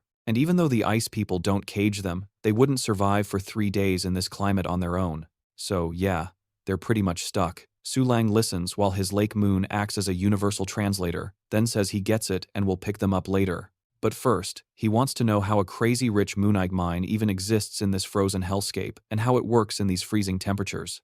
A creature called an echo fly flutters over and addresses him as the head of the teaching.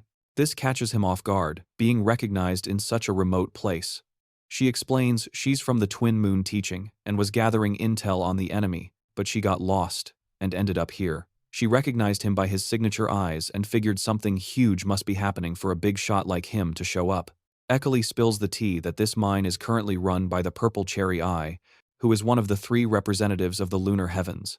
She just assumes he's here to reclaim the mine, which totally flusters Su Leang, since this is the first he's hearing of it. He plays it cool, saying it's classified info, and just tells her to keep talking. She lays it all out. Only moon-type beasts can actually dig up the moon crystals here, which is why the ice people are playing nice with them. Not only do they earn some cash for the road, but they also get to snack on crystals to power up. So this place is a weird mix of a prison camp and a voluntary training ground for high-level beasts. So, Su Leang asks the million-dollar question. How is this mine even operational in this god-forsaken climate? Eckley drops a juicy rumor she heard, that at the very, very end of the mine, there's some kind of mind-bending moon-type life form, just chilling there. She warns him that the moonlight concentration inside is absolutely bonkers. Weaker creatures just pass out after 1 kilometer, and even the top-tier beasts start hitting a wall around the 3-kilometer mark. Su Leang's big brain immediately figures this isn't just about concentrated moonlight.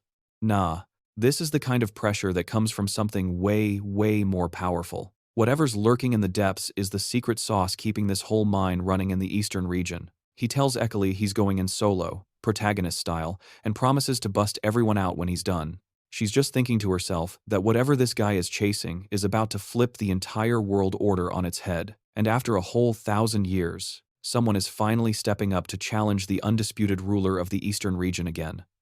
Meanwhile, deep in the mine, Su Leang is casually strolling past crystals, thinking how these low-grade energy rocks are basically a dime a dozen back in Twin Moon territory. He's still scratching his head over the ridiculous pressure. No normal Emperor-level dude could maintain a massive mine like this year-round. His butterfly squad is flying escort for him. But after just 1 kilometer, his vision starts getting fuzzy, and the whole world begins to spin. He whips out the Lake Moon for a shield and keeps trudging on, but his system suddenly flashes a giant death warning, basically screaming at him to leave or get ready to respawn. My guy's only walked 1 kilometer, and the pressure is already terrifyingly high. But luckily for him, the Lake Moon is doing its job and keeping him from becoming a pancake. He pushes on for 10 more minutes until he hits the 3-kilometer mark, where the pressure feels like being 10 kilometers underwater. He's wondering what kind of final boss could be hiding deep down to create this much force, realizing that one wrong move means an instant game over. Without his main crew, Moon Deer and the Crescent Moon, by his side, he feels completely nerfed as just a first-rank tamer. He's about to bail, but then he has a flashback to all the powerful foes he's already clapped. If he doesn't get a power-up, there's no way he can even compete in the Moon God Festival. He figures if he gives up here, he's not worthy of being called the Lunar King. So, he sits his butt down to start the classic training montage. Ever since he awakened the Golden Butterfly Palace, he doesn't need to waste his tamer energy just to keep it active, which means he can finally pour all that sweet, sweet power into himself. This mine, with its insane moonlight juice, is the perfect XP grinding spot. A few hours later, he's basically a human disco ball, surrounded by a massive energy sphere from constantly absorbing power. A giant beam of light blasts down from the sky, pierces through the mountain, and bam! Su Leang hits 2nd rank. He's completely shocked because he thought the flashy, colorful auras only showed up for 4th rankers. Apparently, his natural talent is just that broken. His physical stats, spiritual energy, perception, and even his lifespan all got a massive buff. The Lake Moon's durability also leveled up, which means he can now push deeper into the mine. In the meantime, we get a classic lore dump about the 10 shadow pillars, all tucked away in sealed lands guarded by the Moon God Palace. If those seals ever break, some ancient, spooky moon god is gonna pop up. For the last 1,000 years, every hero who tried to bust these chains got absolutely wrecked by the 10 pillar princesses. But right now, the 7 moon stars are absolutely steamrolling, having already obliterated 9 pillars. The very last pillar is smack dab in the northern region, which the 7 moon stars had been avoiding, like the plague. They were probably terrified of the northern folks, but after wrecking 9 pillars, their patience ran out and they finally charged in. We cut to the Winter Moon Bride getting jumped by a trio of senior emperors, the Worried Swan, the Floating Moon Robe, and some goon from the Sacred Bee Clan. She's calling them out for their 0 honor, 3-on-1 gang squad.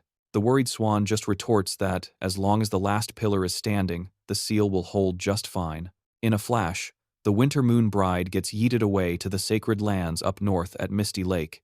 The Floating Moon Robe explains she didn't just off her because they used to be pals. She'll play bodyguard for a month, but after that, the Winter Moon Bride is on her own.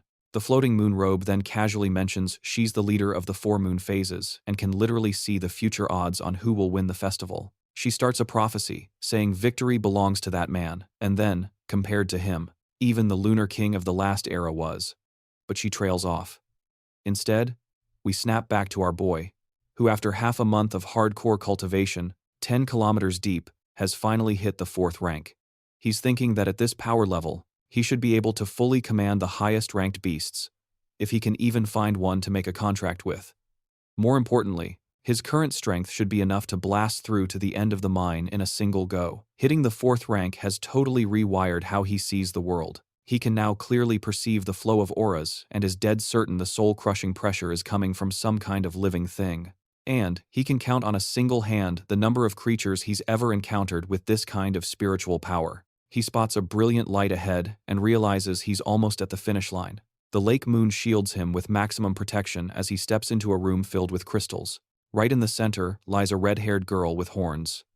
The moment she opens her eyes and looks at him, Su Leang is at a complete loss for words. She asks how in the world he managed to get down here, and then suddenly, the entire world around him begins to collapse, with massive cracks spiderwebbing across reality.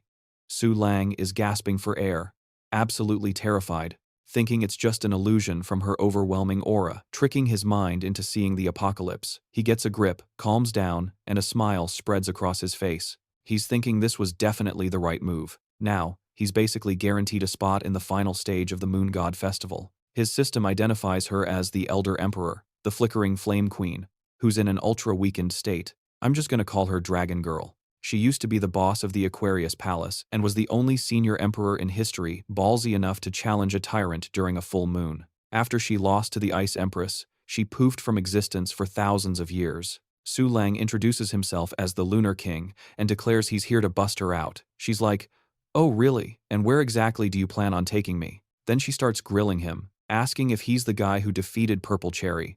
Are the Alarm Swan and Snowy Sky dead yet?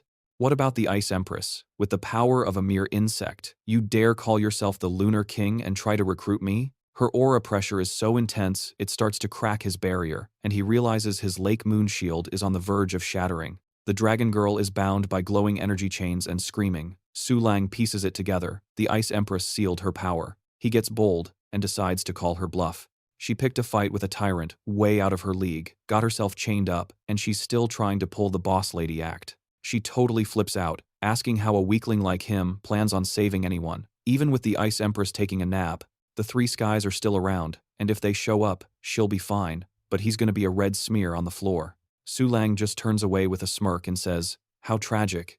Is the great and mighty emperor actually scared of the three azure skies? When I said I'd get you out, I didn't mean we'd run. Nah, we're gonna clown on all three of the azure skies first, then stroll out of the eastern region like we own the place."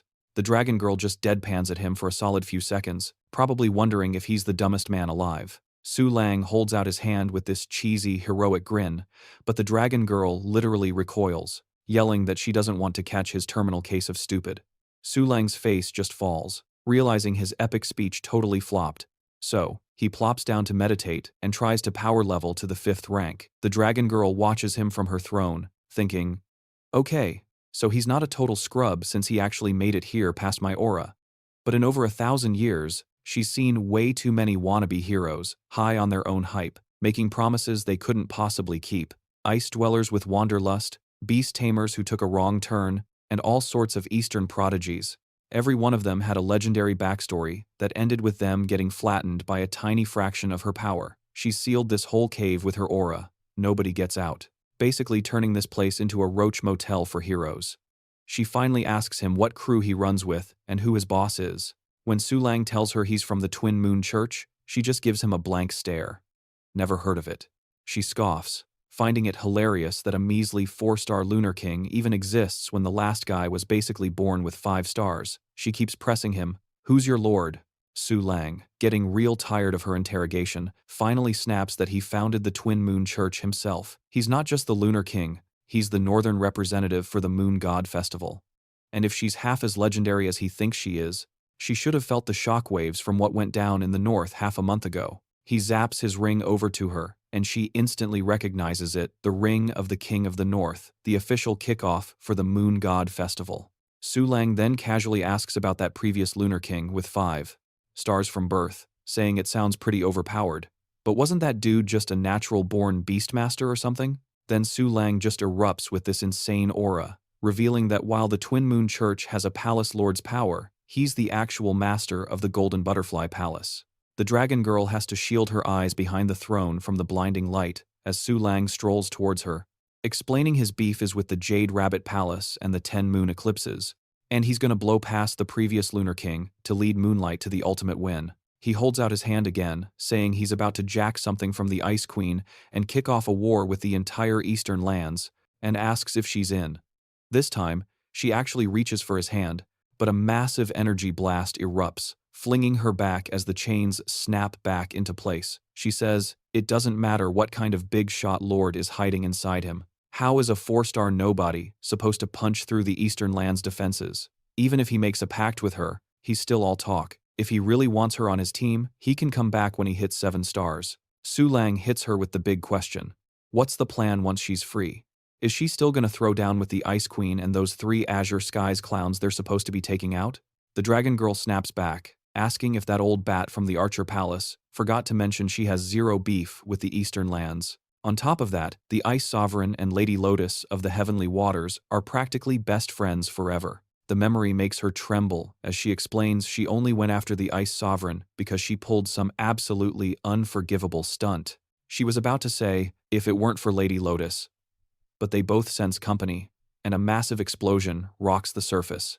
The whole place starts shaking like crazy, and the queen says, that's one of the 12 heavenly shields of the Eastern land. She tells him they've been made, and he needs to scram since his contract with the Golden Butterfly Palace can only handle a single, run-of-the-mill overlord. Su Leang's thinking, oh, I can times more times than handle it, but instead says, I'm not bailing. We have unfinished business, you trailed off.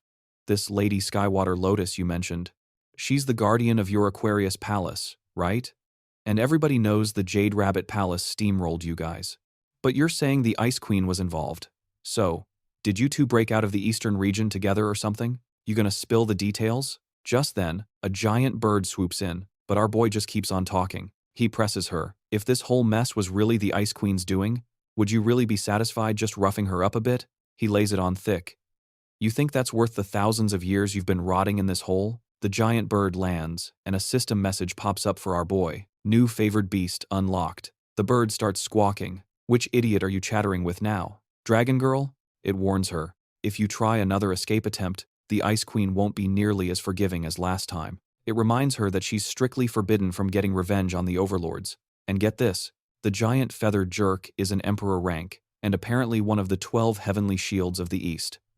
At this point, our boy has had enough of the overgrown canary. He flat out tells it, you're loud, get lost, which Mr. Birdbrain here obviously took personally. It puffs out its chest and declares, since the Aquarius Palace refuses to play nice, then I shall accept your revenge on behalf of the Golden Butterfly Palace and obliterate the traitors. The queen is stunned, but Su Leang just grabs her by the scruff. He hoists her up, yelling, what are you waiting for? You're just gonna let the Jade Rabbit Palace get away with wiping out your people and betraying you? You're gonna swallow this disgusting pity from the Ice Sovereign? Don't you want payback? Make a contract with me so I can summon you to this world, and then we'll tear them all down. The Jade Rabbit Palace, the 10 moon eclipses, the 3 celestial azure beauties, and especially that Ice Sovereign. The huge bird unleashes an energy beam, but our boy just tanks it like a champ and sends the blue chicken flying. His system dings, showing the dragon girl has been added to his pet panel. He can summon the Empress once he hits level 6. The catch? That requires 7 stars, so he's got to grind to that level to unleash her power as his own. The bird struggles to its feet, screeching, how dare you make a contract with her? You plan to beat the Ice Queen with your pathetic 5 stars? You can't even summon the Empress. Lightning cracks across the sky as Su Leang calls on the lake moon, erecting a barrier that expands in a flash. The bird's beak hit the floor, squawking in disbelief, asking if this mad lad actually just vacuumed up the whole mine. But even this bird brain pieced it together, white hair, split moon pupils, he had to be the Lunar King from the Twin Moon Church.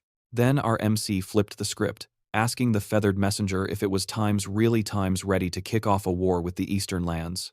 See, he'd chugged all that energy from the mine just for a temporary power-up.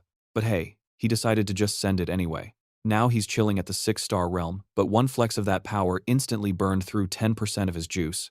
And this shiny new 6-star form he's rocking? It's on a strict timer 5 minutes, max. And once the clock runs out, he gets downgraded back to a 5-star scrub. But don't worry, it's all going exactly according to his master plan. He gives a shout out to the dragon girl. And just like that, she materializes.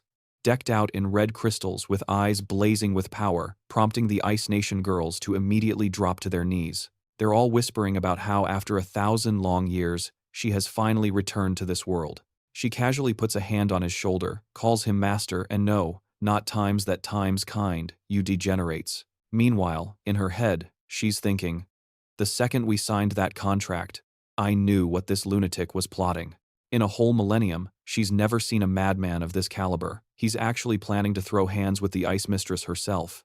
And what's crazier is that this dude isn't even an apostle. Su Leang just casually congratulates her on being free and asks if 5 minutes is going to be enough time for their little party. She's like, It's not my full power, but I can make it work in 5 minutes. They seal the deal with a handshake. A massive wave of energy explodes from the pair, and the bird finally realizes this is a code-red disaster. It's got to squawk a report to the three azure beauties, like, yesterday. An energy-based crescent moon slashes across the sky as Suang floats there, casually asking if she's found what she's looking for while pointing at a nearby castle. He's all about efficiency, so he suggests a full sweep and starts scanning the place with his magic.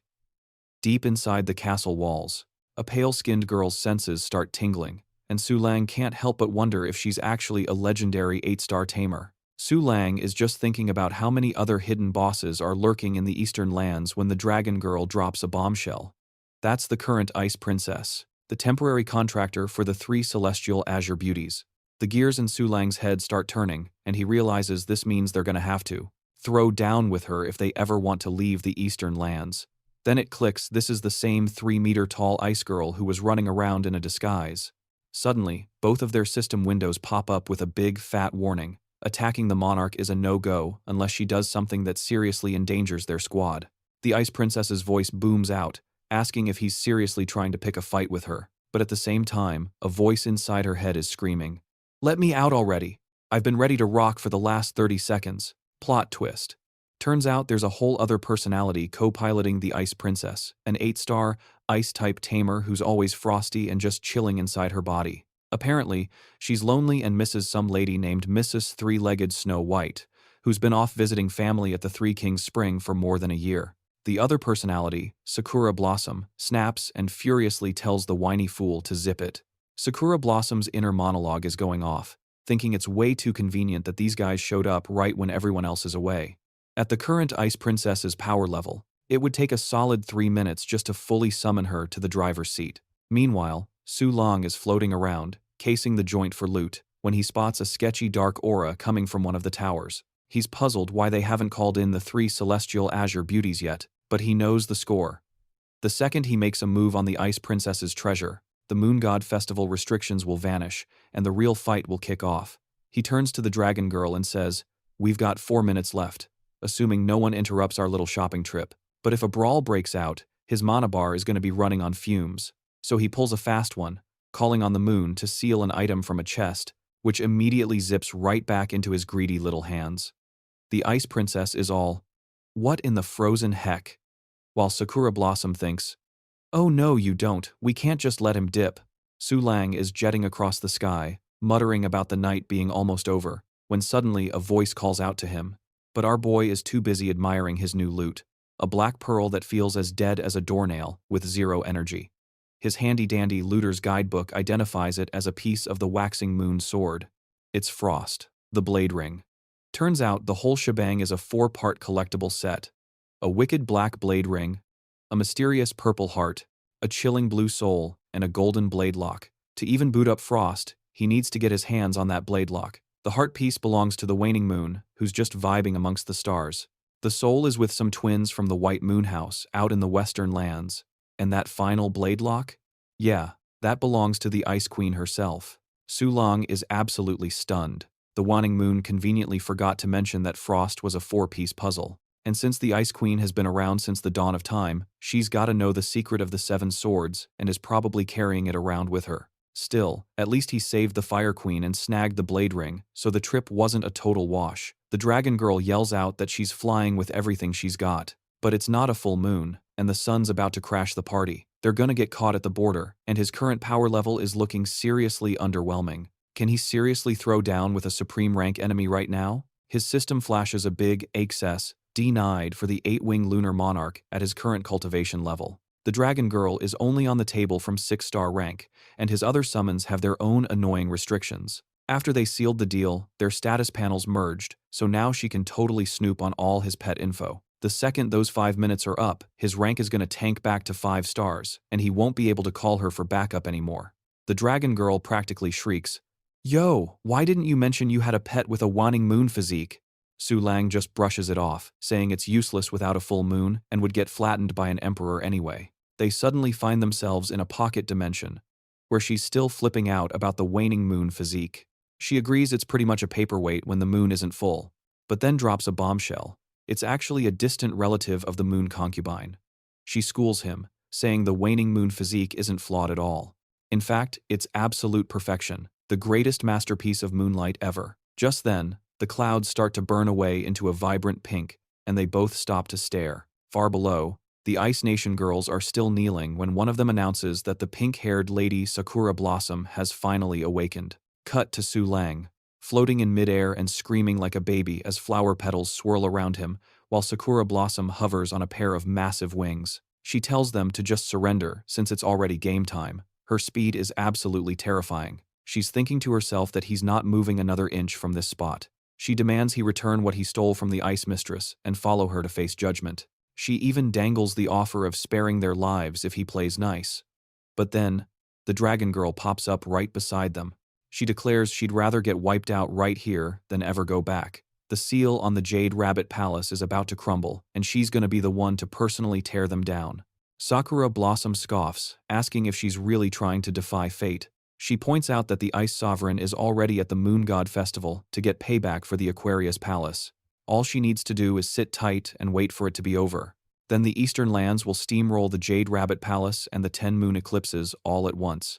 Sakura Blossom then grabs the Dragon Girl's hand. She says she refuses to let her die so ridiculously, especially since they can't even get past her. Seriously, how do they ever plan on reaching the Jade Rabbit Palace? Su Leang jumps right between them, smacking her hand away and declaring that dealing with the Jade Rabbit Palace is their business, and gatecrashers from the Eastern Lands need to butt out.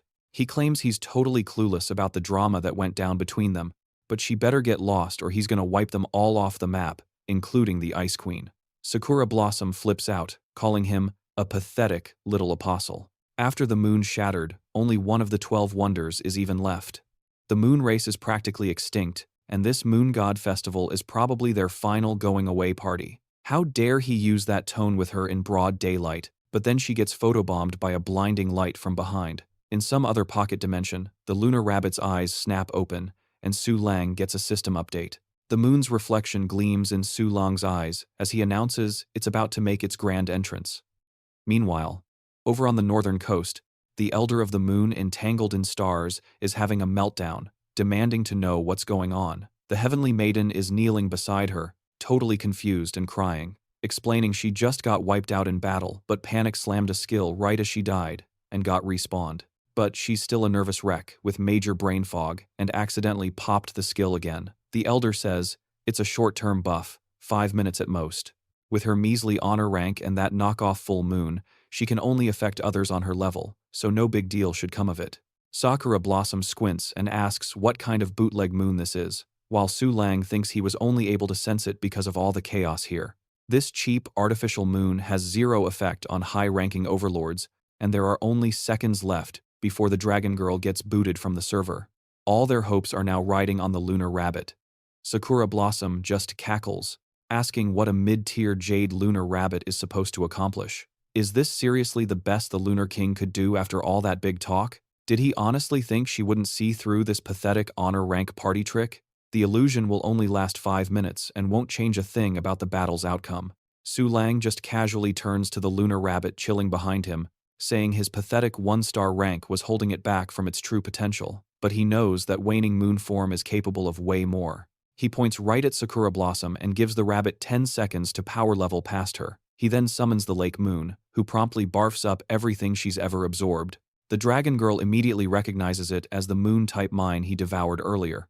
The Lunar Rabbit starts scarfing down the rocks like it's an all-you-can-eat buffet, while Sakura Blossom just stares in utter confusion. Su Leang declares that this is his last trump card, so it better get stronger and evolve.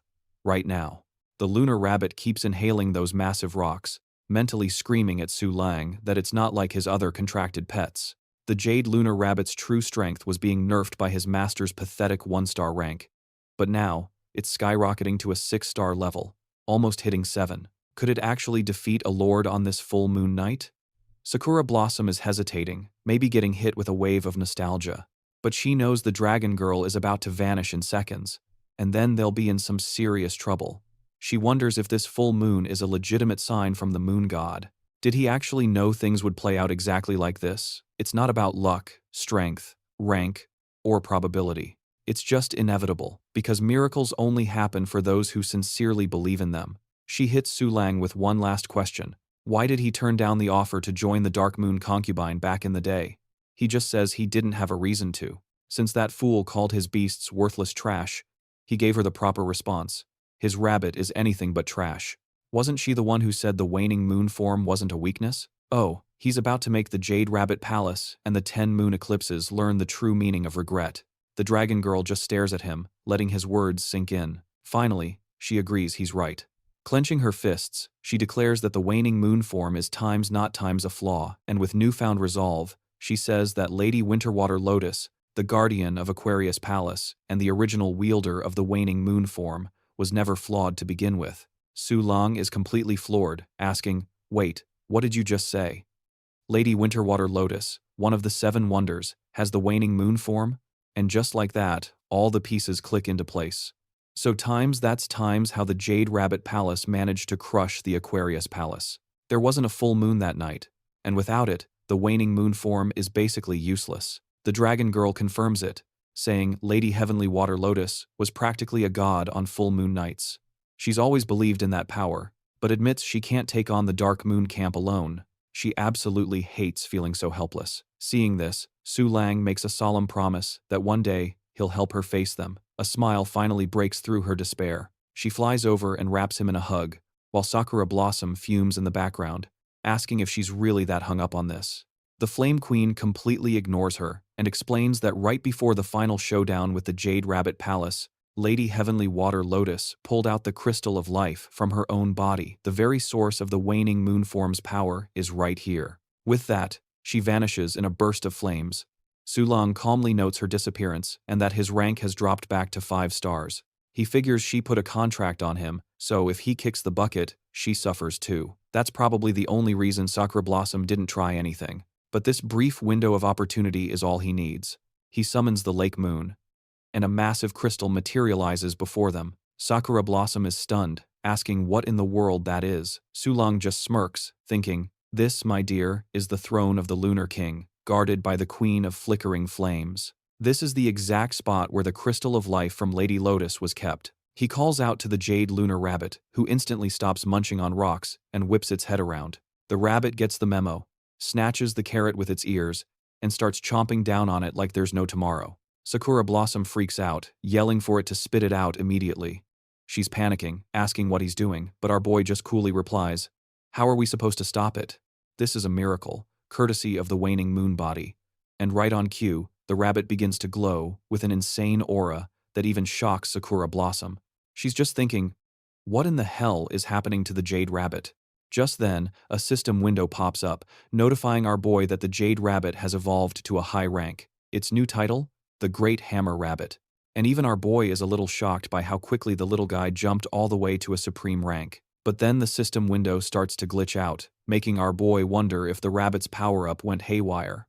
In that tense moment, the rabbit emerges from the mist, but it's back in its weakest lunar rabbit form, leaving both our boy and Sakura Blossom completely speechless. Our boy is trying to figure out what the heck is going on, while Sakura was totally expecting some kind of giant, monstrous transformation. So when it stays tiny, she immediately assumes the evolution was a total bust. She turns to Su Leang and says, "See, you never should have trusted that rabbit with a throne."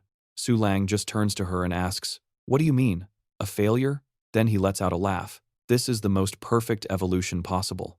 Sakura just stares at him like he's completely lost his mind.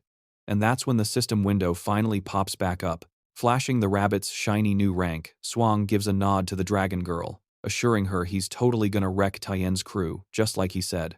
Then he swivels to Sakura and gives her some friendly advice. "Don't even think about it, lady. Your precious 10,000-year undefeated streak is about to meet its fluffy, adorable end." She just stares down at the bunny, thinking, is this moron seriously threatening me with a cotton ball? But then her jaw drops when she realizes the little furball is just shrugging off her world-ending aura. Su Leang just keeps talking, saying he's not here to cause a ruckus since his real target is the Ice Queen, and then he just casually tries to walk away. Oh, Sakura is not having any of that disrespect. She skyrockets into the air, flapping her massive wings like she's about to delete the whole area. And there go the mountains. Poof.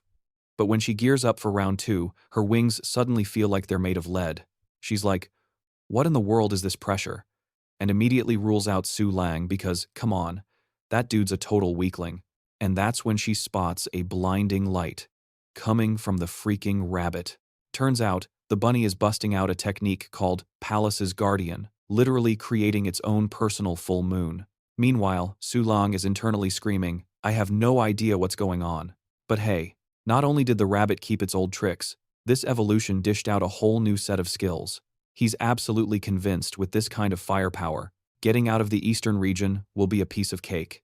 Sakura is just completely floored, trying to compute how that little fluff nugget is packing so much heat. So now they're locked in an epic stare-down, their power clash sending shockwaves across the entire planet. And while all that's happening, remember that blonde dude? He's chilling by the sea, telling his angel buddy that the moon's about to vanish in 5 minutes, and the angel's just like, cool, does that mean we can finally go home? Back on the battlefield, that giant bird is in a full-blown panic, frantically flapping around and screaming his lady's name. Sakura is actually complimenting the rabbit, admitting she hasn't felt a sting like that in 10,000 years, and she knows they're both still just warming up. She dusts herself off, starts to leave, and casually dismisses the fake moon as a cheap trick, promising she'll settle the score for real next time.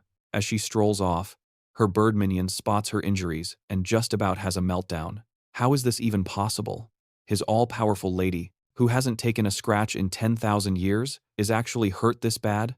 Just then, a huge explosion rips through a city in the southern region, while Su Leang is just chilling under a giant tree. He's just reflecting on how the rabbit's fake full moon has fizzled out and his little lake moon has hit her power cap. He's still blown away that his newly evolved lunar rabbit could actually go toe-to-toe with a monster like Sakura. I mean, seriously, the rabbit was running on a bootleg full moon and still put up that much of a fight. He psyches himself up, promising to go all out next time he faces the 3 celestial beauties. And right on cue, Kang shows up, and Su Leang's face just screams, oh, not you again.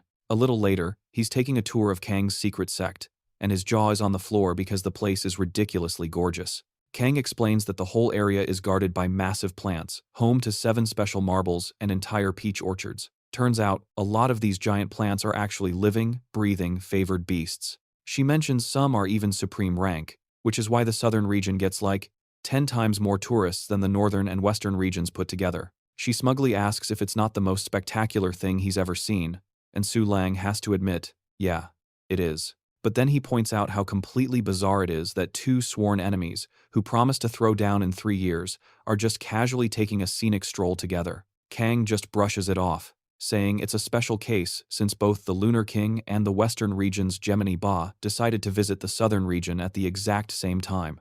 Su Leang's eyes pop open as he asks if Gemini is for real here.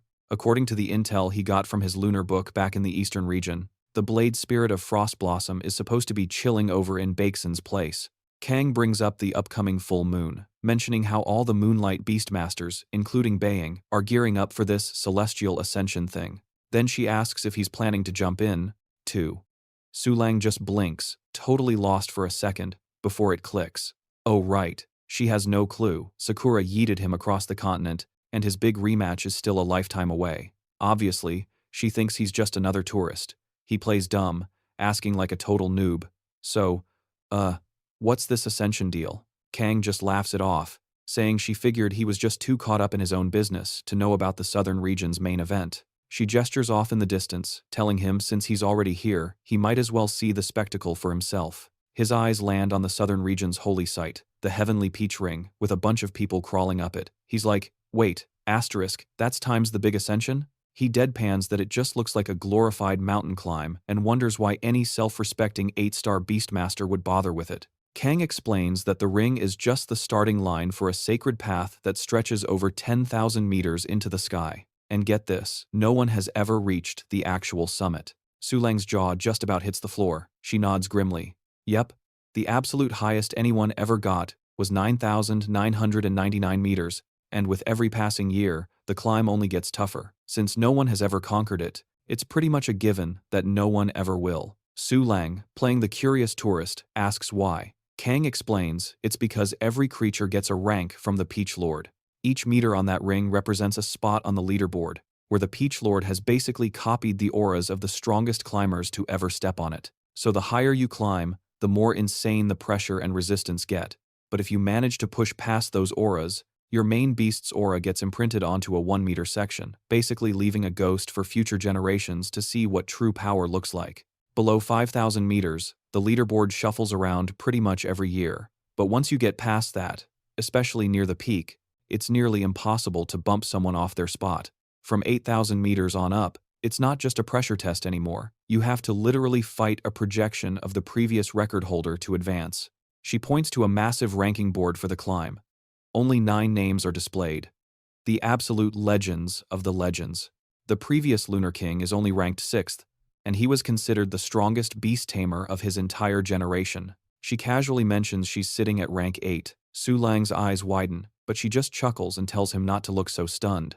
She says she's perfectly happy with her spot, since the top 6 are all 9-star beastmasters. We're talking literal demigods here. She adds that Baing's current record is from 2 years ago, so she's probably here to push her limits again. Suddenly, the dragon girl's voice chimes in inside Su Leang's head. She says, "The first Cloud Princess holds the top rank. Reaching 9,999 steps was a feat beyond extraordinary, and I often wonder what she saw at that final step." Su Leang internally asks if this first princess was the so-called Apostle of the Sea of Clouds and Mist. But the dragon girl scoffs, saying that calling her a mere apostle is a grave insult to her legacy. In her time, she forged a pact with the supreme emperor of the White Deer clan, and together, they dominated the entire world for 10,000 years. She warns him that if he isn't absolutely confident he can take down an overlord-class opponent right now, he better not even think about trying the climb, or he'll blow his cover. Right on cue, Kang holds out her hand with a grin, asking if Su Leang wants to give the legendary climb a shot. The scene cuts to Baing, who's standing there, lost in thought about her ancestors holding the 2nd and 3rd spots on the leaderboard. Even with their bloodline divided, she was the one who inherited the Gemini title. She turns to a girl with green hair, let's just call her Star for now, and asks if smashing past the 9,000-meter mark this time will finally be enough to prove her strength. Star just replies coolly that this ascension isn't just a walk in the park. She's getting called out as a descendant of Rheasin who can't possibly hit 9,000 meters, but Gemini just scoffs, saying they'll only know once she tries. Star's just reminiscing about the time she hit 9,966 meters. So yeah, she knows what an insane realm 9,000 meters really is. Past that point, every single step is like taking an overlord's full power attack straight to the face. Then, Star spots a commotion and sees Kang strolling in with Su Leang. JB is completely floored, wondering what in the world he's doing here, while Star's just thinking, damn, he's leveled up. Cue the flashback to half a month ago, when Star was supposed to teleport to the Eastern Domain with Su Leang. While at a space node, she was suddenly hit with a familiar aura, one just like her master's from 10,000 years ago. So, she bailed hard, forcefully jumping right out of the teleportation stream.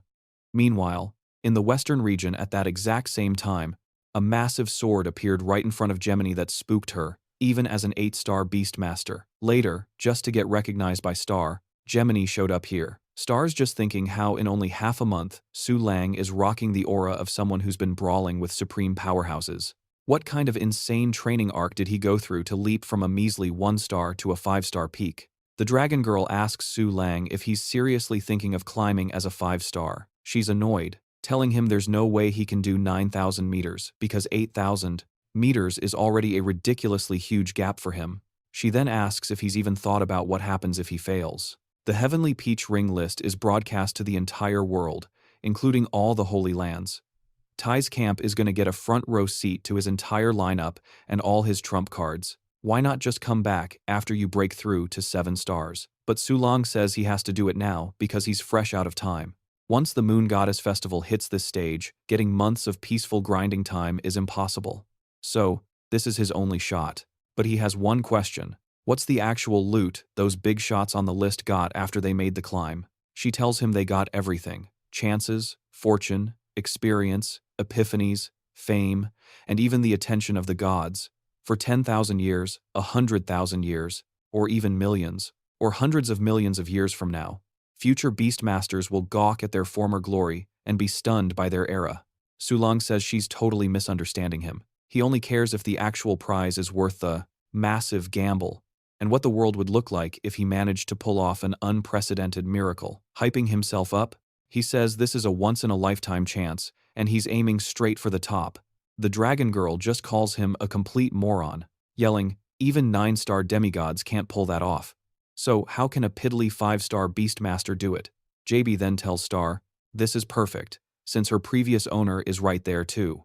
So, the entire southern continent gets to see who's truly worthy of having her in this era. That night, the host announces they're witnessing this worldwide race with a very interesting matchup, Gemini versus the Lunar King, two of the most powerful beastmasters of this generation. Will someone finally surpass the legendary Kang?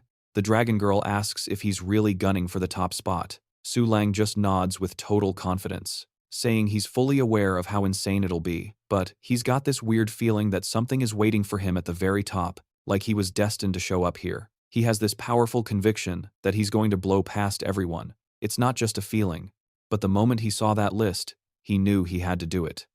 The dragon girl thinks he's a certified idiot, but that's precisely why she followed him, hoping to witness a miracle. With that, Su Leang takes the first step. As Su Leang begins his epic climb, it unleashes a shockwave so intense it would have turned any civilians into a fine red mist if not for that handy-dandy protective shield.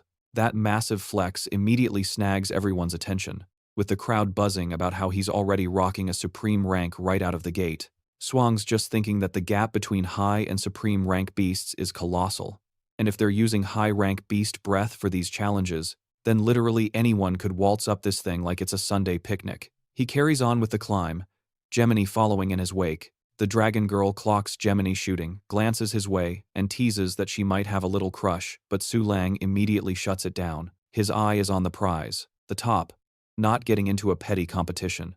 And if she's worried about Gemini's pointy sword, he'll cross that bridge when he gets to it.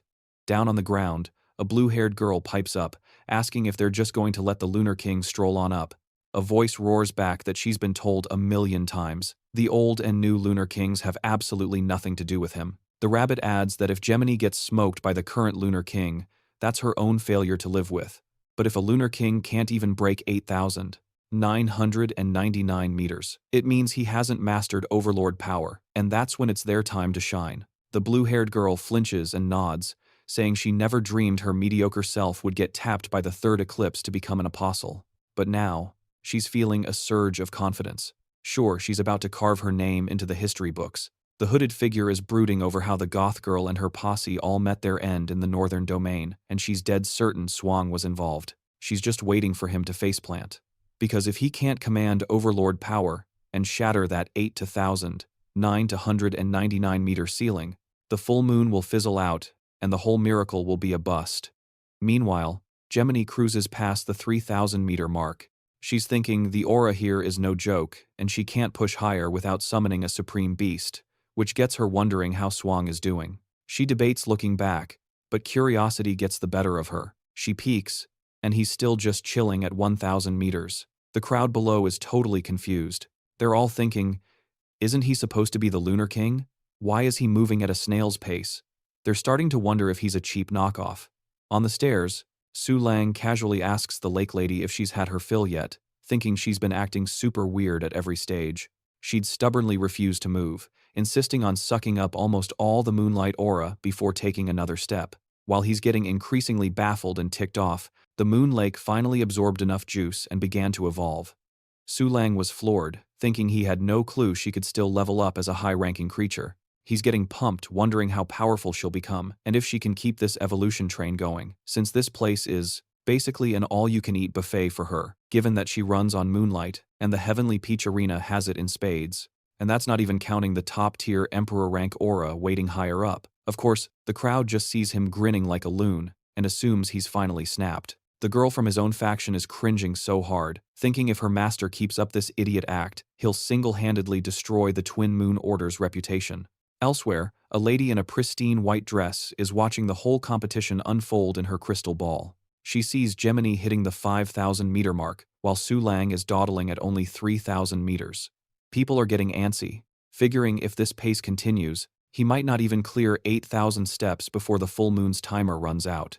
But he knows this too, and he's got a trump card ready for when the moon fades. That's a problem for everyone else. For him, it's just a prime opportunity. So, after taking a long break at the 5,500 meter mark, Moon Lake finally leveled up to supreme rank and unlocked a whole arsenal of brand new abilities. But the skill that really made our boy's jaw drop was refraction. And let me tell you, this thing is straight up busted. Basically, it just yeets 90% of any attack's power into the void, leaving only a pathetic 1/10 to tickle you. Swang's just standing there, pretty sure he's hallucinating, because the math on this new skill is just not mathing. Your average supreme rank beast couldn't even leave a 1% scratch on her shield. He's already theory crafting that this thing could probably face tank a few Emperor-level nukes down the line, which is just bonkers. Anyway, fast forward to the 5,600-meter mark, our boy casually turns around and asks Moon Lake if she's still hungry for more energy. She's over there patting her full belly like she just demolished an all-you-can-eat buffet, telling him to quit lollygagging and get a move on. Meanwhile, back on the ground, the peanut gallery is absolutely losing it, trying to figure out what kind of cheat code he just activated. I mean, the same dude who was crawling like a baby before the 3,000-meter mark is now basically Usain Bolting his way past 6,000. Some girl in the crowd is guessing that the Lunar King must have summoned his #1 beast, but they can't see it because their power levels are just too low. Then another one starts freaking out, wondering if he's running out of time since the full moon is about to dip, and Gemini is already way up at 8,500 steps. And speaking of Gemini, she is having a terrible time up there. Even with her High Emperor beast and that fancy pants weapon from the White Sage clan, she's still getting absolutely wrecked. But you gotta give her credit, the girl's got grit. She pushes through and hits 8,900 steps. But right as she's about to take one more, bam. She gets blasted by a massive shockwave that nearly sends her to dreamland. Now she's all beat up and bleeding, but she's still refusing to tap out. The girl literally starts crawling up the remaining steps, mumbling to herself about how she's gonna be this year's champion. And when she is, Star will have no choice but to be hers. After what feels like an eternity, she finally makes it to 8,999 steps, locking her name onto the leaderboard. The crowd goes wild. Even Kang is giving her a slow clap because, hey, what she pulled off was genuinely impressive. The second she hits 8,999, she just collapses. As they're carting her off on a stretcher, she's all like, I did it. I've joined the big leagues, right up there with the strongest beast tamers of our time, like Kang and the others. Then she turns to Star, basically begging for a head pat, and asks what she thinks. Star stays completely silent, but in her head, she's thinking, yeah, you did okay, I guess. But isn't it painfully obvious you couldn't even break the 9,000-meter mark? As a descendant of Leusukin, if you're actually happy with this pathetic little accomplishment, I might just have to end you myself. Then she looks over at our boy, chilling at the 8,000-meter mark, curious to see what kind of show he's about to put on. Up at the 8,000-meter point, Su Leang is thinking, all right, from here on out, it's all High Emperor-level big shots. But who cares? He's got Moon Lake as his personal bodyguard. Thanks to her shield, he's feeling absolutely nothing, not a single thing. As he's strolling up, he's calculating that from 5,500 to 8,000 meters, Moon Lake's progress bar has only gone up by a measly 5%. So yeah, it's probably going to be a hot minute before she evolves again. Just then, he hears the driving girl's voice pop into his head, and she is completely flabbergasted. This is insane. I've never seen anyone climb this thing like it's a walk in the park. That Moon Lake of yours is a real monster. Is she some kind of ancient beast? Uh-oh. Calling her ancient was definitely the wrong move. Moon Lake immediately fires back. Who are you calling old, lady? And just like that, so get this, all three of them are having a full-blown, ridiculous squabble while scaling what's billed as the world's toughest climb. Meanwhile, down on the ground, the peanut gallery is buzzing about how Su Leang hasn't taken a single breather for the entire 8,000 steps. Naturally, they're all wondering if he's actually got the juice to break past the 9,000-meter mark. Some random dude chimes in, calling it impossible since the full moon's about to clock out for the night. And as every gamer knows, that's the classic debuff for all lunar-type beasts. Right on cue, Kang is staring at the moon, thinking, yep, that guy's not wrong. It doesn't matter what your power level is. This is the Achilles heel for all lunar types. And once the sun decides to show up, just chilling above 8,000 meters becomes a nightmare, let alone trying to conquer the 9,000-meter peak. Glancing over at our boy, she's thinking, I have absolutely no clue what's going on in that head of his. So, Su Leang finally reaches the 500-meter mark, standing before this massive tree, when suddenly a pink vortex just pops into existence, and floating out of it is this butterfly-themed lady, and Su Leang casually asks if she's the one responsible for the insane pressure at the 8,500-meter level. And here's the kicker, folks, this isn't even her final form, it's just a cheap copy, a mirror image. But our boy doesn't even blink. He deals with her in a flash, turning her into a light appetizer for Moon Lake. With that mini-boss out of the way, he glances up at the fading full moon, his power source, and then back at the endless staircase ahead. Down below, the crowd is totally bewildered, wondering why the Lunar King suddenly hit the brakes after moving at lightning speed. One girl speculates, maybe his battery's running low cause the full moon is fading and the sun's coming up, or hey, maybe he's just rage quitting. But just then, some lady points up, and there's our boy, plopping down to meditate or something. Turns out, he's telling his summons that they're camping here until he can level up to the 6-star realm. Back on the ground, the spectators are convinced the Lunar King is throwing in the towel. They're all moaning about what a lame ending this is to his legendary run. Meanwhile, the blue-haired girl is having a meltdown, screaming, "Just drop dead, you Lunar King."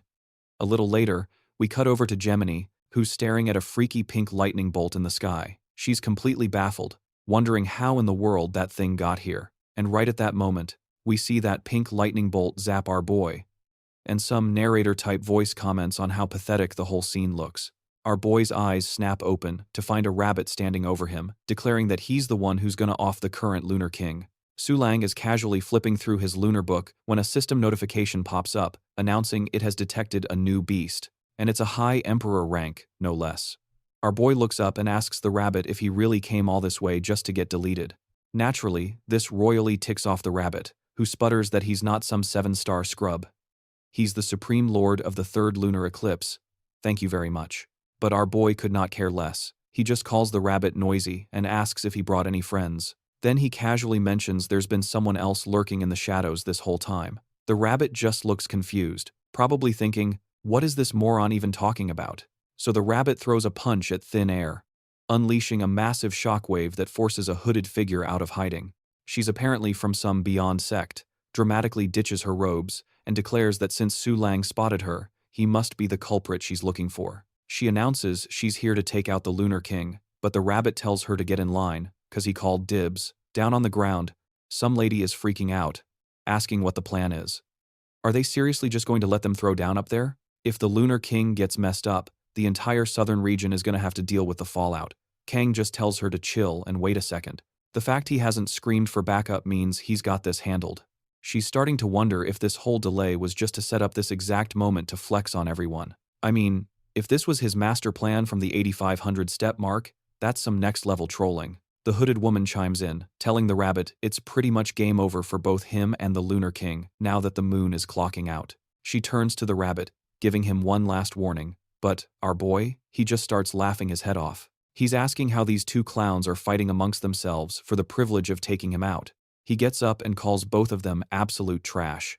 Then he orders them to get out of his face in 10 seconds. Naturally, this sets off both the white-haired lady and the rabbit. The rabbit immediately launches an attack, and the people on the ground are thinking that if a blast like that hit them, the entire southern region would have been wiped off the map. Meanwhile, our boy just casually walks out of the dust cloud, and the rabbit is completely shook. He's trying to process how an attack that should have one-shotted him did absolutely nothing. And guys, you know what's up. It's that busted Moon Lake shield working its magic, negating 95% of the rabbit's attack. Our boy just looks at them and says, "Only 9 seconds left." This, of course, just makes the white-haired lady and the rabbit even more furious. The white-haired lady is thinking to herself that this whole situation is bizarre. Su Leang just tanked a hit from an Emperor-level beast and is standing there like it was a stiff breeze. She turns to the rabbit, asking him to form a temporary truce. The plan is to take care of Su Leang first, and then they can go back to trying to kill each other later. She brings up that the Twin Order has a white road figure on standby who could save Su Leang in a flash, making all their efforts a complete waste. The rabbit looks at her and tells her to take a hike. He wants no part of her plan. He points over at our boy, saying, "As a lunar beast tamer who has climbed this far, you really think he's the type to run away?" Meanwhile, the crystal lady is just watching the drama unfold. The rabbit says if Su Leang is just going to stop at 8,500 meters and get rescued in front of the entire world, He'd much rather watch that epic fail than just kill him here and now. The white-haired lady agrees. If the Lunar King retreats now, the humiliation would be a fate worse than death, so he has no choice but to fight them to the end. Meanwhile, our boy's over there thinking about how that last hit gave his cultivation a massive XP boost, and now he's just one step away from the 6-star realm. He's thinking all he needs to do is provoke them a little more, and he'll get that sweet, sweet level up. He chimes in. Only 3 seconds left, which once again triggers both of them. On the ground, everyone's pointing up at the sun. The pink-haired girl is thinking to herself that it looks like 8,500 meters is the Lunar King's absolute limit. Kang is standing there, thinking this might be the final battle of the Moon God Festival. And then there's our glorious troll, still poking the bear. He keeps taunting the white-haired girl and the rabbit, and his tactics are working perfectly. The rabbit looks absolutely livid. The white-haired lady summons a giant hurricane in the sky that sends shockwaves across the city, and they both hit Su Leang with a massive combo attack. They're totally sure that this has to be the end of him, but once again, when the dust settles, our boy is standing there completely unharmed. A system window pops up saying Moon Lake absorbed 98.6% of the attack. How ridiculously overpowered is this shield? It even catches our boy by surprise. He's thinking about how the shield just ate a combined attack from 2 Emperor-level beasts and still only lost 2% of its health. That's when he spots Star standing right in front of him, weapon in hand. Meanwhile, Jimmy is absolutely losing her mind, staring at Star and demanding to know why she picked him when she was the first to reach the 8,999-meter level. Up on the platform, Star glances back, remarking that he looks like he's in a world of hurt. Our boy is just standing there, completely baffled about what she's even doing here. Star explains that she caught a whiff of her aura and came to check out the pathetic descendant of her old master, and she asks Swang if she's disappointed. Star fires back that it's worse than disappointment. She's here to take back what's hers, since Swang has absolutely no right to possess it. Our boy just pushes himself up, smirks, and says she couldn't have timed it better, holding out his hand and inviting her to climb to the very top with him. This completely blindsides Star, and Jimmy is still freaking out, screaming about what that moron could have possibly just said. Even the rabbit is totally lost. The rabbit practically yells at our boy, asking if he seriously just invited her times to the summit and if he's completely lost his marbles. He calls him a total fool for even dreaming he could outdo the ancient demigods when he's only at a measly 5 stars. But then, in a shocking twist, Star places her hand on our boys, unleashing a colossal shockwave that rocks the entire battlefield. She actually accepted his insane offer, and just like that, he's blasted into the 6-star realm. Star admits she never expected him to be the one holding the blade ring from the eastern region. Our boy casually reveals it was just a down payment for their engagement gift, while Jiminy is still on the ground, having a full-blown meltdown over Star choosing him and forming a formal contract. Our boy doesn't even spare the white-haired girl and the rabbit a glance as he strolls right past them. He's just casually chatting with Star, laying out his master plan to crush Kang after his ascent. And after that, he'll just pop over to the eastern region to snatch the blade lock back from the Ice Queen, all while the white-haired girl and the rabbit are frozen in place, unable to even twitch as the pair passes by. They're left standing there like a couple of statues, just gawking as he and Star head for the stairs. The rabbit finally snaps out of it, his mind racing, thinking that what our boy just pulled off was completely and utterly impossible. Because even with the moon completely gone, the Lunar King somehow still has the juice to keep climbing, and he's just floored by this revelation. Now we're back at the 8,999 meter mark, and our boy is breezing through it like it's a walk in the park, not even breaking a sweat. Jimmy is stunned by how ridiculously calm and collected he is at the 8,999 meter mark.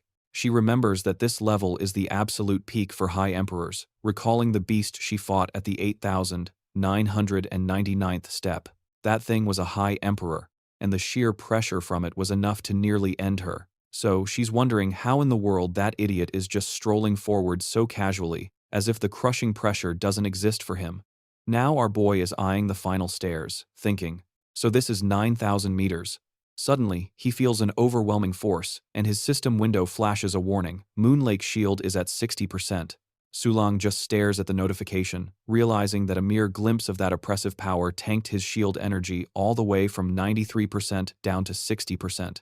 Right on cue, the two idiots from before launch a pincer attack on our boy. They're both cocky, convinced that now that the moon has vanished, our boy is totally powerless, and no matter how many tricks he has up his sleeve, he's a nobody without the full moon's light. In the daytime, he's no better than some run-of-the-mill beastmaster. Down on the ground, the pink-haired girl glances at Kang, noticing she's coiled and ready to jump in at a moment's notice. But our boy is having an internal monologue, thinking, what is all this nonsense about day, night, and full moons? That pathetic, fake moon from earlier. You call that a full moon? Seriously? If that's the best your moonlight can do, how is it any different from a cloudy day? This absolutely floors the two morons, but our boy isn't done roasting them. He tells them they were wrong from the very beginning. Their entire idea, their concept, their whole perception of reality is fundamentally busted. He asks, who says the moon can't rise after it sets? Who made the rule that a fallen full moon can't be pieced back together? And what if he decides he's just going to drag it back into the sky anyway? He yells at the two clowns to open their eyes and witness the real time's moon from 10,000 years ago. This was the true power of the Moon God Palace, the Aquarius Palace, one of the 7 wonders of the world.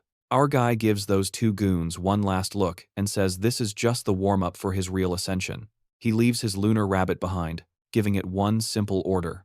Don't let these idiots get past and interrupt him. And once again, the rabbit's ridiculously cute appearance throws everyone for a loop. They're all thinking, how is this little fluffball gonna stop us? But then it starts to glow and transforms into its drop-dead gorgeous battle form. She gives her new human form a quick once-over before shifting her gaze to the enemy rabbit and the white-haired girl.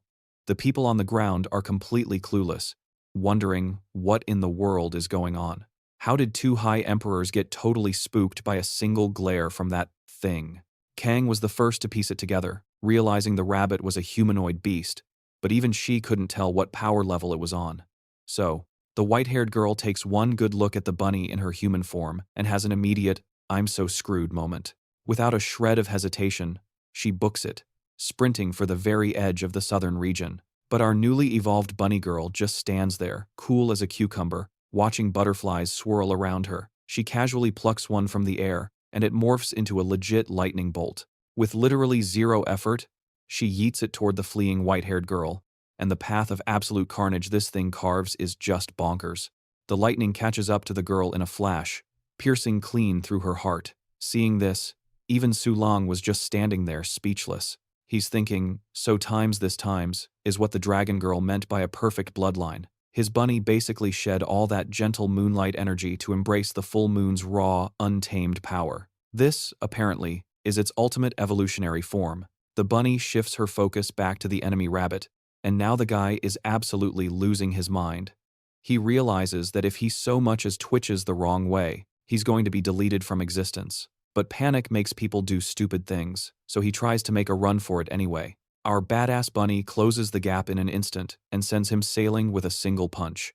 This poor fool goes flying all the way back to the city's protective shield, smacking into it so hard it actually cracks the darn thing. Kang immediately scrambles to reinforce the barrier because she knows if that shield fails, the number of civilian casualties is going to be astronomical. She pours every last bit of her power into holding it together, but even with her best efforts, one fragment breaks through and heads straight for the people below. But it changes direction at the very last second. The bunny is now perched on a tree, looking down at Kang. Then she just casually turns around and heads back to Su Leang as if nothing even happened. Meanwhile, our boy is all set to make his final push to the highest level. He takes a few steps forward and calls out to the dragon girl, telling her that their time is now, and it's time to show these clowns what real power looks like. At the same time, meanwhile, way the heck up at the edge of the northern region, some crystal chick is binge-watching this whole drama on her magic orb. The second she spots the dragon girl, she almost drops her mystical iPad, thinking, how in the world is she still kicking? This is the very same lady who yeeted Su Leang over to the eastern region just for some shiny mineral deposits. But right now, she's completely baffled about what kind of overpowered nonsense our guy managed to accomplish over there. And just like that, our boy casually strolls past the 9,000-meter mark, finally getting his name on the high scoreboard. Just as our hero is about to take another step, he gets absolutely rocked by a shockwave that materializes out of thin air. He tries to throw up a shield with Star, but the impact is so ridiculously strong, it sends him flying backward like a ragdoll. Then this thing hits him with a follow-up flame attack and another shockwave, a nasty two-piece combo that nearly punts him off the platform entirely. Su Leang is using every last bit of his power just to do a cliffhanger impression, dangling by his fingertips. But here's the kicker. He already cleared the 9,000-meter mark, so the audience down below is going absolutely ballistic. They're shouting about how he's reached the legendary realm of the overlords and are basically pre-registering for his guild. The girls in the crowd are practically drowning in their own happy tears, all while our boy is just hanging there thinking, what in the world was that weak sauce attack? Judging by the raw power, it was definitely an overlord-level hit, but he's actually a little disappointed because he blocked it so easily, and it wasn't even close to his world ending as he expected. That's when Star tells him to hold his horses. She points out he's already smashed the 9,000-meter record, and historically, every single person who pulled off this insane feat was a 9-star demigod. If he goes any higher as a measly 6-star, it would be completely off the charts. The Dragon Girl chimes in, nodding along with Star. She's saying it would be a 5 to 100 IQ play for him to come back after he hits 9-star Beastmaster and try for the summit then, telling him there's no reason to flex all his secret moves just for a few more feet. He shouldn't get obsessed and needs to just chill. In that exact moment, they all hear a disembodied voice. Su Leang looks up and goes, "The heck was that?" And then, suddenly, the sky rips open like a cheap pair of pants, and a gargantuan red eye appears over the city, leaving Kang totally stunned. She knows that aura anywhere. It definitely belongs to an overlord. The blue-bearded girl from before hears a voice in her head explaining that this thing is the meteor-fallen jet rabbit. His physical form might have cashed in its chips a long time ago, but his spirit is still holding a grudge. Meanwhile, the little rabbit minion from earlier is celebrating like his team just won the Super Bowl, shouting about how his third lord has personally descended. He's bragging about how the Lunar King's full moon weakened the seal for the third eclipse, and his death gave the boss the final GPS coordinates to break out. The rabbit keeps yapping about how Su Leang's arrogance is on a countdown timer. He's about to face his lord's divine punishment. And get this, folks. This thing is Imperial rank. And since it was part of the winning faction in the last server-wide war, our boy's handy-dandy lunar book can't even scan its stats. Down on the ground, Kang is having a mental breakdown, thinking how a world boss of this level wasn't supposed to spawn this early in the Moon God Festival event. Now that it's been revived by the ancient full moon, how are they supposed to even handle this mess? Up on the platform, our boy just turns to both girls and says, "I already told you, this is his one and only shot. He has to pull it off today because moonlight and miracles aren't going to wait around for him. He's not having any second thoughts about it. This is the exact moment he's going to step into the heavenly peach ring, and this is his destiny. Absolutely nothing can stop him until he reaches the summit." The two girls just look at each other, and Star asks what the heck they're supposed to do now. Is the plan to just run back the whole battle with the Black Moon cult and summon the Golden Butterfly Palace again? But even if they did that, the Golden Butterfly's power would barely handle the third eclipse and only buy them a few hundred meters at best. Swang just lets out a laugh, saying that what he showed everyone last time was basically a prank. He claims that since the Black Moon cult battle was being watched by the gods, he figured he should hold back a little. Then he gives Star a little pat on the head and tells her to watch carefully. Meanwhile, down on the ground, the rabbit is still celebrating his victory. He's bragging about how the third eclipse is about to completely break free from its seal, spelling the end for the Lunar King. Then, a massive silhouette materializes in the sky, grabbing the attention of everyone on the ground. It's the Golden Butterfly Palace. The miracle from the Emperor battle is happening all over again. But for some weird reason, that crazy rabbit is still smiling as fireworks light up the sky. The rabbit boasts that if the Lunar King thinks they're dumb enough to come here unprepared, he's got another thing coming. The Lunar King is fresh out of tricks to pull. Our boy just smirks, saying he already told them he was just messing around back then. The rabbit just dismisses it, saying Swang's just trying to act tough. But then a commotion from the ground catches his ear. Someone's shouting that the butterflies are completely unharmed. And upon hearing this, the rabbit absolutely loses his mind. He is confused beyond belief.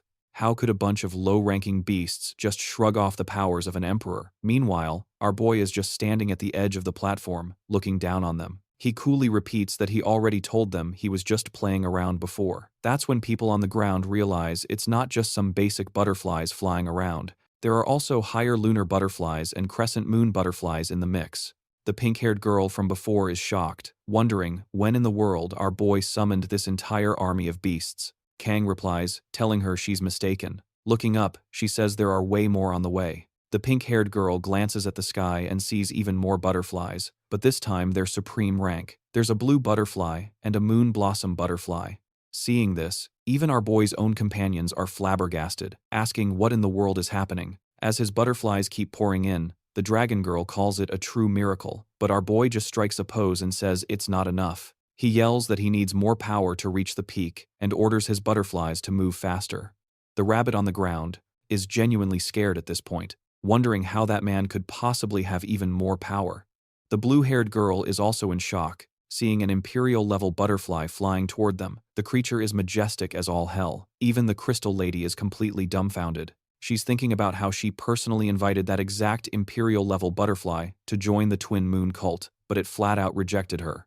The rabbit's expression completely shatters as he realizes it's all over, and he's going to end up looking like a total clown after this. She's screaming at that giant eyeball in the sky to get the heck out of there. Our MC just glances back at the giant eyeball, totally unimpressed, and tells his crew to just ignore the thing, calling it a complete nuisance. He declares he's got better stuff to do, and right on cue, a swarm of butterflies converges on him, forming a massive pair of wings on his back. Down below, the spectators are completely losing their minds. Like, how is that even a thing? And then, in the blink of an eye, the pink-haired girl, the crystal lady, and even Kang. Everyone's jaws hit the floor as our boy instantly clears the 9,299-meter mark in a single step. He's just standing there, radiating pure swagger, and announces that it's just one more step to leave a whole era in his dust. But just as he's about to take that final leap, the sky lights up again, spamming him with a flood of system notifications. Turns out, the system detected some brand new constitutions. Our boy scrolls through the pop-ups and sees he's just unlocked 3 new types. He's got the Holy Moon Constitution, the Waxing Moon Constitution, and something called the Absolute Moon Constitution. Our MC quickly skims the details and does a double take when he gets to the Absolute Moon Constitution. He's trying to figure out who has it, guessing it might be one of the butterflies with the absolute moon body, but then it hits him that's not it. He whips out his lunar book, and what do you know? The person with the super rare absolute moon constitution is himself. And now our boy is just cackling like a complete madman, which has the crowd below genuinely worried he's finally snapped. Meanwhile, our MC is having an epiphany, realizing that possessing the absolute moon body is the whole reason he was destined to be the Lunar King. Apparently, since the day he was born, moonlight has naturally flocked to him, so, being the chosen one and all, he figures it's his job to carry this power to the absolute pinnacle of the era. With that, our boy starts climbing again, one step at a time. With every step he takes, a massive earthquake shakes the very foundation of the place. And just like that, he's at the 9,300-meter mark. The moment our MC hits the 9,300 mark, 2 new challengers appear. A chonky rabbit, and a seriously stacked bunny girl. Before he can even process what's going on, he feels an overwhelming wave of killing intent wash over him. He whips around and sees that both of his companions are absolutely livid at the sight of these newcomers. The dragon girl explains, these guys are from the former 8th Lunar Palace and are the current heads of the 10 lunar eclipses. They're the guardians of the Rabbit Palace, and the big bunny isn't wasting a second. It just raises a paw and prepares to throw down. A blast of pure energy slams into our MC, and in a single hit, his Moon Lake shield's durability drops to 0%. Even the dragon girl is struggling to handle the fallout from that attack.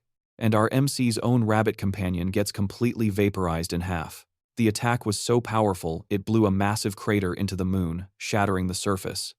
And our boy? He's just floating there, completely dazed. He was totally blindsided by that attack, and now he's in a freefall. Down on the ground, everyone's panicking, wondering how he could pull off a miracle and still fail. They're saying he still couldn't overcome the last Lunar King, and that the 9,300-meter mark must be the hard cap for this era.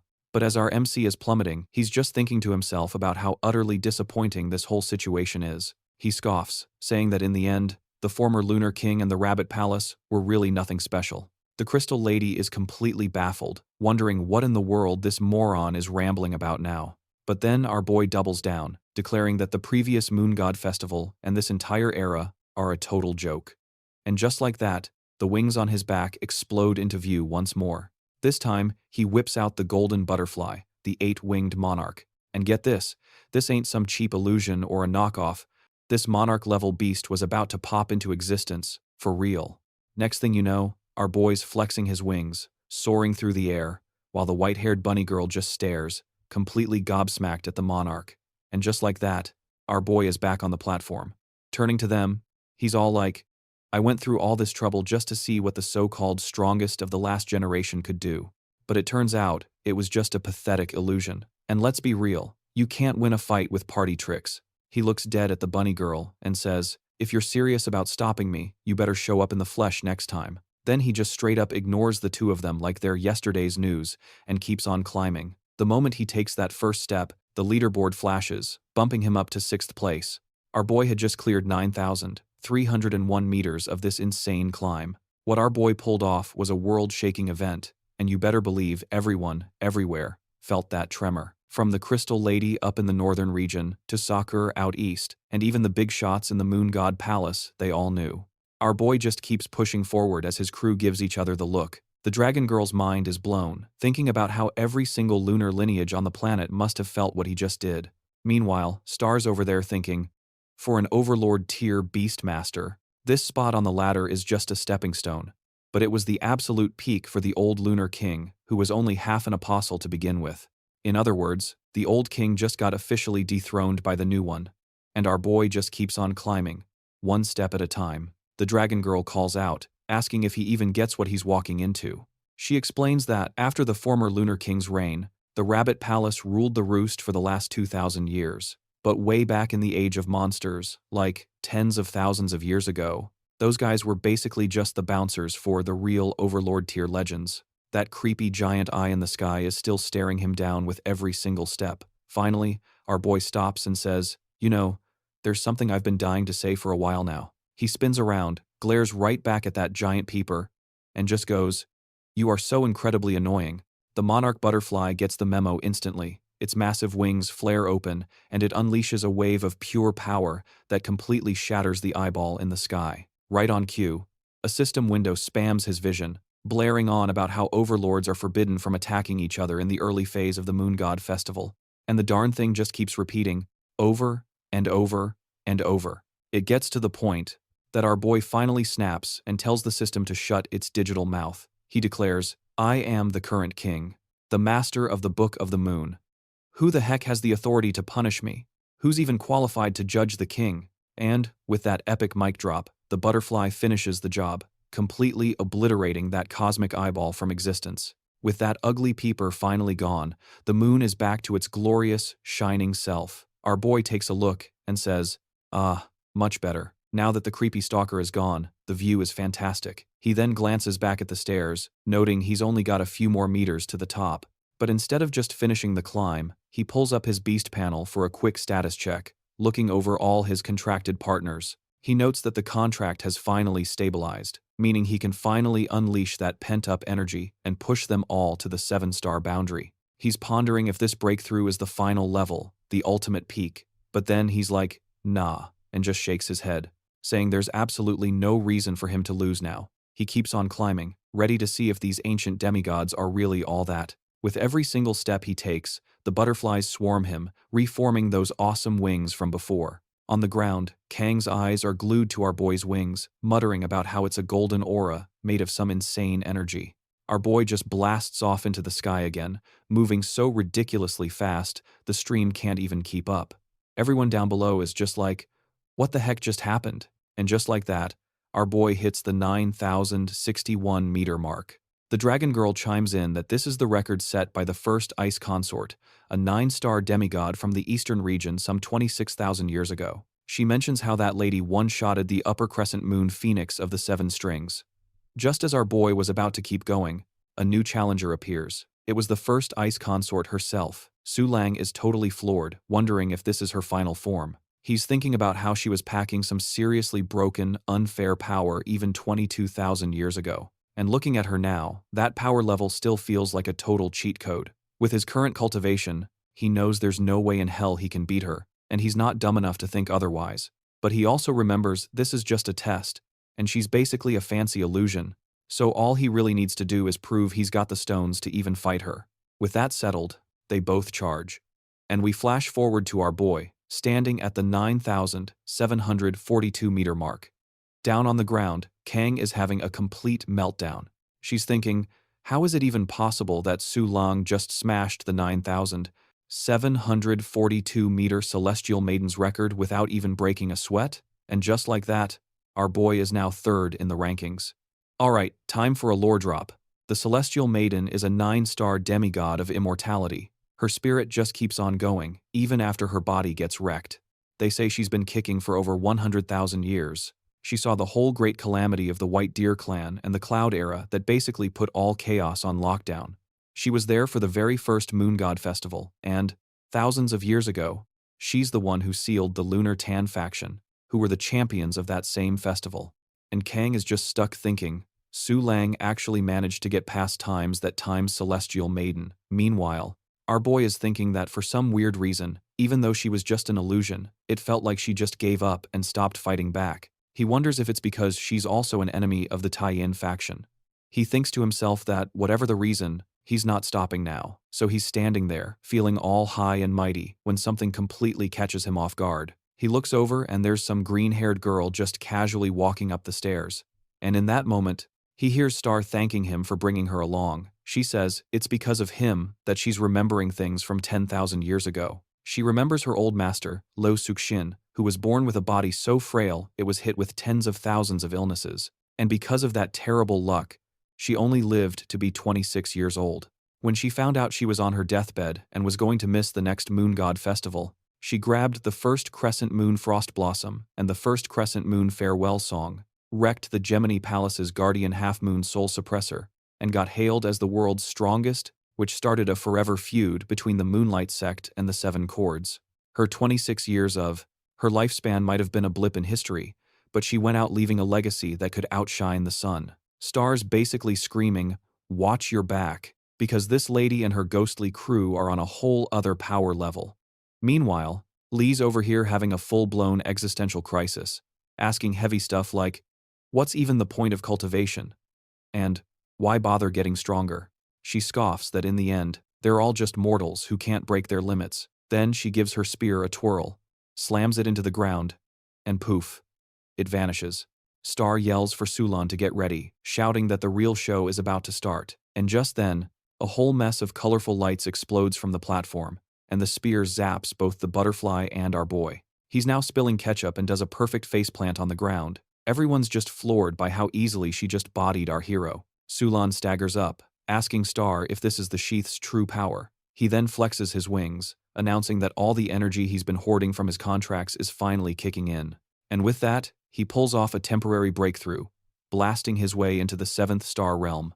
The monarch butterfly was already fully healed and immediately started patching up our boy. Su Leang just nods, saying he owes her one. At the same time, Leu's form was getting more and more see-through. Our boy's mind is racing, wondering how a mere shadow from 10,000 years ago could possibly warp reality enough to put such a nasty dent in the golden butterfly. He's theorizing that maybe way back when, the celestial maiden just caught a whiff of this insane aura and decided to hit the brakes on her own progress. He lets out a huge sigh of relief, thinking if he hadn't just lucked into that 7th star realm power-up, he would have been totally screwed. He gives the golden butterfly the signal, and they push onward. He's now at the 9,997 meter mark. He figures that now that he's temporarily chilling in the 7th star realm, the vibe from his absolute moon physique is going completely haywire. He can now faintly feel these other weird auras, probably super powerful lunar-type bosses taking a nap somewhere in the world. But screw that for now. All he cares about is hitting the summit. This is the final step. Down on the ground, people are absolutely losing it, seeing him about to hit the 9,998 meter mark. One girl is practically bouncing off the walls, screaming that our boy is about to meet times her asterisk. The dude next to her is confused, asking, "Who's her?" And she just roasts him with, "You idiot. You seriously don't know? It's the one whose beauty is literally off the charts. She's the one who was chosen by one of the 7 wonders. The wedding dress. She was hailed as the #1 beauty for hundreds of millennia. She's the first lover, and if you buy the rumors, her looks could even make gods simp for her." And way up there on the clouds, our boy finally comes face to face with her. And get this, the absolute madman is actually blushing. Then it hits him. His blood is boiling like a tea kettle. Looking at her, he's thinking that the 3 celestial beauties he knows look like common potatoes in comparison. It dawns on him that this is probably why the lover lineage was a one-and-done kind of deal. The wedding dress is so perfect it probably can't stand to look at the rest of the ugly mugs in the world. He's thinking even its own descendants, like Gemini, would be considered absolute trash. Staring at this goddess, our boy is about 2 seconds away from being completely hypnotized when the dragon girl in his head starts screaming bloody murder, trying with all her might to keep this idiot from falling under the spell. That's the wake-up call he needed to finally snap out of it. Star and the dragon girl instantly jump in front of him like personal bodyguards, telling him to watch out because this whole situation is a massive red flag. They warn him that the trouble started the very second his foot touched this platform. Apparently, he got ambushed by times her asterisk. That's when our boy finally notices a whole crew of shadowy figures lurking behind the wedding dress. He immediately recognizes the Winter Queen clan and the Sea Concubine clan. Way off in the back are the ancestors of the 4 sacred clans of the western regions, and even the White Deer clan decided to crash the party. As if that wasn't enough, a bunch of overlords from several moonlight lineages are here, too. Our boy finally connects the dots. Anyone who gets mesmerized by her beauty gets their own power turned against them. He figures this is probably why his monarch-level butterfly's power is acting so wonky right now. What he's facing is the wedding dress's true, terrifying form, and he's thinking this is one seriously overpowered combo. But he realizes that once you snap out of her mind games, all those spooky shadows are basically just empty threats. He's thinking, so, after I broke through to the 7-star realm, I'm temporarily on par with true 9-star demigods? What kind of broken game logic is this? The monarch butterfly flexes her power, completely wiping out all the shadows cowering behind the wedding dress. As she does, the wedding dress just smiles, looks at our boy, and says, "We'll be seeing each other again soon," which totally freaks him out. He's just standing there baffled, wondering how a mere illusion could talk to him.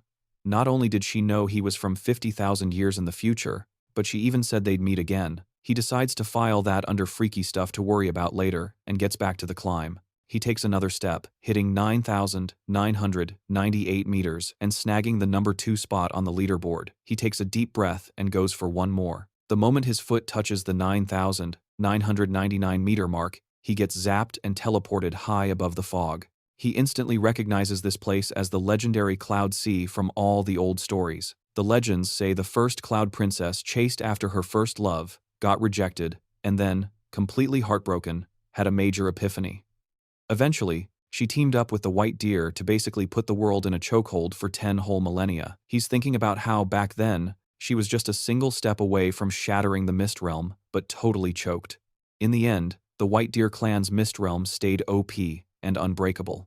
And to this very day, the Cloud Realm is still a massive no-trespassing zone. So now he's standing there wondering what the deal is.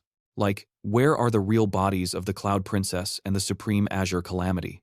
And right on cue, a purple beam of light zaps him, and his soul gets yeeted right out of his body. So now, his spirit form is plummeting from the platform back down to the ground. On his way down, he's thinking about how pointless it all was, and how the Mist Realm near the Supreme Azure Calamity is just completely unbeatable. After a few moments, he opens his eyes and says, "Okay, that's enough of that," and tells the golden butterfly to hit the respawn button. He then asks her if she got a scan on how that cheap shot attack works. Because if she did, the next time they meet that lady, they'll have the perfect counterplay ready. By now, the monarch-level butterfly has already switched over to her human form. She leans in close to our boy and whispers that this whole ordeal is just way too much of a hassle. She complains that after a nap lasting tens of thousands of years, so the White Deer clan actually popped off and created legends like this. And now she's saying that old-school concept, the infinite eternal Mizrem, is actually real. And the biggest cheat code she's got? Those 2 kids are far from being 6 feet under. Meanwhile, our boy's just standing there like a total doofus, getting sweet nothings whispered in his ear. She then drops the bomb that the first Cloud Princess and the Supreme Azure Calamity are basically on the same power level. But here's the kicker. The golden butterfly's power is basically an infinite health potion, resetting its own vitality and its host's. He puts 2 and 2 together, realizing this means as long as his own special juice doesn't run dry, he can just hit the reset button back to his pre-fight condition, over and over. And since he's the mastermind behind this whole full moon miracle, he's not about to lose a mana measuring contest to some random shadow. Basically, if this turns into a deathmatch, the other guys are going to be the ones running on empty. He glares at the shadowy figure that jumped him and lays it out plain. The second he hits the top, that's when the fight is over. He even throws in a little taunt, saying if she's scared of getting left in the dust, she can just ignore him. But if she does, he'll absolutely demolish her and the entire era she represents. The figure on the 9,999th platform just scoffs, calling him just a moonlight type, and says he's way too big for his britches. She declares their next meeting will be a one-way ticket to the afterlife, and with that dramatic exit, the golden butterfly poofs back into her tiny butterfly form. Just like that, Su Leang is #1 on the leaderboard, and the crowd below is collectively losing their minds. How in the world did the White Deer clan's legendary record get shattered? Everyone's trying to figure out how the Lunar King just styled on the Supreme Azure Calamity. Kang's in the cheap seats, mind blown, wondering how he topped a legend from 50,000 years ago. And even the Crystal Lady is shook, trying to process how the Moonlight lineage, which has been irrelevant for millennia, suddenly became the main character overnight. And up top, our boy is just staring at that final, glorious step. He's thinking, just one more step, and he'll see the exact same view the first Cloud Princess did. He's even musing that if he faceplants right here, his name would still be etched in the history books forever. But then a spicier thought hits him. Yo, what if I actually pull this off? Could I literally flip the entire world on its head? But then he corrects himself. Nah, it wasn't the era that made the first Cloud Princess and the first lover. It was times who made that era legendary. He realizes his goal isn't some time travel fantasy to challenge them in their prime, and he's not shedding any tears that they're just dormant ghosts now. What happened way back when is ancient history. What matters now is that everyone is about to learn to fear his name. And because Times was born in this age, this era will be known as the Era of Moonlight. With that epic declaration, he takes the final step. And as he does, he gets zapped into some kind of pristine white palace. He's looking around all confused when a booming voice echoes out, another one of you ugly humans, and this one's a lunar type, great. The voice drones on, saying the last time one of the Moonlight breed showed up was millions of years ago. Seriously, this story throws around numbers like they're confetti. The voice keeps going. It's not time yet. We still need another 300,000 years. It basically tells our boy to get lost because he's not qualified. Not because he's a weakling, but because he's just way too early to the party. Our boy's just thinking, bruh, what? While the voice tells him to scram, go dominate his own era, and leave his mark on history. And then, in about 300,000 years, he'll be reawakened. But before our boy can even get a word in, the voice just yeets him back. And as he's plummeting, he hauled himself onto the platform, flashed this ridiculously smug grin, and said, well, look at that. It worked. The disembodied voice is probably wondering what in the world this moron is up to, but our boy just grins and says, so this is what the 8-star realm feels like. He casually calls out the voice, addressing it as the Firefly King, then hops back onto the platform, declaring, man, this feels refreshing. And right on cue, he drops another piece of his signature galaxy brain logic. He claims that while it's only times the 8-star realm for him, to everyone else, it's like he's already blown past the 9-star demigods. He's internally checking off his list, wondering if his absolute moon constitution has finally finished its upgrade. Meanwhile, the Firefly King is having a full-on system error, thinking, how is a dude stronger than a 9-star demigod even possible right now? Because, according to the ancient prophecy, the next golden age of heroes is supposed to be on snooze for another 300,000 years.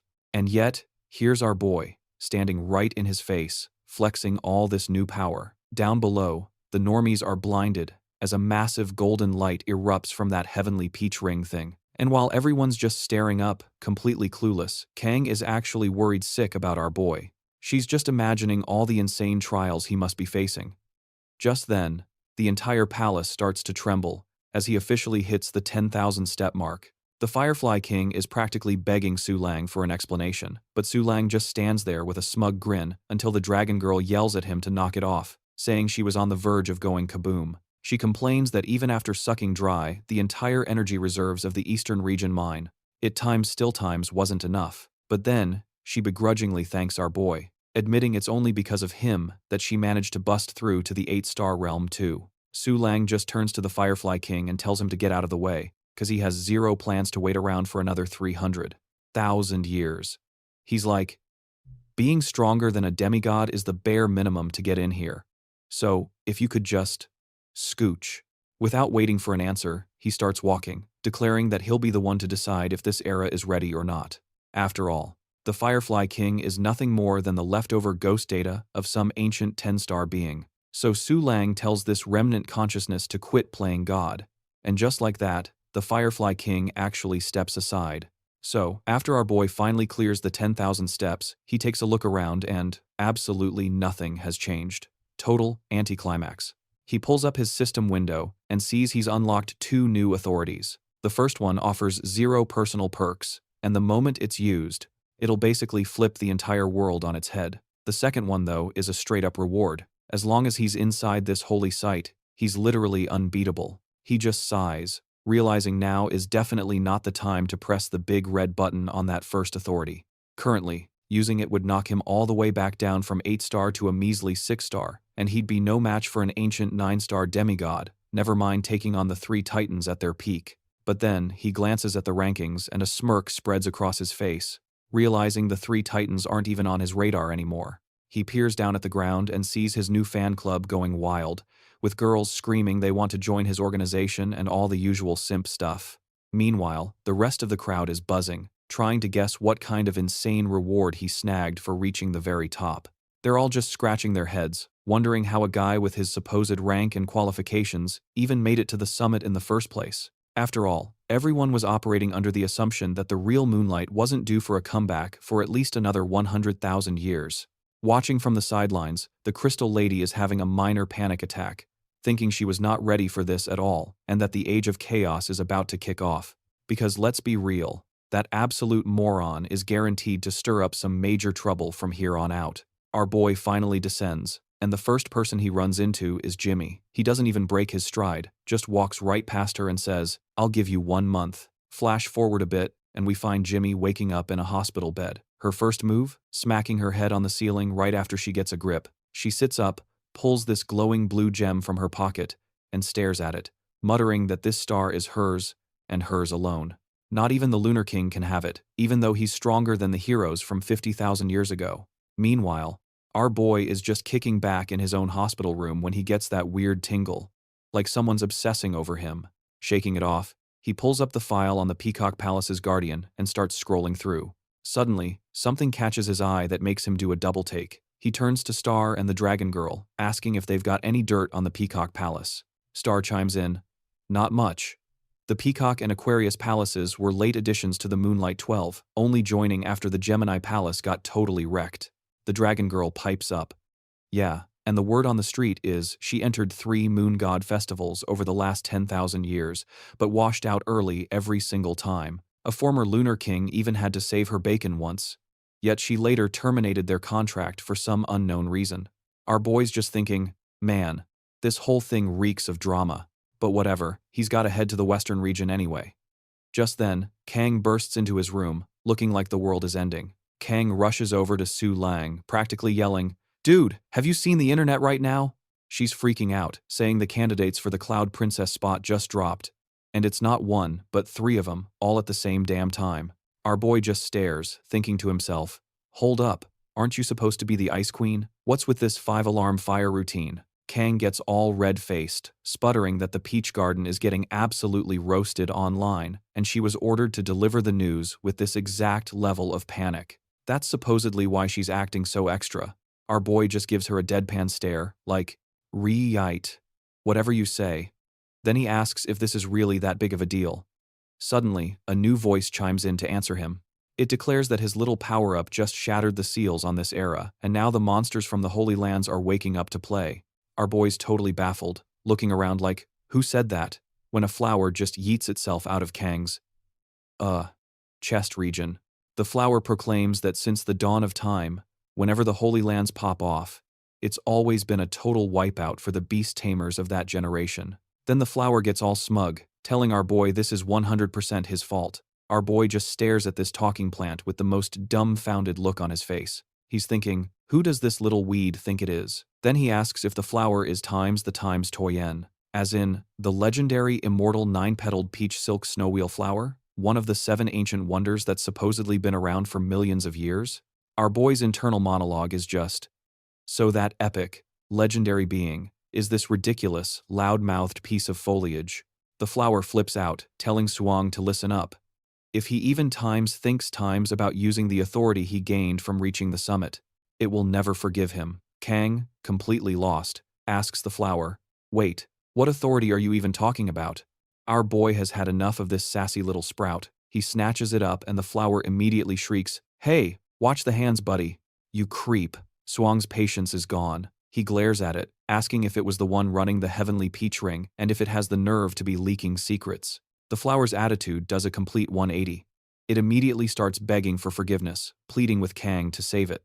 It quickly changes the subject, telling our boy to look out the window at all the plants in the city, saying they're all so, cayenne and lovely. You think he's gonna let his own kids get turned into monster chow if some ancient horrors from tens of thousands of years ago decide to wake up? Not a chance. He feeds our boy a line about running the heavenly peach ring because he's a total pacifist who just hates violence. And our boy, bless his heart, is actually buying this whole make love, not war speech. Apparently, the southern region is so chill and conflict-free that they've had nothing better to do than level up their tech game. The flower dude slides in with a proposal. Team up, and all our boy has to do is pinky swear he'll never ever use that busted ability of his. In return, the whole Heavenly Peach Ring squad will basically hand him the throne at the next Moon God festival. Our boy glances over at Kang, who's got the poker face of a statue. He's over here thinking, is this flower for real? Are they actually going to sit out the biggest event of the year? Right on cue, Kang chimes in, basically saying, yeah, you can trust him. To meddle. Apparently the southern region sticks its nose in every single Moon God festival. And get this, way back in the day, the Southern Moon Palace and the Heavenly Peach Ring Palace were basically best buds forever. But after the Moon Palace and the Fourth Palace totally bit the dust, they pretty much ghosted the lunar faction. Our boy's brain is buffering. Like, hold up, Fourth Palace? Is she talking about the Flower Fairy Palace? He's crunching the numbers in his head, realizing that keeping his big boy power on the shelf is actually a massive win for him right now. But then again, you don't get a shiny new I win button just to let it collect dust. He knows he's gonna have to press it eventually. The flower dude sees the gears turning and decides to sweeten the pot, saying that if our boy is having a tough time trusting him, they should just seal the deal with a marriage alliance, asking our boy if he's ready to get hitched. Flash forward half a month later, we're at the border between the western and southern regions. Some poor mermaid is in the middle of a throwdown with something, wondering what in the world just happened to make the seal get so weak. She's trying to blame it on the seventh eclipse when, bam, red lightning cracks the sky and a giant monarch butterfly majestically floats down. And who's riding this glorious insect? Our boy, of course. He casually asks if she's the one blocking his way and if they're gonna have a problem. The second she feels that bonkers monster aura, the mermaid is totally shook, wondering what kind of absolute unit just dropped in. Then it clicks. This isn't just some random dude. It's the new Lunar King, the very same guy who recently left the first Cloud Princess and the first lover in his dust. She's completely baffled as to why he's all the way out at the border. But little does she know, she's got way bigger problems on her plate. Just then, a voice pipes up from off-screen, and it's the dragon girl, looking like she's about to turn the mermaid into calamari. The mermaid whips around, jaw on the floor, realizing this is the same chick who laid the smackdown on the Ice Queen all those years ago. She's pretty sure her number is up, but then the dragon girl happens to spot the crystal lady from before. The dragon girl is like, "You only showed up 'cause the Aquarius Palace got its juice back, didn't you?" But the crystal lady just plays it all mysterious. She fires back with a super sincere, "Oh no, I just missed you so much and had to come say hi." The dragon girl is not amused and tells her to get lost. The crystal lady just calls her a party pooper and then casually asks if the Lunar King is making a play for the sealed Peacock Palace. Dragon girl hits her with a, "That's classified." So the crystal lady probes, "Why haven't you warned him how ridiculously dangerous that place is?" Turns out, it's the very same palace that got the last Lunar King permanently deleted during the previous Moon Festival. So yeah, time for a history lesson on the absolute train wreck that was the Moon God Festival 2,000 years ago. Basically, the Flower Fairy Palace bailed, the Peacock went completely bonkers, the Rabbit Concert Palace and the Lunar King tried to start a rebellion, and the Sagittarius Palace just straight up rage quit. So, in the end, it was a battle royale down to just two teams, Aquarius Palace and Virgo Palace. Lord Water Lotus decided against letting a bunny concert call the shots, and instead, they basically said, A 1,000-year war with the Ice Queen? Bet. And with that, they dumped the entire problem on Virgo Palace and the Celestial Maidens. According to Crystal Girl, this was the exact moment the Lunar Yao and the Taion looked at the timeline and said, "Yeah, we're out." She then spills the tea on how the Peacock Palace got grimy during a Moon God festival, taking out the Lunar King and doing some creative editing on the history books. The Crystal Lady drops a totally not ominous hope history doesn't repeat itself before piecing out. Anyway, cut to our boy cruising through the sky on a giant golden butterfly. Kang's giving him the scoop that the Western region sent her a formal invite, and she's about to head out. She adds that the 3 celestial hotties from the Mist Cloud Sea also got a golden ticket. This means the 3 cloud princesses might make an appearance, so she tells him to play it cool and not get tangled up with them. She also casually mentions that his little trip up the heavenly peak pretty much nuked the Mist's restrictions, paving the way for some holy apostle to show up. But you think our boy is breaking a sweat over that? Not a chance. The only thing on his one-track mind is if he's finally going to see his dear moon. Man, I almost forgot this whole show was about finding her. Seriously, she's been MIA for ages. We cut over to the Western region, where Jimmy is waiting with this blonde girl. She's stressing over whether our boy is going to be a no-show, while the little one warns that someone else is on their way, and they're definitely not coming to play nice. Jimmy clarifies that the Cloud Princess is gunning for one of the 7 wonders. She's giving herself a mental pep talk not to underestimate the new challenger, because when the first princess popped out of the Mist Cloud Sea at 8 stars, nobody gave her a second glance. But in a few short months, she wiped the floor with the 3 fearless masters and hit the server-wide top rank.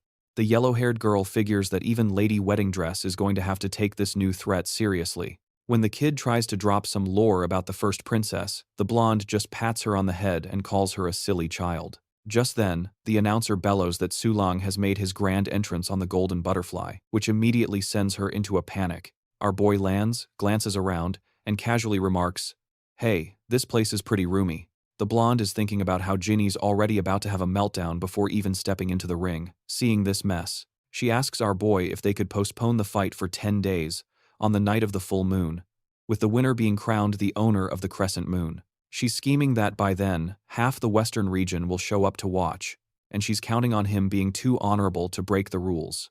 Our boy, ever the chill one, just agrees, on the spot. And right on cue, the second Cloud Princess materializes. She declares that she's using this ring in 10 days, so no one else is allowed to touch it. Our boy just stares at her. The blonde quickly steps in, telling the princess that Su Leang and Genie's match is just the opening act. She insists it won't interfere with her main event against Wedding Dress, calling it the appetizer before the main course.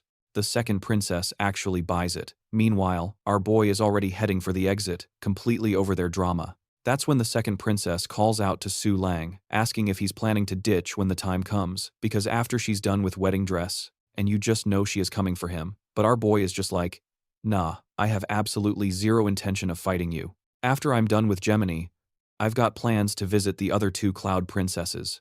This completely sends the second princess over the edge, and she gets totally bent out of shape. Meanwhile, the blonde girl is watching this train wreck from the sidelines, thinking, "For the love of God, someone, stop these idiots. It looks like they're about to throw down right this second."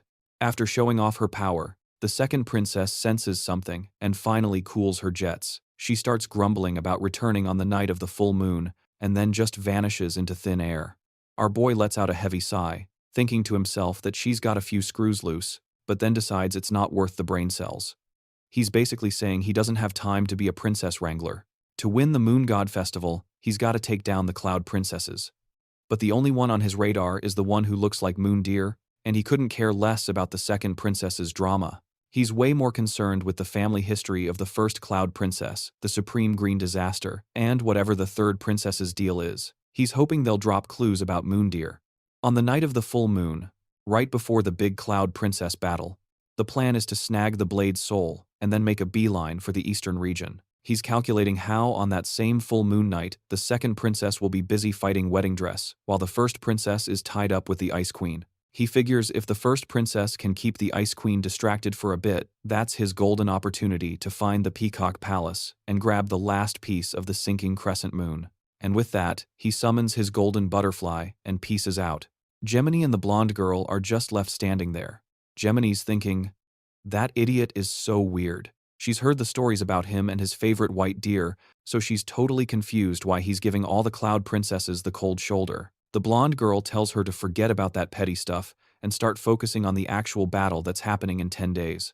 Gemini just tells her to relax, saying she's already deployed all her flash butterflies across the western region, so he won't be able to move around here anymore. She's all geared up to take on the Lunar King, and she's convinced our boy can't pull another flash butterfly miracle out of his hat here, like he did on the Peach Ring. And if he even tries, he won't have a prayer of reaching the 7-star realm. If that's the case, all she needs to do is put in a little work, and she's sure she can beat him. She's getting all fired up just thinking about it. But the blonde girl just sighs and says, "Yeah, let's hope the fight actually goes like that." Little does she know, our boy was listening to the entire conversation through a butterfly. After hearing her master plan, our boy just smirks and says she really thought she had it all mapped out. But he's still holding on to an unused trump card. From the very start, his true target was never just Gemini, it was the Peacock Palace hidden in the western region. He's just here doing some advanced scouting. And while Wedding Dress is preoccupied with the Cloud Princess, he's just going to use the power of the Aquarius Palace and end this whole thing. We cut to a forest in the western region, where a couple of guards see someone approaching. They greet her as the Queen Mother of the Underground. This place is the Endless Prison, managed by Wedding Dress, where they lock up the absolute worst criminals in the world. The guards are practically begging the Lady of the Underground to watch her back. They're like, "Find your target and get out of there, stat. Don't even think about waking up the monsters in the basement." Apparently, the guest list includes the traitorous emperor from the Winter Queen's turf, what's left of the rope of the 7 strings, and the Peacock Palace Guardian. You know, a real who's who of people you don't want to mess with. But Our Lady just shrugs it off, telling them not to sweat it. She's all like, "I'm just popping in to say hi to my ancient ancestor, then I'm out." The guards give each other that, "Is she serious? Look, but let her pass." As she strolls in, a little butterfly hitches a ride on her dress, tagging along for the deep dive. Before you know it, she's about to hit the next level down.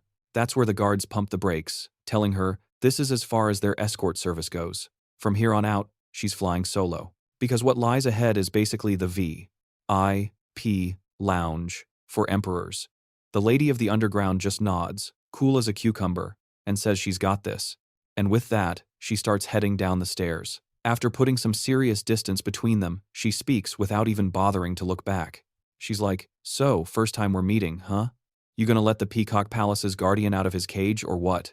Then she facepalms, remembering she's talking to a butterfly. In her mind, the West is desperate for Su Leang to set the Peacock Palace free. She muses that his power is just off the charts, and even Gemini is helpless. Their only play is to just let him do his thing with the Peacock Palace. Anyway, she finally arrives at her destination. She tells our boy, a.k.a. the butterfly, that she's too busy to chit-chat. So, she's shutting up now. She steps into the chamber, and bam, a freaking massive whale is just chilling there. It gives her the side eye and basically says, "Scram. I'm not signing any contracts until I'm strong enough to body the other emperors." The Lady of the Underground calls out to the whale, addressing it as White Form C. And get this whale is one of the legendary 3 kings of the spring. Our Lady suddenly looks like she's about to swallow her tongue. Her mind flashes back to the old days, when the 3 kings of the spring decided to team up with the Ice Queen. They even tried to set up an arranged marriage between White Form C and the 3-legged White Snow. But White Form C, being part of the exalted Cloud Clan, got absolutely wrecked, lost all his street cred, and bailed to the western regions. The funny thing is, the western region didn't actually lock him up. He chose to self-isolate in this dump. And now, the Lady of the Underground works up the nerve to ask if he'll come home, playing the "your old buddies miss you" card. But the whale just scoffs, says her clan is as boring as ever, and starts to swim off. Our girl tries to plead her case one more time, but the big fish has already ghosted her. She leaves the chamber, muttering to herself about how that stubborn fish is his own worst enemy. Right then, she hears a voice out of nowhere and spins around, trying to figure out who's talking. She glances down and realizes the voice is coming from the butterfly. It calls her out, saying she was way too sloppy when dealing with an emperor's pride. Hearing this, the Lady of the Underground totally loses it and whines that our boy is being super mean. Our boy just sighs, thinking she's completely missed the point. He's like, "Did you seriously think you could persuade a high and mighty emperor with that pathetic sob story?" He lays it out for her. What sea form truly wants to hear is a blood oath that she'll take down the three-legged white snow for him, even if it means she'll have to face the full, unbridled fury of the Ice Empress herself. He hits the underworld's top lady with the question, asking if she's picking up what he's putting down. Her brain pretty much short-circuits, thinking, how dare he? Who has the gall to get fresh with the Ice Queen? She's absolutely losing it, calling him a villain and throwing a full-on tantrum. Our boy, having none of it, just bonks her on the head and tells her to cut the theatrics. He orders her to lead the way to the Peacock Palace, declaring that he'll be the one to decide if this place is legit or just a whole lot of hype. After a short trip, the Lady of the Underground finds herself standing in front of 3 ridiculously huge doors. Our boy's internal monologue is buzzing, realizing that behind these gates are 2 other legendary overlords, currently on lockdown. The lady gets all serious, warning him they can't hang around. It's a quick peek at the Peacock Palace, and then they've got to bounce, like, immediately. And what's behind door number 1? A dramatic-looking peacock lady, just staring at the moon, while the Lady of the Underground just gawks at her. She's thinking to herself, dude, that's the guardian of the 10th Palace of the Moon, the one who holds the high score for ganking the most overlords this era. The peacock lady finally tears her eyes away from the moon and is like, yo, what's the deal? She calls her the little sister of the 3 kings, and then trolls her, saying, if you're lost, just hang a left on your way out.